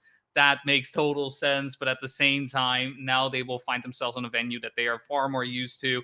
Maybe they got this one out of the way, right? Rip the Band-Aid off and just get into the maps that they want to play, the maps that they have picked. picking up with the first one. Kaluki's reunion is going to be on the board. Epos and New Prime taking the lead initially, 1-0, and Carl Jr. and Pack having to pick up a map win of their own to make sure that the Swift gang doesn't get too far away. But an unfortunate start from Pack right there does mean it's going to be an early 2-1 in terms of players in favor of Swift. Yeah, unfortunately for Pack, a huge full stop pick on the way to checkpoint number 1. Before even the first checkpoint had been crossed for the Englishman, we leave Carl Jr. battling it out versus Epos and New Prime, and Epos leading at the end of sector number 1, but definitely having to put up a fight versus Carl Jr., but a very hefty clip over the glider, over the void, and sending his car into a barrel roll, forcing him to respawn, and Pack is more than happy to take up the spoils and pick up 3rd place. As a result of this, Carl also promoted up into the lead of his own in the head of the field, and New Prime stuck in the middle in between these two world champions, and without any kind of inroad being made into the gap versus Carl, and that will allow the Puff Bros to take the victory and take the early lead here on round 1 of Reunion with a 107.345 for Carl Jr., 3/10 clear of New Prime, who himself is 6/10 clear of Pack, and then Epos does reach the finish line at the end of the round, 6.5 seconds behind the leader. 2-1 for the Puff Bros, who did not expect the round to turn back in their favor in such a way. No, but that's such an important thing, right? You got to make sure to always be driving. I mean, if there is one thing that is so important, right? You never know when your opponent is going to make a mistake. It may look all done right, and it's done and dusted. Even then, keep the momentum going, keep the pace going. You never say never. Big mistake on the side of Pac, though, unfortunately unable to clear his way on the ice. Hits the side of that barrier, having to leave it up to Carl Jr. But even then, Carl Jr. does have the lead, right? And has the momentum to keep going. Makes his way across the gap, but stays alive despite a little bit of a wonky car. Carl Jr. knows exactly how to control that car on that situation, making their way into the bobsleigh. Lineup from Carl Jr. looking beautiful. Pretty much lined up as perfectly as you would like, and keeps the momentum in his favor. New Prime and Epos. Only thing that they can do is keep hunting, keep hoping for a mistake on the side of Carl Jr., but at the same time, Carl is looking phenomenal. He's doing exactly what it is that he does. I mean, there's a reason this man is a 6-time world champion. A point for not the fastest time we've seen thus far, but making sure that his team stays in the lead. And so far, the job has been well done from Carl Jr. in this round to enforce yet another draw to keep that 1-point gap alive at the end of round 2. Moving on to round number 3 now, and Pac, unfortunately, not really having the best of times in that opening salvo of rounds here on Reunion. Let's hope for him that he is able to finally dial himself back into the map, as we do see Carl Jr. this time leaving a little bit of time on the table, as we do see this time Epos also clipping the pinch in the road on the way into the wood from checkpoint number 3, allowing Pac to sprint away into the lead, and New Prime promoted up to second, but battling tooth and nail versus Carl Jr. and the Sector 1. The split will be a 0.622 for Pac. This is looking mighty fast, almost a 10th ahead of the split from Brent's world record here on this map, as we go a little bit more over the gap for Carl Jr. compared to New Prime. Pac continuing to look supremely fast here on that round, despite the advances of both Carl and New Prime. The split here at 0.137, but an unfortunate clip at the inside of checkpoint 9 for Pac, promoting Carl Jr. and New Prime into a battle for the lead. Pac still in 3rd place, but for how long? Here comes Epos thick and fast, trying to dislodge Pac from 3rd place, and now New Prime also having his sights set on Carl Jr.'s lead. Is it going to be enough to win an attack stack? It's a no, and it's going to be a victory secured thanks to Pac's resistance to the very end, managing to secure 3rd place by a little over a 10th from Epos, and thus the Puff Bros little by little build their gap brick by brick over Swift 5-3 as they continue to extend their lead. And I mean, what a way for Pac to recover from that as well. It was looking down and out with the way he hit that wall, but at the same time, you know, he still kept it going. He kept the momentum and fought Epos there to the line and made it happen. Puff Bros with that 2-point lead in the match. Still, though, everything to play. 3 and 5. No track point inside just yet, and all 4 players this time around staying alive, getting through the first half of the track. Pac is in the lead, picking up a lot of speed, but needs his teammate, needs Carl Jr. to get closer. We'll see how much risk will be taken across the hole. New Prime getting pretty close to it, but stays alive, and everybody ready to tackle the bobsleigh sector. We have seen how accurate Pack is with lining up for this. Epos with a bit more speed, though, maybe able to overtake. We'll see Pack, bit of an awkward line, yeah, on the bobsleigh, allowing Epos to get by, get in between Pack and Carl Jr.'s dreams of getting into the grand finals here. We'll see, though, if he keeps the defense up. Last turn for Epos, gets his way in. Pack tries to get ahead, but no such luck. And it is going to be a draw. Swift making it 4-6. Still no track point just yet. And Swift, if they can get an ace, and that would obviously be the best thing in the world, not just because it's an ace, at the same time, that's track point. And that is what these players are looking for, right? A way to decide the map. Yeah, because right now it's still looking very much open for debate. It's still looking like an open-ended finish that we're witnessing here on Reunion, as the Puff Bros are not able to decisively take control of the opening rounds here on Reunion as we make our way through to checkpoint number 4 in the ice part. It's New Prime leading Pack, and then we have a straight fight between Epos and Carl Jr. for the benefit of 3rd place. New Prime will be leading at the end of Sector 1 with a split of 0.702, looking very, very good, but Pack still very much within his ghost. At the moment was Carl, and Epos are letting the fight unfold up ahead, and the Rift is kind of separating the top 2 and the bottom 2, and New Prime full stop picking, full crash ahead into checkpoint number 7 on the glider for New Prime, promoting Carl Jr. up into 2nd place, and Epos into 3rd, looking to try and maybe keep the gap somewhat stable, maybe trying to find an opportunity as Pack has a bit of a wonky exit from the bobsleigh. He tries to catch back up to the Canadian and the English world champions, but it's not looking good enough in the present moment. He has to rely on a mistake, but the mistake comes from himself, and the Puff Bros take the ace that they need to finally put their stamp on this map almost definitively. 9-4, the final score here at the end of this round, and there will be the first match point for the Puff Bros here on this lower final. They are just a single 2nd place away from validating that map. Yeah, one last point. Swift will need 2 aces in a row, which, I mean, sounds almost impossible, right? With the way Pack and Carl Jr. have been driving compared to the mistakes we've seen on the side of Swift, and I think that small mistake on the side of Epos may already prove to be enough. Has shown how well Puff Bros is on a track like Rio, and the only other team that we have seen be as strong on this track has been Bokeh, who is currently waiting for the winner of this match. Carl or Pack at this point in time just need a 2nd place victory from either of the two. New Prime is still in there, right, wanting to make sure that he puts on as much pressure as possible, maybe hoping for Epos to start to link up. The gap at this point in time, right, is still about 7/10 of a second from Epos from the main Pack. But looking at the Pack and Pack in particular, he is in 2nd place. He is doing what he needs to do, even though New Prime is right there, exchanging 1st and 2nd between the two. This is a situation that the Puff Bros can be quite comfortable in, and especially with the last turn coming up. We have only seen one mistake thus far on this sector, and that's been on the side of Epos, and even then, it's been minor. And with that draw, it is going to be 10-5 for Puff Bros. Puff Bros with this, making it 1-1. It's been a little bit of time, honestly, watching these matches, that we find ourselves with both teams having a map in their favor.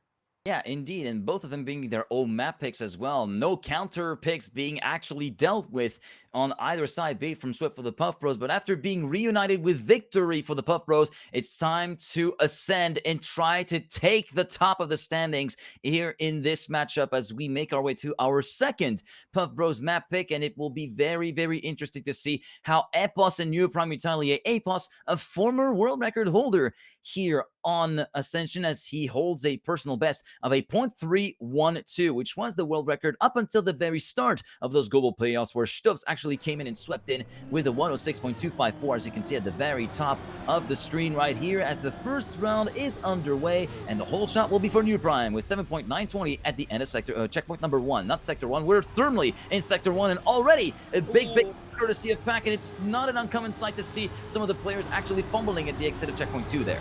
Yeah, Puff Bros did have some issues with this track in their previous match against Big. Eventually were able to come out on top, but even then proving to be a bit more of a hassle than it probably should be, considering this being their 2nd map pick. New Prime and Epos are currently just enjoying that situation, though, with Pack having to go for the respawn. Carl Jr., the only one left standing for the Puff Bros, but at the same time trailing behind by about 0.2 of a second from checkpoint 8. New Prime and Epos side by side, so close to hitting the cinder block, but Ha, psych, that's not going to happen. They are just making their way through onto the bobsleigh ice. We'll see how high our players decide to go. You know what? Carl Jr. goes a little bit too high. Swift hopefully recognizing the situation for what it is, making their way across 1 and 2. New Prime on 1. Epons in second place, 106.7, about a half a second away from that world record time.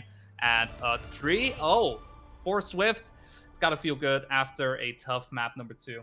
Now, could this be just a minor dent in the armor, or could a crack start to form and actually reach apart as the Swift tried to pile the pressure on the Puff Bros? And Pack, unfortunately, with that mistake at checkpoint 2, leaving Carl on his own, and also Carl, unfortunately, in that final sector, which proved to be a little bit more troublesome than what it's worth for the Canadian World Champion, having completely thrown away the round in favor of Team Swift, as we do see now that the Puff Bros got their act together in the very start at least, and thus Carl and Pack will be leading with a 24.745 split, looking very, very good, right in the coattails of Swift's world record after the first sector. Now, the ramp transfer and a hefty clip from Pack, which is going to be sending him down to last place and seeing him completely powerless, having to rely on Carl Jr. once again to try and pick up the slack and try to enforce at the very best a draw.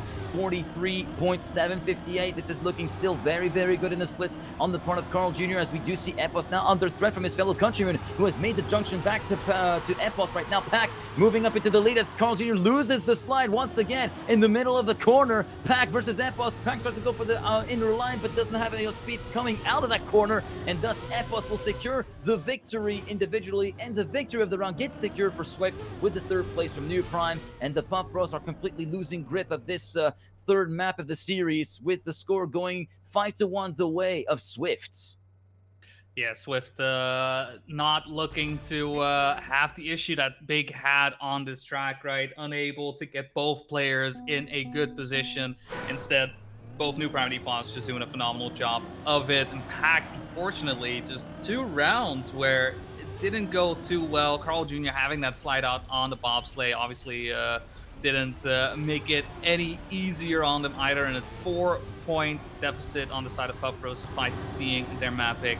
Not something you want to be playing on, especially in this round number 4, as we are off across the wood. And New Prime, unfortunately, finding it a little bit too fast for his liking. Gonna have to go for the respawn. Carl Jr. in first, Epos in second. Does mean that Swift still in a position to get at least a point in. But I think Epos, I mean, sure, there's that point, but you could also deny that point from the Puff Bros. The name of the game, beat Carl Jr. to the line. The gap, though, still kind of big considering what is on the plate right now. And with a mistake on the side of Epos, that may be enough for Pack to start making an attack happen. No slide out happening on the side of Carl Jr. And Pack does find his way past Epos. Does he lighten out the car? Does he get the speed to get by Epos with a bit more speed? Pack still ahead. Pack gets the inside line, and that is going to be an ace for the Puff Bros. That 4-point gap that they were dealing with, just like that. Take it down to just a 1. Swift Puff Bros 5-4. Swift Puff Bros 5-4, and a great performance from Carl Jr., who was able to actually keep the gap somewhat stable and finally managed to circumnavigate the pain point that was the ice turn at checkpoints 9 through 10, where he lost the grip both times in that particular map on these opening rounds here on the lower final. As we make our way through to the next round, and the Puff Bros right back in the fight, just 1 point behind. Epos and Carl Jr. battling for the lead on the wood of checkpoint number 4 and 5, and we have a very hefty crash on the part of Epos, who will be relegated down to last place. Carl Jr. leads, but New Prime is now attacking the chicane, catching up to Pack to try and dislodge the 2016 World Champion for second place. In the meantime, checkpoint 7, and Carl will concede a little bit of time. Actually, he was wavering all the side of the road and using all of the track and then some to try and keep it somewhat straight and true, as we do make our way up the cake into checkpoints number 8 and sector number 3, and Carl slowing down dramatically through the grass, promoting New Prime up into second place. Checkpoint number 9,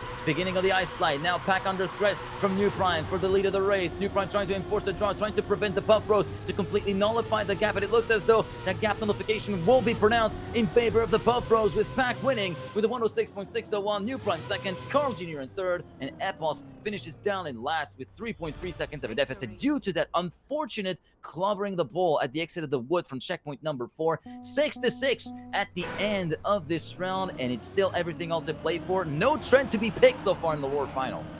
Yeah, just this is one of those awkward situations. Feels like you're just 1 point away from getting into finalist mode on cup mode, for example. Just 1 point away from actually being able to win a map. It's just not a good feeling. Let's see though if Swift is able to survive the wood this time around. First time around, it was Epos having some issues. Second time, it was New Prime. Sorry, the other way around. In fact, this time, no such issues are occurring. Epos and New Prime alive and kicking, ready to try and push down the Puff Bros a little bit more. But Carl Jr. is there at the front once more. Pack trailing behind just a little bit more, trying to link up with his teammate. Does find it on the sausage, getting past New Prime. We'll see if the Ascension part will keep that in though, as Carl Jr. actually goes a little bit wider at allowing Epos New Prime to get by. Pack having issues with every one of these blocks, somehow finding his wheel to clip over them every single time. Carl Jr. beautiful exit out of the boss plate does mean that he stays in first place, because New Prime is going to have to settle for second and third, and a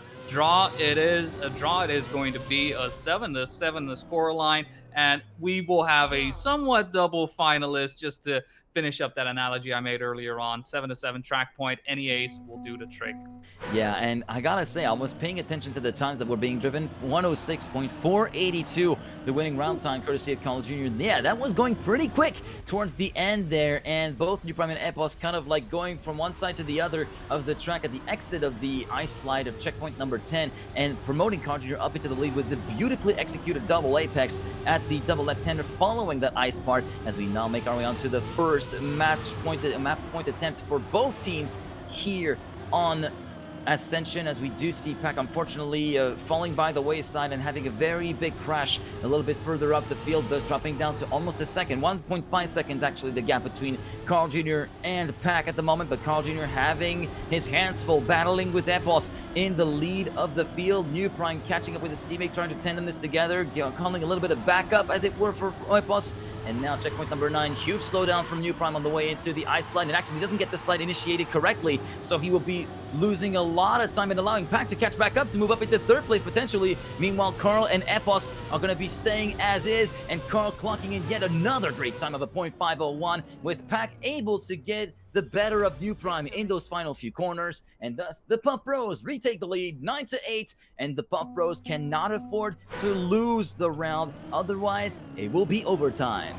Yeah, it's going to be draw victory, or you know what, an ace obviously is something nice to hear, but Swift need a victory at least. It's very much possible in the way that these rounds have been unfolding, the way they have been going. For Epos New Prime, the main issue in these last couple of rounds has been on the bobsleigh sector at the end, right? That slide just not going necessarily the way that they would like to. Pack, though, at the same time, able to keep things alive. We'll see how the transition will go for him this time around. Carl Jr. finding himself in third place. Epos is in the lead, and everybody makes their way across. Not too much speed being lost across the board. Still, it is Swift in the lead and currently in position, perhaps get that victory, but a slide out in the crowd, just messing up on the sector there is not the way that Epos wanted things to go. And New Prime now as well, having to deal with Carl Jr. and Pack in front of him. I mean, even with the overtake, that is not going to be enough. It needs to be a major crash on the side of Puff Bros, and not just that New Prime to overtake, but there is not enough track remaining. There is not enough room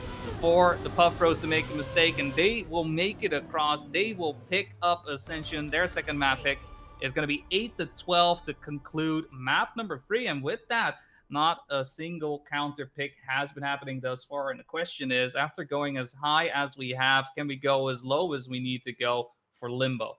Indeed, Limbo, our next map, map number 4 in this series, and the last card that Swift have up their sleeve if they want to force this into a Game 5 tiebreaker, which will be on Ellipse, as a matter of fact, just to jog your memory a little bit from the picks that we had at the very beginning of the match. And yeah, right now, it's pretty much all to play for Team Swift. They have to put it all on the track, come out all guns blazing from round number 1, which will be set to start in around 5 seconds time here on Limbo. They have it all to do. New Prime, the world record holder, with a .427 to his credit, 5 milliseconds ahead of Masa's former world record of .432, is definitely one argument in favor of Team Swift, but sometimes those arguments are completely null and void if they cannot put the rubber on the road and put the power down and get the speed and the consistency that they need. So far, it will be Epos trailing a little bit around the back after checkpoint number 3, around 2/10 down after the drop down into the ramp of checkpoints number 4. But U-Prime is right there at the sharp end, battling with Pack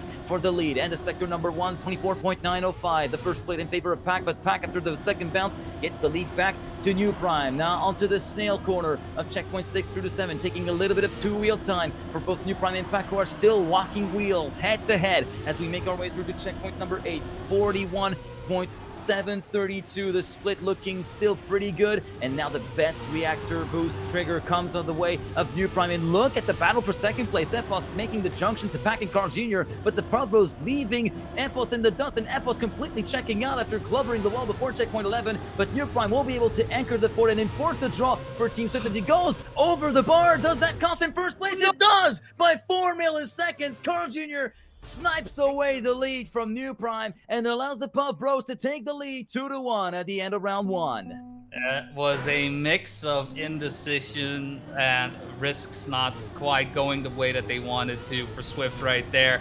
Very, very unfortunate for New Prime, like going for the safe way, but simply being beaten to the line, that's going to cost you, right? At this point in time, you can't expect to just be able to walk it in just like that. At the same time, Epos on his end, he was doing a phenomenal job getting into the bobsleigh, but once he hit that bobsleigh, he was already in a bit of an awkward position, barely missing multiple walls.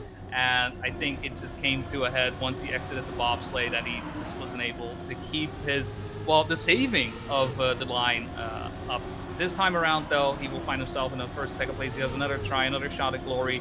It's still a deficit on the side of Swift, looking to get a point in their favor, or perhaps even draw things out. Current positions, everybody side by side. Pack has the leading bus in second place. New Prime in third. Carl Jr. in fourth place. And Carl Jr. still trailing behind just a little bit. We'll see how much risk will be taken across the bridge.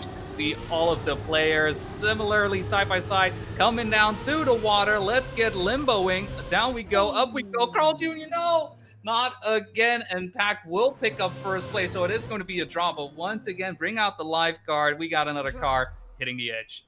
Not the first time that Carl Jr. found his car being completely ejected to the other side of the pool for going too low on that final bounce, but he had no choice but go all the way low due to the fact that there was potentially a victory that could have been waiting in the wings following the incredibly close race that they had throughout the round with Team Swift, but it wasn't meant to be. Swift enforced the draw, thus keeping themselves in the fight with just a 1-point deficit to make up, and now it will be Pack's turn to fall by the wayside and fall a little bit further away from the field, around a 10.5 away from the leading duo of New Prime and Carl Jr. Epos also leaving a bit of time on the table at the end of sector number 1, thus allowing his fellow countrymen to have a little bit of room to play with and have someone to accompany him in the depths of the scoreboard. Not feeling too lonely here on this round for now, as we currently see Carl Jr. making his way ahead of New Prime, 41.722. New Prime is not taking this one lying down, but he clips on the way to the reactor, does get the reactor with the very edge of the tire on the left rear, and look at the speed he was able to accumulate through the checkpoints 9 and 10. He's back in the fight versus Carl Jr.,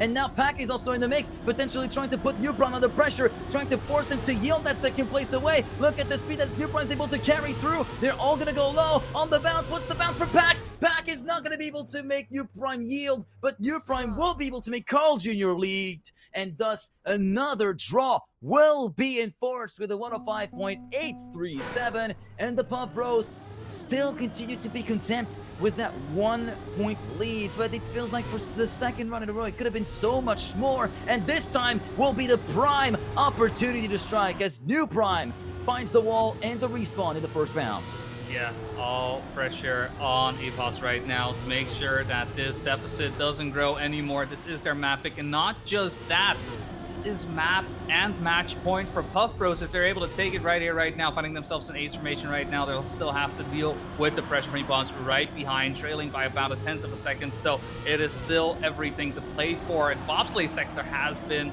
the part where we have seen most of these players falter. It's where things tend to go wrong. We'll see how the turnaround goes. Make our way around. Epos barely hits the booster right there, but just in the nick of time, allowing him to get close to the Pack. Pack, though, gets away from Carl Jr., and with Epos going too low, the risk, unfortunately, didn't quite pay off. Carl Jr. Pack hopefully recognizing the situation, and with that, Carl Jr. goes a bit safe. Pack goes nice and high, and an ace for the Puff Bros means that Swift is 3 points away from elimination, and the Puff Bros set up for a rematch versus Bokeh, who are most likely anticipating, waiting, and looking at what is happening on the screen right now. New Prime, in the meantime, holding the bridge, making sure any and all questions that are asked, if you get them wrong, you will be ejected. As we make our way for the first match point and grand final point attempt from the Puff Bros here on Limbo. 7-3 in favor of Carl and Pack versus Epos and New Prime, but Epos getting a solid start from that opening bounce, and New Prime also joining with them, but Prince face first into the flagpole and the breeze block alongside it, leaving Epos all on his own to try and stem the flow of points going the way of the Puff Bros as he leads into Sector 1 with a 25.014 split at checkpoint 5. Right now being caught up by his fellow countryman Pack, and we also do see Carl Jr. trying to make himself a force to be reckoned with, making it a three-way fight for the lead, but Epos continues to resist as much as he can, goes a bit wide on the entry into checkpoint number 8, 41.748 at the end of Sector 2, and it's going to be a huge clubbering of the side of the block before the reactor from Pack, forcing him to respawn. New Prime doesn't take advantage of this, though. He's way too far behind. Epos still very much in a comfortable position with a quarter of a second of a lead as Carl goes so close to hitting the wall on the outside of that bridge. Epos, Carl, Pack, and New Prime will be staying as is, or will they? No, they will not! And for the second time on Limbo, when someone goes high, Carl Jr. goes low, low, low, and snipes away the leader by less than a tenth. 62 milliseconds of a gap between Carl and Epos. New Prime doesn't even bother finishing the round, and it will be a 9-4 scoreline in favor of the Puff Bros, and the writing is on the wall this time for Swift, and it will not go away. It is the bad omen, Boni, a bad omen. Very, very much so. This is one of those situations where it feels just impossible to make it happen. And I mean, this, if there is ever an impossible task, I would say get 2 aces in a row versus Pack and Carl Jr. I'm gonna put that one on the impossible section of my task list, but it is exactly what New Prime and Epos have been faced with, what they're faced with right now. It's such a shame that both New Prime and Epos making the same, well, I would call it mistake, going high instead of low. Carl Jr. getting that low line down every single time, except when it doesn't. And it just so happens that was one of those situations where it very much went the way of Carl Jr. And with an unfortunate turnaround from Epos right there, New Prime is left to his own devices in first place, but Carl and Pack just lurking, looming behind, wanting that singular point, keeping Epos away at each and every one of these turns. And it's a hard ask, honestly, at this point, to expect both the Puff Bros to make a mistake. We go down, we go over. It is only Carl Jr. making it across, but that is enough to win the match, to eliminate Swift from the tournament and put themselves in the grand finals to face off against Bokeh. Indeed, but I think New Prime made sure to go out with a bang in that particular respect with the time that he's driven, a .611 at the very end of that final round, which proves that, yes, they might be going out in P3 in the global playoffs, but they came out fighting Swift, and they tried all the best they could, but it just didn't click when it needed to click for both Epos and New Prime, who thus come away with 800 World Tour points and 1,000 euros of prize pool to divvy up between the two, of course, and that means it's time for a rematch from the winner bracket and time for a World Cup 24 rematch if we're taking out the player lineup. Carl and Pack rejoining Binks and Otak for one final best of 5, one final showdown with it all on the line. 2,500 euros of prize pool and 2,000 World Tour points, and that will be coming at you in a little bit. We'll be going towards a quick break, and we will be coming back with the grand final in short order. Stay with us.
Just break my heart.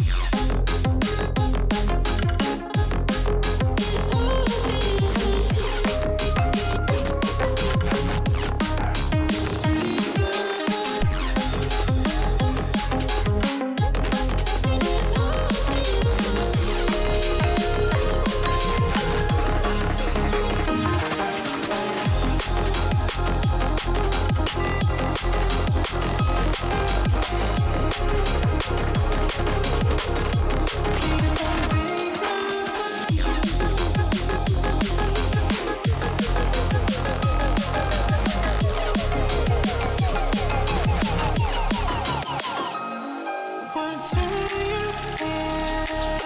Chasing the feelings from ghosts in the sky. I hope they don't mind. And we get near something to hold someone I can call mine. Please don't break my heart.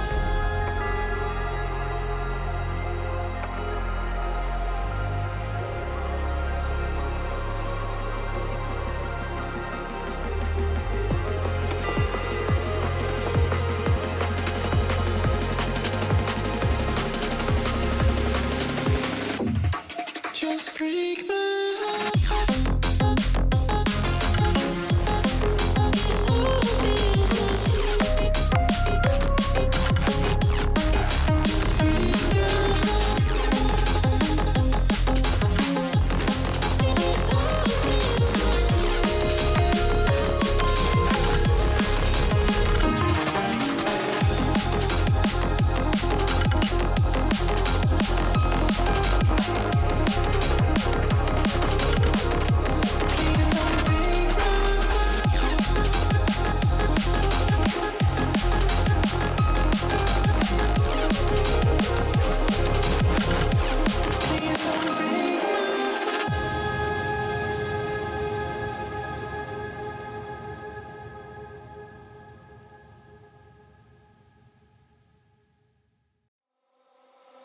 For a second I thought it was you.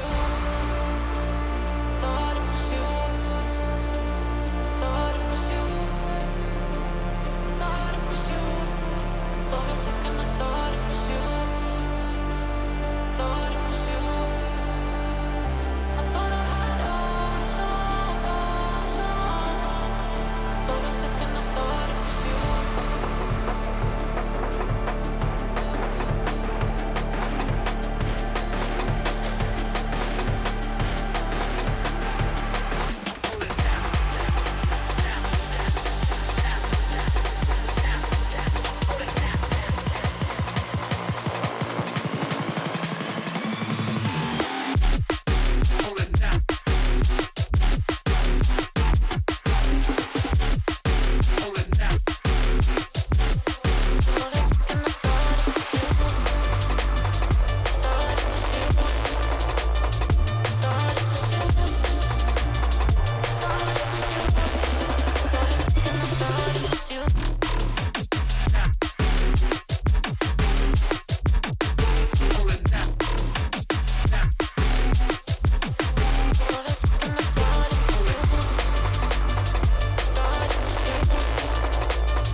diving deep.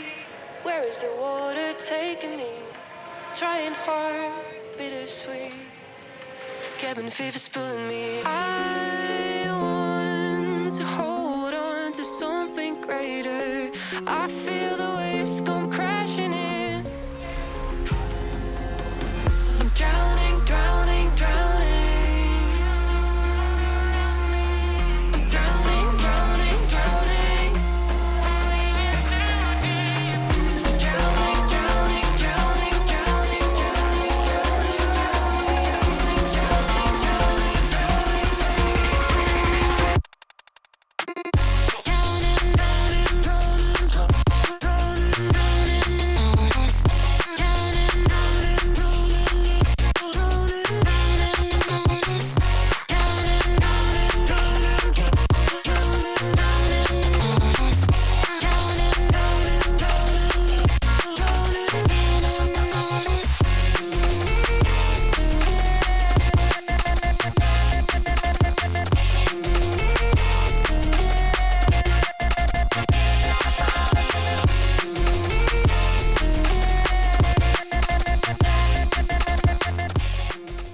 Welcome back, everyone, to the Trackmania World Tour Global Playoffs #1. I'm Boney, joined here by G Geek, and this is the culmination of this weekend of these playoffs. We had 16 teams set up to try and gain glory. Only 2 are able to make this happen.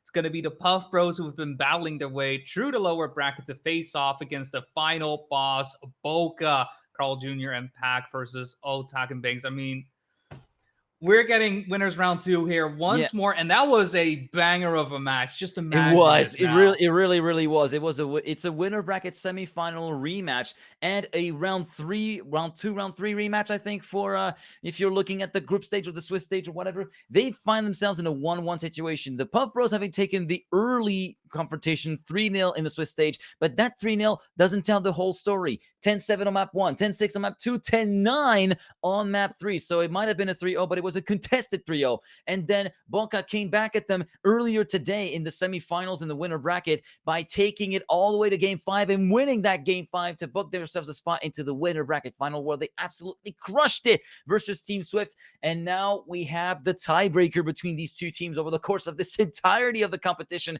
In fact, I think we should get a look at the bracket right now to show you how everything has been going on over the course of this 6 hours of competition that are about to take a conclusion. Here you can see the rundown of the matches as they have been happening. The Puff Bros winning 3-0 versus Swifty before losing 2-3 versus Bokeh. Bokeh then moving on to win 3-0 versus Swift. And of course, the Puff Bros having to fight all the way back through the lower bracket, taking an easy 3-0 victory versus Team Nemesis, and then taking a 3-0 win versus a big team that doesn't seem to have had really a clicking all the way throughout that match. And then in the lower bracket final, Swift did manage to get one map off Carl and Pack, but in the end, it's always the 6-time and 1-time world champion that came on top with a 3-1 scoreline. And now it's back to Bokeh versus the Puff Bros. Carl Jr., Pack, Otak, and Binks, the 4 players that were in the exact same server and at the exact same place several months ago from now in October of 2024 for the Trackmania World Cup Grand Final that day at the Paris Games Week. And it feels like history just keeps repeating itself. And this time at stake, it's 2,000 World Tour points and 2,500 euros of cash prize to divvy up between the 2 players. Obviously, with the match running about 55 seconds with the pick phase, are we going to be seeing another Game 5 tiebreaker? I do think it might be on the cards, given the display of performance that we've seen from both Bokeh, who are on Supreme 4, and the Puff Bros, who have done an absolutely impeccable lower bracket run. Yeah, I mean, as we're slowly but surely getting to the picks and picks phase of it all, if there is a map that I am looking forward to seeing these 2 teams play on as this day has been unfolding, Reunion to me seems like such a battleground. I mean, we have seen both Bokeh and Puff Bros put absolute scorchers of times on there. Unfortunately, we haven't seen a 106 come in just yet. No 0.9s. Imagine a 0.8, but a lot of 0.0s, a lot of 0.1s, and it feels like one of those tracks. It's got to happen, right? It will happen. It will happen in this grand final. Trust. Big trust. I hope so. I hope so. I'm going to trust you in that. But what I'm also going to trust is the picks and picks coming in. Otak for Bokeh, picking up map number 1. The burn is set up. It's going to be sunny. And there is that reunion after it's all said and done. Ascension coming in as a second pick. Puff Bros staying with the same picks that they have been for these last couple of matches. They're very sure, very comfortable in picking those. Limbo coming in number 4. We've seen how the Puff Bros are on that, but Bokeh also feeling that. And Ellipse to close things out. Link's map left a little bit by the wayside. The Sunburn pick, though, from Bokeh does feel like a reaction to what we saw on the previous match. Yeah, it could definitely be a reaction to what we saw in the previous match with all the picks said and done. This match set to start in around 1 minute to 1 minute and 30 seconds time. And I want to go into predictions, and I want to go out on a limb and bet against the Puff Bros. Ooh. Because I do feel like after so much frustration, so many close calls, it is finally time for Bokeh to actually get an event win in the World Tour for Stage 1. And it feels like the momentum is with them, and even the Puff Bros tasted the bite of Bokeh's sword as they have been slain on a 3-2 scoreline, mind you, in the winner bracket semifinals. And I feel like Otak and Binks are saying, yeah, we've done it and we can do it again. So I'm betting a 3-2 win going the way of Bokeh.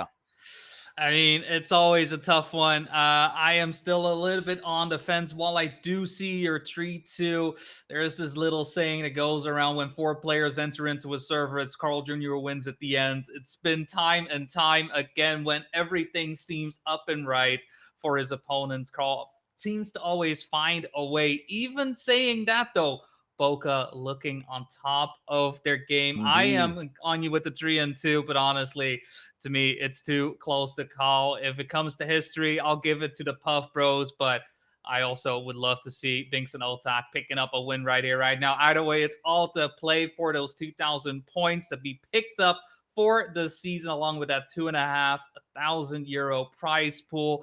I mean, there's a lot on stakes, but not just that. If there is anything that I know these players care about, it's about the glory, the honor of being called the winner, the champion, the best of the 16 teams that came in here for the Trackmania World Tour Global Playoffs #1.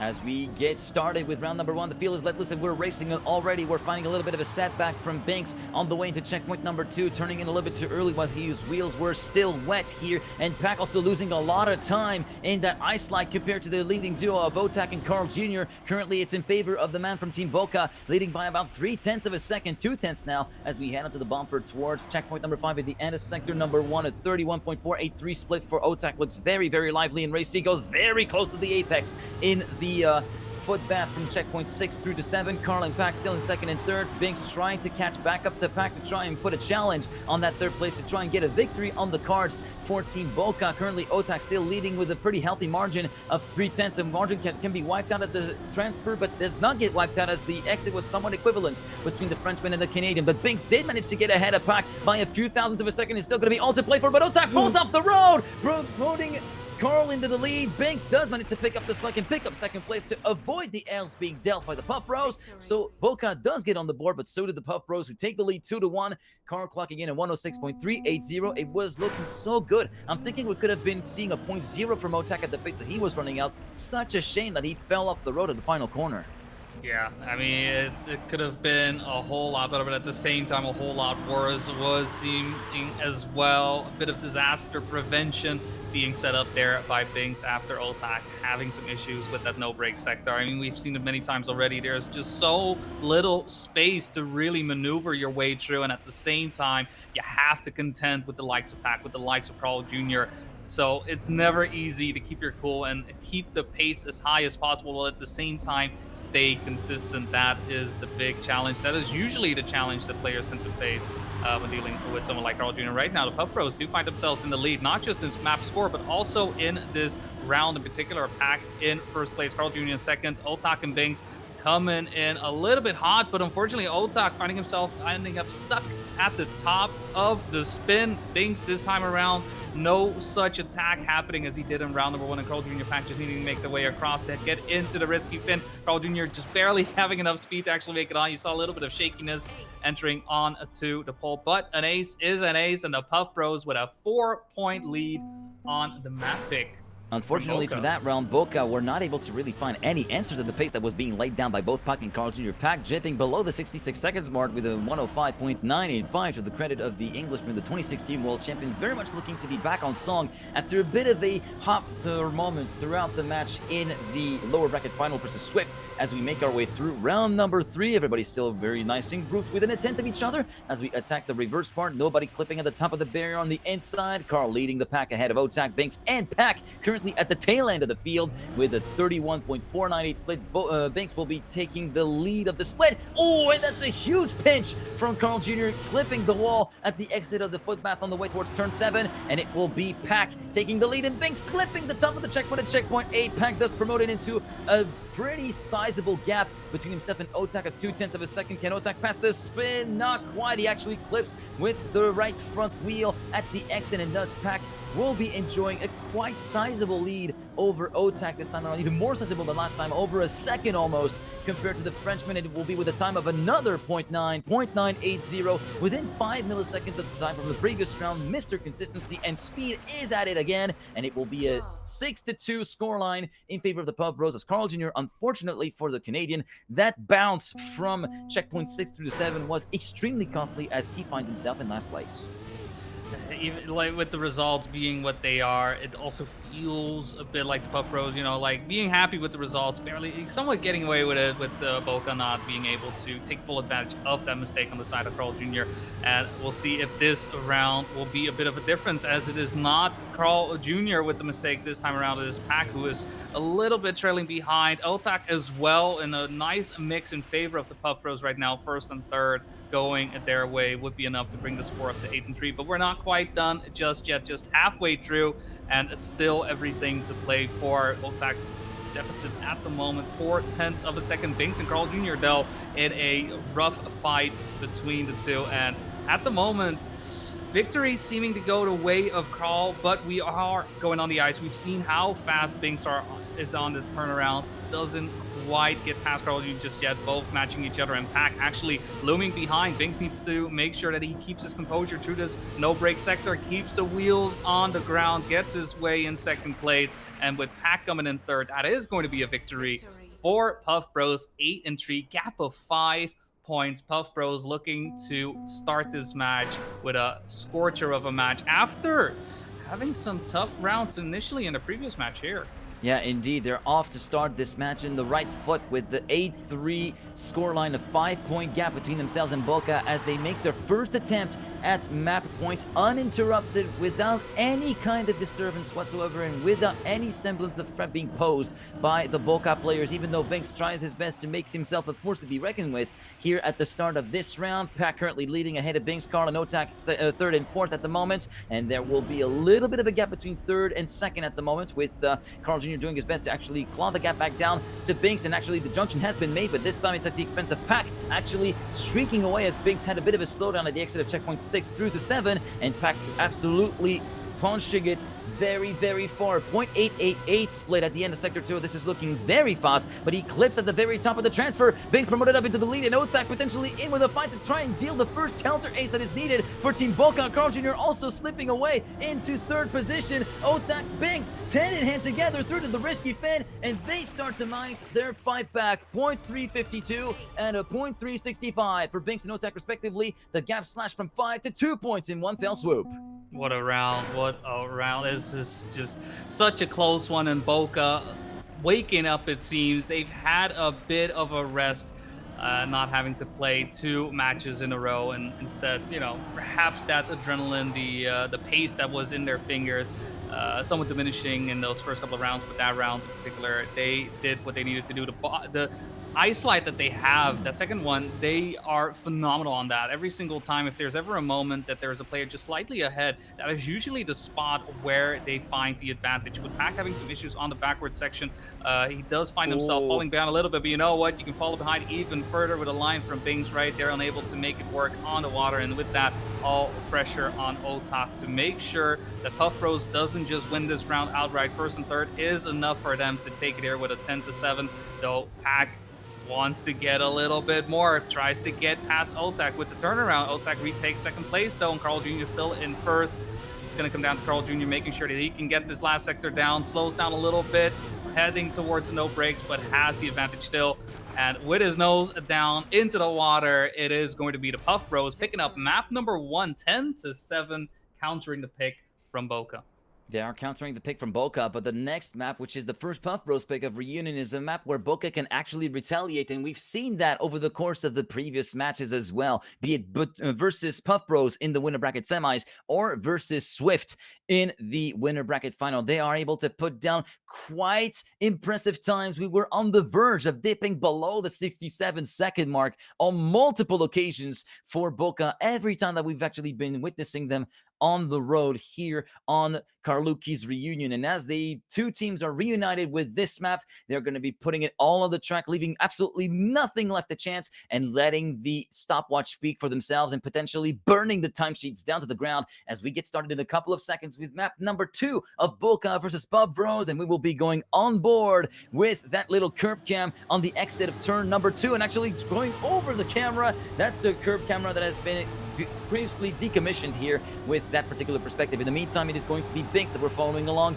He's going to be shadowed by his teammate Otak, and both are chasing down Pack and Carl. And Pack makes the first mistake, barely clipping the wall in that little pinch in the road before the wood of checkpoint number 3. Carl Jr. left alone in the lead of the race, but Binks and Otak are very much piling on the pressure. A bit more speed through the ice part of the exit of checkpoint number 4 into sector 1. 29.792 split from Carl Jr. about a tenth away from Brent's split from the world record, but Binks is piling on the pressure and now moving into an attacking position versus the sextuple world champion from Team Solary as Otak watches the proceedings a bit further behind in third. He cannot really keep up with the rhythm that is being impressed by the two lead players up ahead as we go onto the bobsleigh. Who goes a little bit higher? Both going relatively same height, but a bit of a weirder exit from Binks with a bit of a bounce from the front axle, which is definitely going to be sealing the deal for Carl Jr. when it comes to the leading positions. Otak backs up his teammate, and that will be the draw, the end of the very first round here on Reunion. Carl Jr. clocking in a .162, starting off pretty strong, it must be said. Although, if you want to talk strong start, talk to Binks, who posted a 107.0 in one of the previous matches where Reunion was played. So, honestly, I feel like this is only just the beginning, and we're going to be turning up the heat little by little. Yeah, there's still plenty left in the tank. Unfortunately, though, Carl Jr. not going to be able to replicate that time that he posted just now. An early mistake on his end, slight touch, does mean that he is going to be in P4 for the opening parts of this round. Pack in the lead, Binks and Otak trailing right behind, looking for any and all space to get by, doing a phenomenal job of sticking together, staying together when there's just one player left. You want to make sure that any and all risks, are there to pressure Pack. Carl Jr. though still relatively behind. Otak starting to fall behind a little bit. We saw Carl quickly pop up, and once again there he showed up. It's that ghost in the corner of the room. Better make sure, keep those windows and doors locked up. You don't want Carl Jr. to just be invading into that third place spot, but he's right here, right now, making up that space. Pack and as well, getting over Binks right now, and positions in terms of victory is what the Puff Bros are looking for. Binks, though, attacking on the plastic, trying to get the inside line. Is more on the side of Pack. Pack very close to the edge, but losing a lot of speed towards the end. Otak now with the overtake as well. It's going to be an ace to close things out on that round after such a back and forth. Positions going in favor of both teams. It's all what matters is at the end of the line. It's the positions that you find yourself in then, and Bokeh found themselves in the most optimal positions. First and second place, great attack, great overtakes, and 3 points going their way. We weren't lying to you when we said that the heat would be cranked up little by little, and it looks as though we cranked up the heat a lot towards the end of that round with a very, very good ending from Otak, moving from 4th to 2nd place in one fell swoop, allowing himself to validate the ace that Binks was trying to actually get for Team Bokeh as Carl Jr. leads, heading into checkpoint number 5, the end of sector number 1. Binks in 2nd, and Pack and Otak regroup together for 3rd and 4th position. And look at the rift between top 2 and bottom 2, almost 2 tenths between 1st, 2nd, and 3rd, 4th as we make our way through to the glider, and we move into a barrel roll for Binks, who was trying to move into the skies a little bit further on, but unfortunately for him, he will be forced to respawn, and for his teammate, it's exactly the worst situation to be in, effectively completely voiding any chance of any points going the way of Bokeh, as he also clipped the inside of the double left of checkpoint number 9, and now Carl Jr. and Pack can breathe a little bit of a sigh of relief, knowing that they will be able to completely nullify the gap that Bokeh have been able to take in the previous round, clocking in a .272. Carl Jr. takes the win, 2/10 clear of Pack, and thus they have it all to do again, Banks and Otak, as they make their way through to round number 4. It's gotta feel bad, right? You've put in the work, you got the ace for your troubles, so close, and then the round after, things just go wrong, right? Just not finding the lineups, not finding the ways to keep the Puff Bros away, and with that lead diminished, this is nulled and void, and 4-4 is the scoreline to deal with, and not just that. Binks with a bit of a slower start this time around does mean that the numbers are in favor of the Puff Bros. It is Pack in the lead. Carl Jr.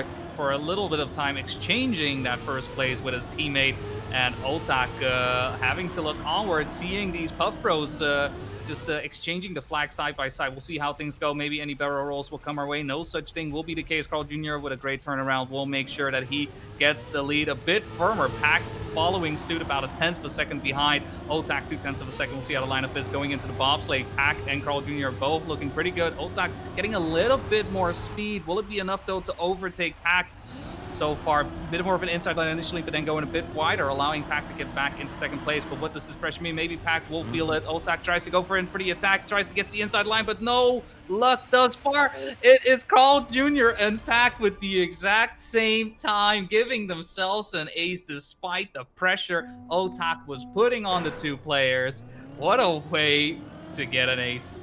And despite that slowdown that Carl Jr. incurred, navigating that 90 right, heading into the plastic, that was such a big attack that Otak tried to pull on to the Puff Bros, but 23 milliseconds is all that was missing for the man from Samelo to make it a little bit more interesting maybe for the Bokeh team at the line. This time he has to actually put the pedal to the metal as he makes his way through to the lead of the race at the end of checkpoint number 5. 0.815 to split, exactly tied up with Carl Jr. who caught back up with him. Pack in third place, leaving the two of them to fight against each other a bit further up ahead as he finds himself 2/10 down compared to the leading duo. Binks, having made another mistake at the start this round, finds himself half a second down compared to Carl Jr., who has very much put the rubber on the road and has put the power down, currently sitting pretty at the head of the field with about a 2/10 gap ahead of Otak and Pack at the moment. Pack making his way past Otak, wiping the slate clean for Bokeh, who are continuing to feel the heat and the pressure from the Puff Bros, who make it 2-0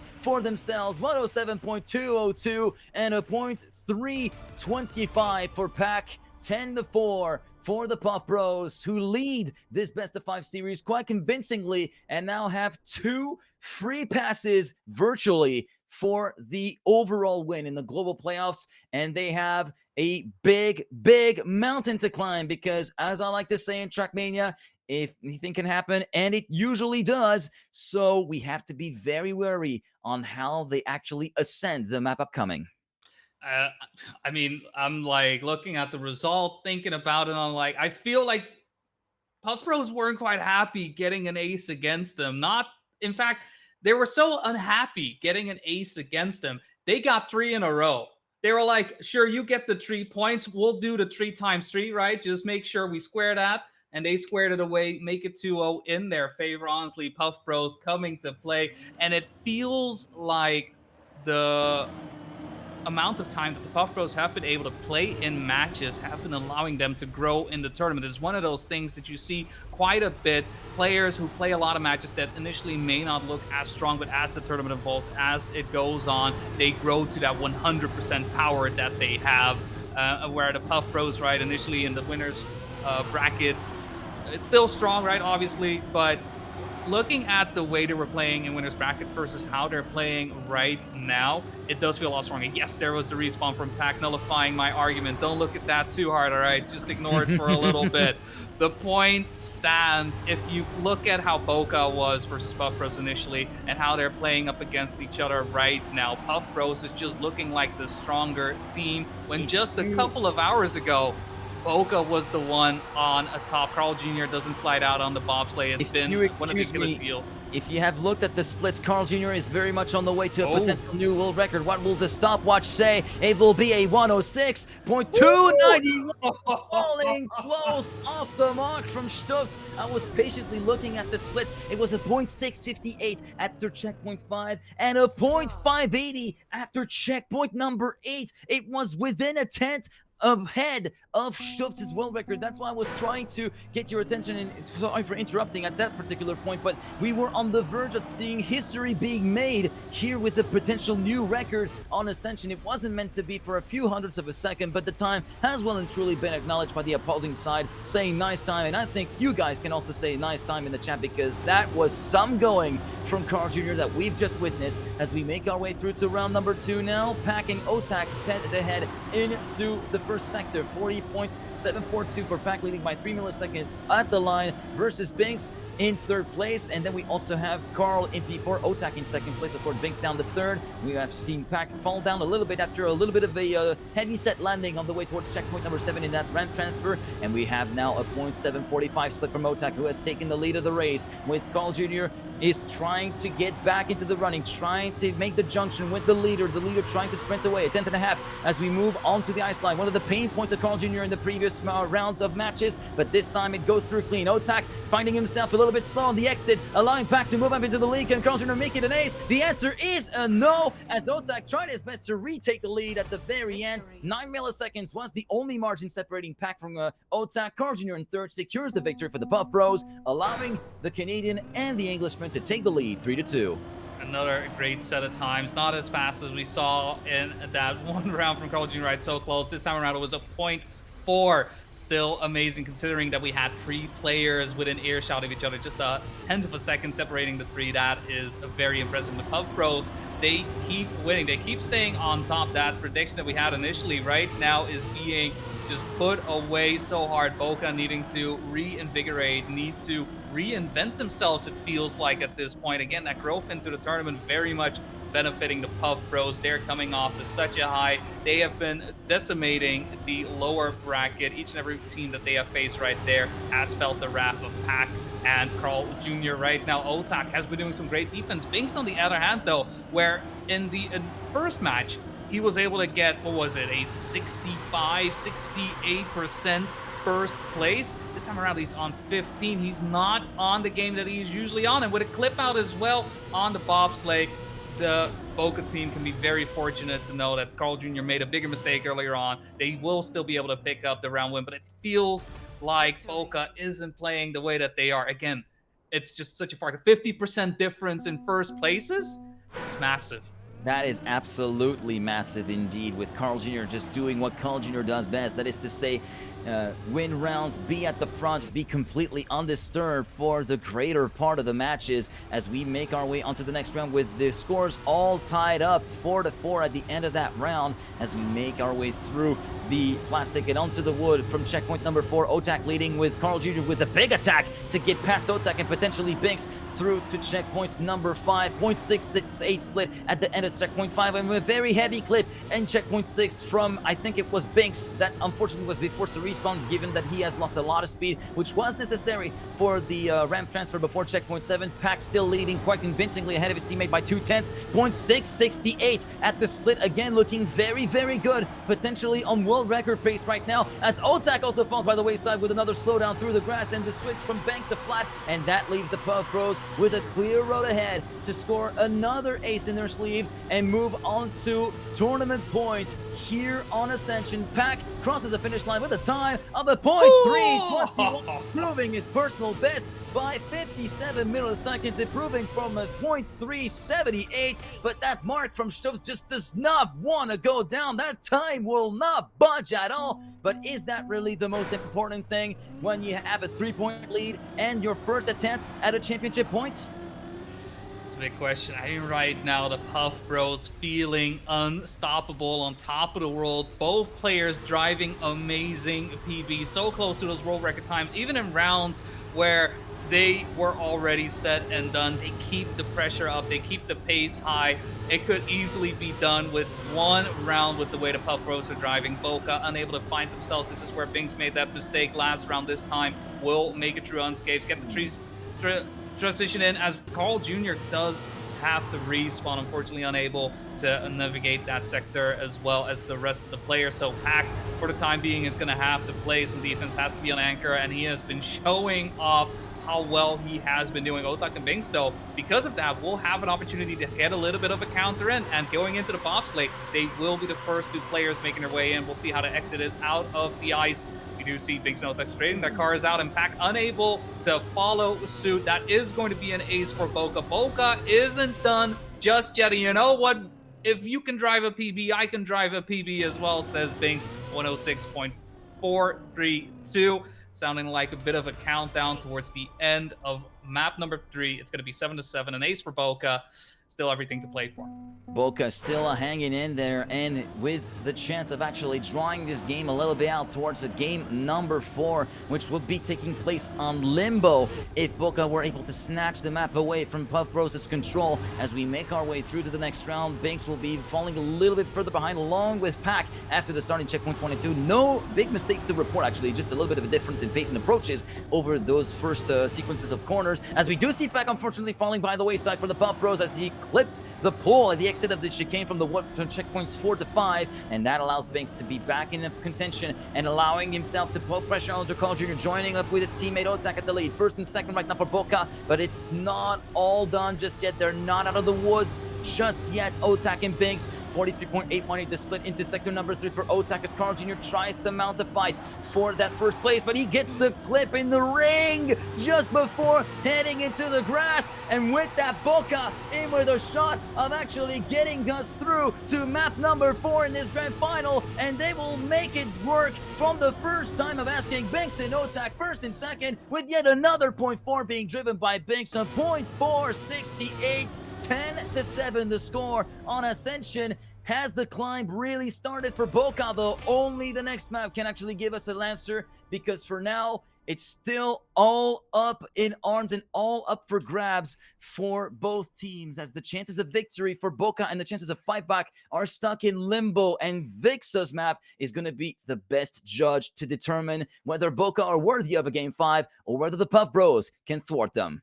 Yeah, the highs and highs and lows and lows. I feel like Ascension gave us exactly that.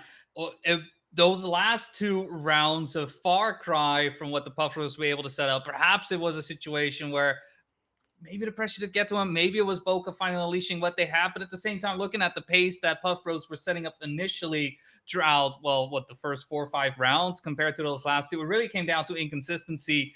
Bokeh didn't match the pace, right? At the end of the day, it was simply Puff Bros who kind of faltered towards the end, allowing 2 aces back to back. Something, I might add, that the Puff Bros have been setting a lot of teams into that position, right? Needing to get 2 aces back to back. And while this wasn't necessarily a need, it was very much the thing that Bokeh wanted to get, that they were able to get and push it to a map number 4, right? Bring it into Limbo. Otax and Bink giving themselves a lifeline, giving themselves a reason, something to show the doubters, this is why we were able to get into grand finals. And if there's ever a time for them to keep the momentum going, it's right here, right now.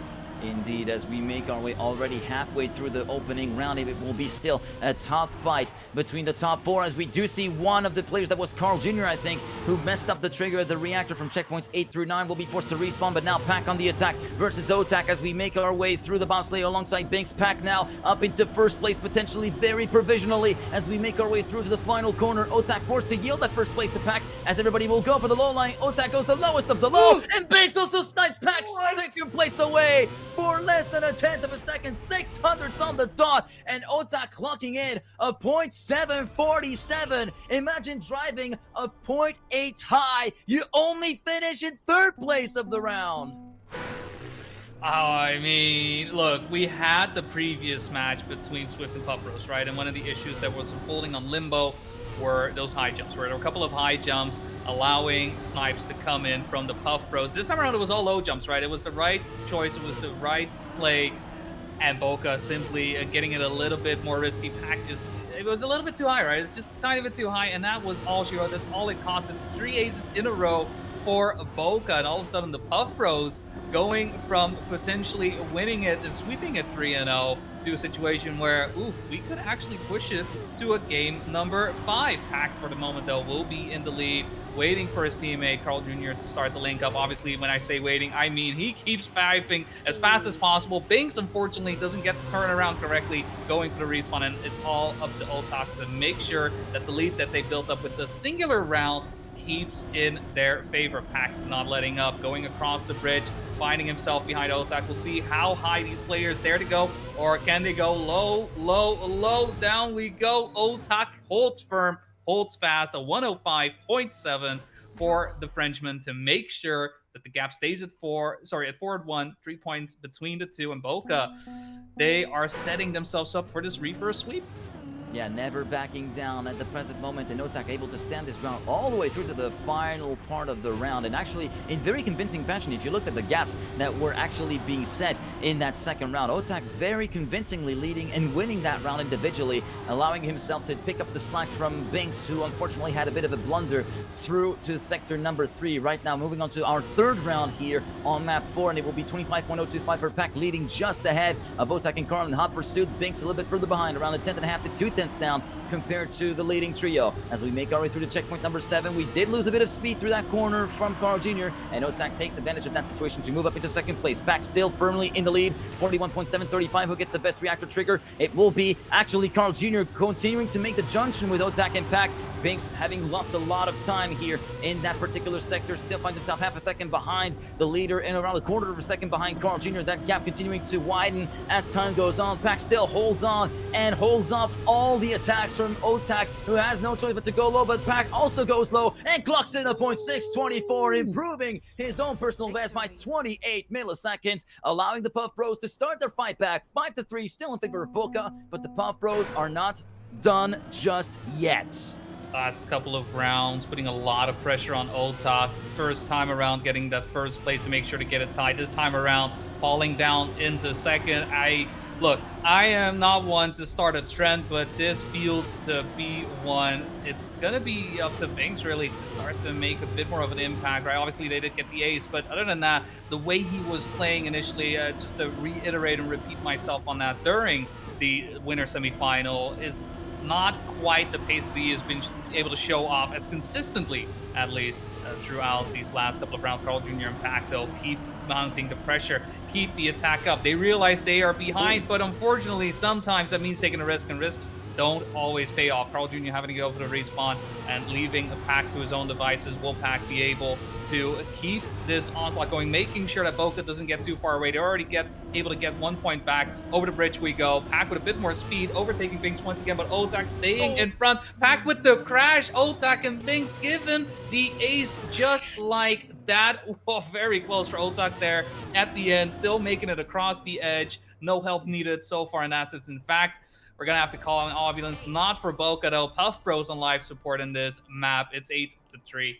Not gonna lie, that finish from Otak made me inhale a big gulp of air and made me pucker really hard. That was so close to being catastrophic for the man from Samala, but he managed to make it stick and thus win the round individually. And now it is potentially a tiebreaker point in play for Team Bokeh, who have to actually get it over the finish line here on Limbo to force Ellipse to use the to be used as the tiebreaker and to actually be a showdown on a pace map. But look at the pace that Carl has already priced in the first sector with a 24.985, a sub-25 first sector, looking very, very racy as we continue our way through the checkpoint number 7, and Carl still leading. Pack up at the second place right now, just ahead of Binks, making our way over the transition into checkpoint 8, 41.7 split for Carl Jr. at the reactor, looking really good. Everybody getting to the trigger of the reactor nicely, but it's still in favor of the Puff Bros, who are still wanting to hold on to that dream of winning 3-1 versus Bokeh in the grand final here, as Pack moves ahead of his teammate into checkpoint number 11. This is looking like a really, really good round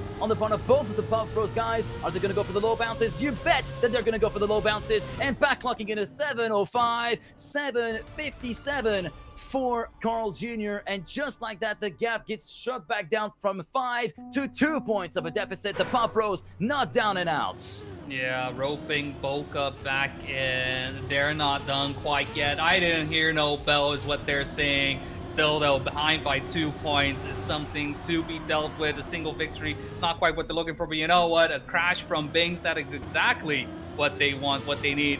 To be fair, what we have seen on Limbo, Otak has been the main source of threat, right? That has been the main thorn in the side of the Puff Bros. Pack has the lead. Carl Jr. currently in third place. Good positioning for the Puff Bros, but would only be enough to bring things potentially into overtime. Obviously, Oltak wants no such thing. He's chasing for that draw. He wants to make sure he gets the 9 without the Puff Bros getting enough to get ahead. And what a turn around indeed. Not just in terms of the game, but also in terms of that line from Oltak. Gets ahead, goes high on the bobsleigh, though, allowing Carl Jr. and Pack to overtake once again from back and forth, up and down. Oltak is going to have to risk it all across the bridge, trying to match Carl Jr.'s pace, but Carl Jr. actually starting to get ahead, starting to say, you know what, you're not getting any points from this point anymore. This is the second ace for the Puff Bros, and from a situation where it could be overtime because the Puff Bros get the victory, it's like, you know what, Bokeh, you do that. You get the victory, and we'll see if we want to take it to a map 5, because right now the Puff Bros, they are coming back for the second win. They are coming back to try and take a 3-1 after Bokeh had a lead of 5 points. The Puff Bros counters so hard. A mad case of deja vu starting to set in for Bokeh, who more than likely know the score if they do not wake up and actually get the retaliatory ace to try and force this into ellipses as a game 5 as we make our way through to the first 3 checkpoints. Pack, Otak, Carl, and Binks regroup within each other within 30 milliseconds, making our way through to the end of sector number 1. Let's take a look at the splits here on Limbo. It will be a 25.060 with Binks taking the lead at the end of that 5th checkpoint, marking the end of sector 1. Now moving on to the snail of checkpoint 6 through to 7. Carl Jr. taking the lead. Pack as well. This is looking like a very dangerous situation right now for Team Bokeh, who absolutely need to catch back up to the English and Canadian drivers at the moment. Maybe the reactor. No, it will be not in favor of Team Bokeh as we do get a bounce from a Pack who gets a bad landing, but it will not matter at all. As you may all know the saying, Trackmania is a racing game developed by Ubisoft Nadeo, which has been kicking around since 2003 and for the stadium environment's been since 2006, and at the very end of every single match, Carl Jr. always wins, clocking in a .537 106, mind you. Pack clocks in just 2/10 behind, and it will be on a 12-8 score that the Puff Bros take the 3rd map that they needed. And just like that, Carl and Pack are your global playoffs champion for stage number 1. And oh my goodness, for Bokeh, it feels like history keeps repeating itself, event after event. It was versus Dawn in event number 1, versus Swift in both events 3 and 4, and here in global playoffs number 1, it's against the Puff Bros after beating them in the winner bracket semis that they ultimately fall flat on their face. Sums up their season, doesn't it? It's a way to do it. It was such a touch and go on Limbo with the points going back and forth, side by side. Honestly, we should have called the map swing instead of Limbo with the way this was going.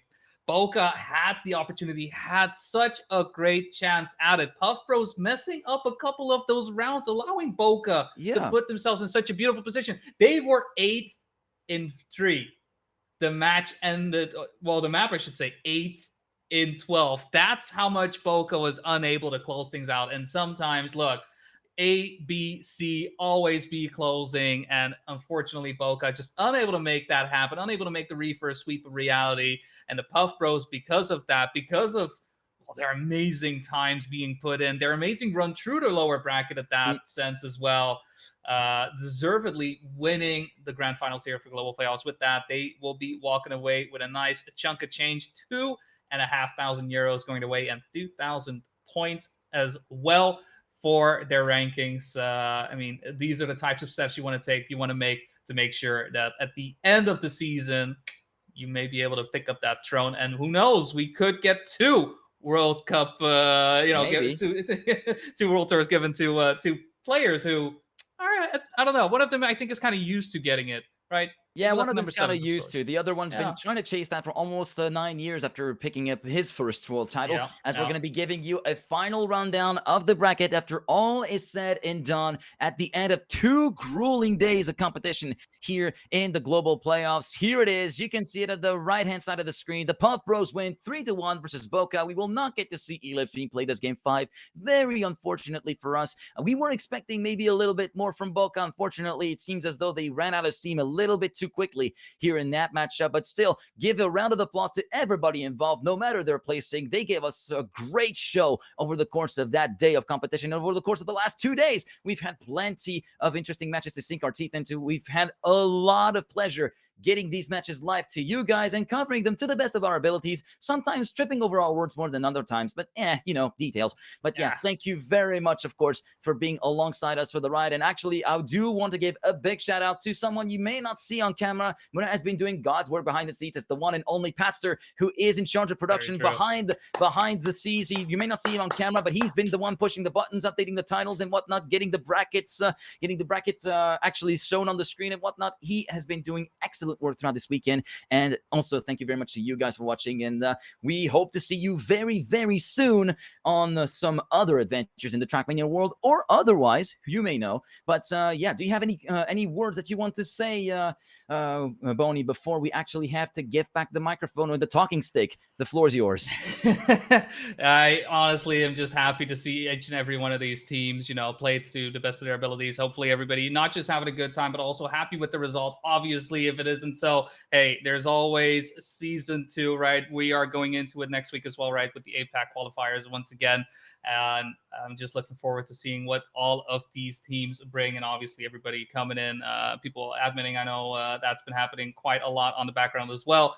And thank you all just for being here. Thank you all for having us. Hopefully everybody has had a great time watching this, whether it's via the stream, whether it's, any of the other POV streams that are around. It's been a pleasure. It's been a pleasure for us both, and I think we hope this pleasure has been reciprocal for you guys who have been witnessing the action, be it on this stream on Twitch or YouTube or all of the other streams that have been covering the global playoffs, as Boney has alluded to. And with that, I think it's time for us to close up shop for now. Maybe we will return at some point in the future, who knows? But thank you very much for tuning in. This has been Global Playoffs for Stage 1 of the 2025 Trackmania World Tour. I've been Thomas Mangozi, AG. This has been the only one Boney C, and much love, be kind, stay safe, and until next time, Godspeed, people.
sirens playing from the start, from the start, from the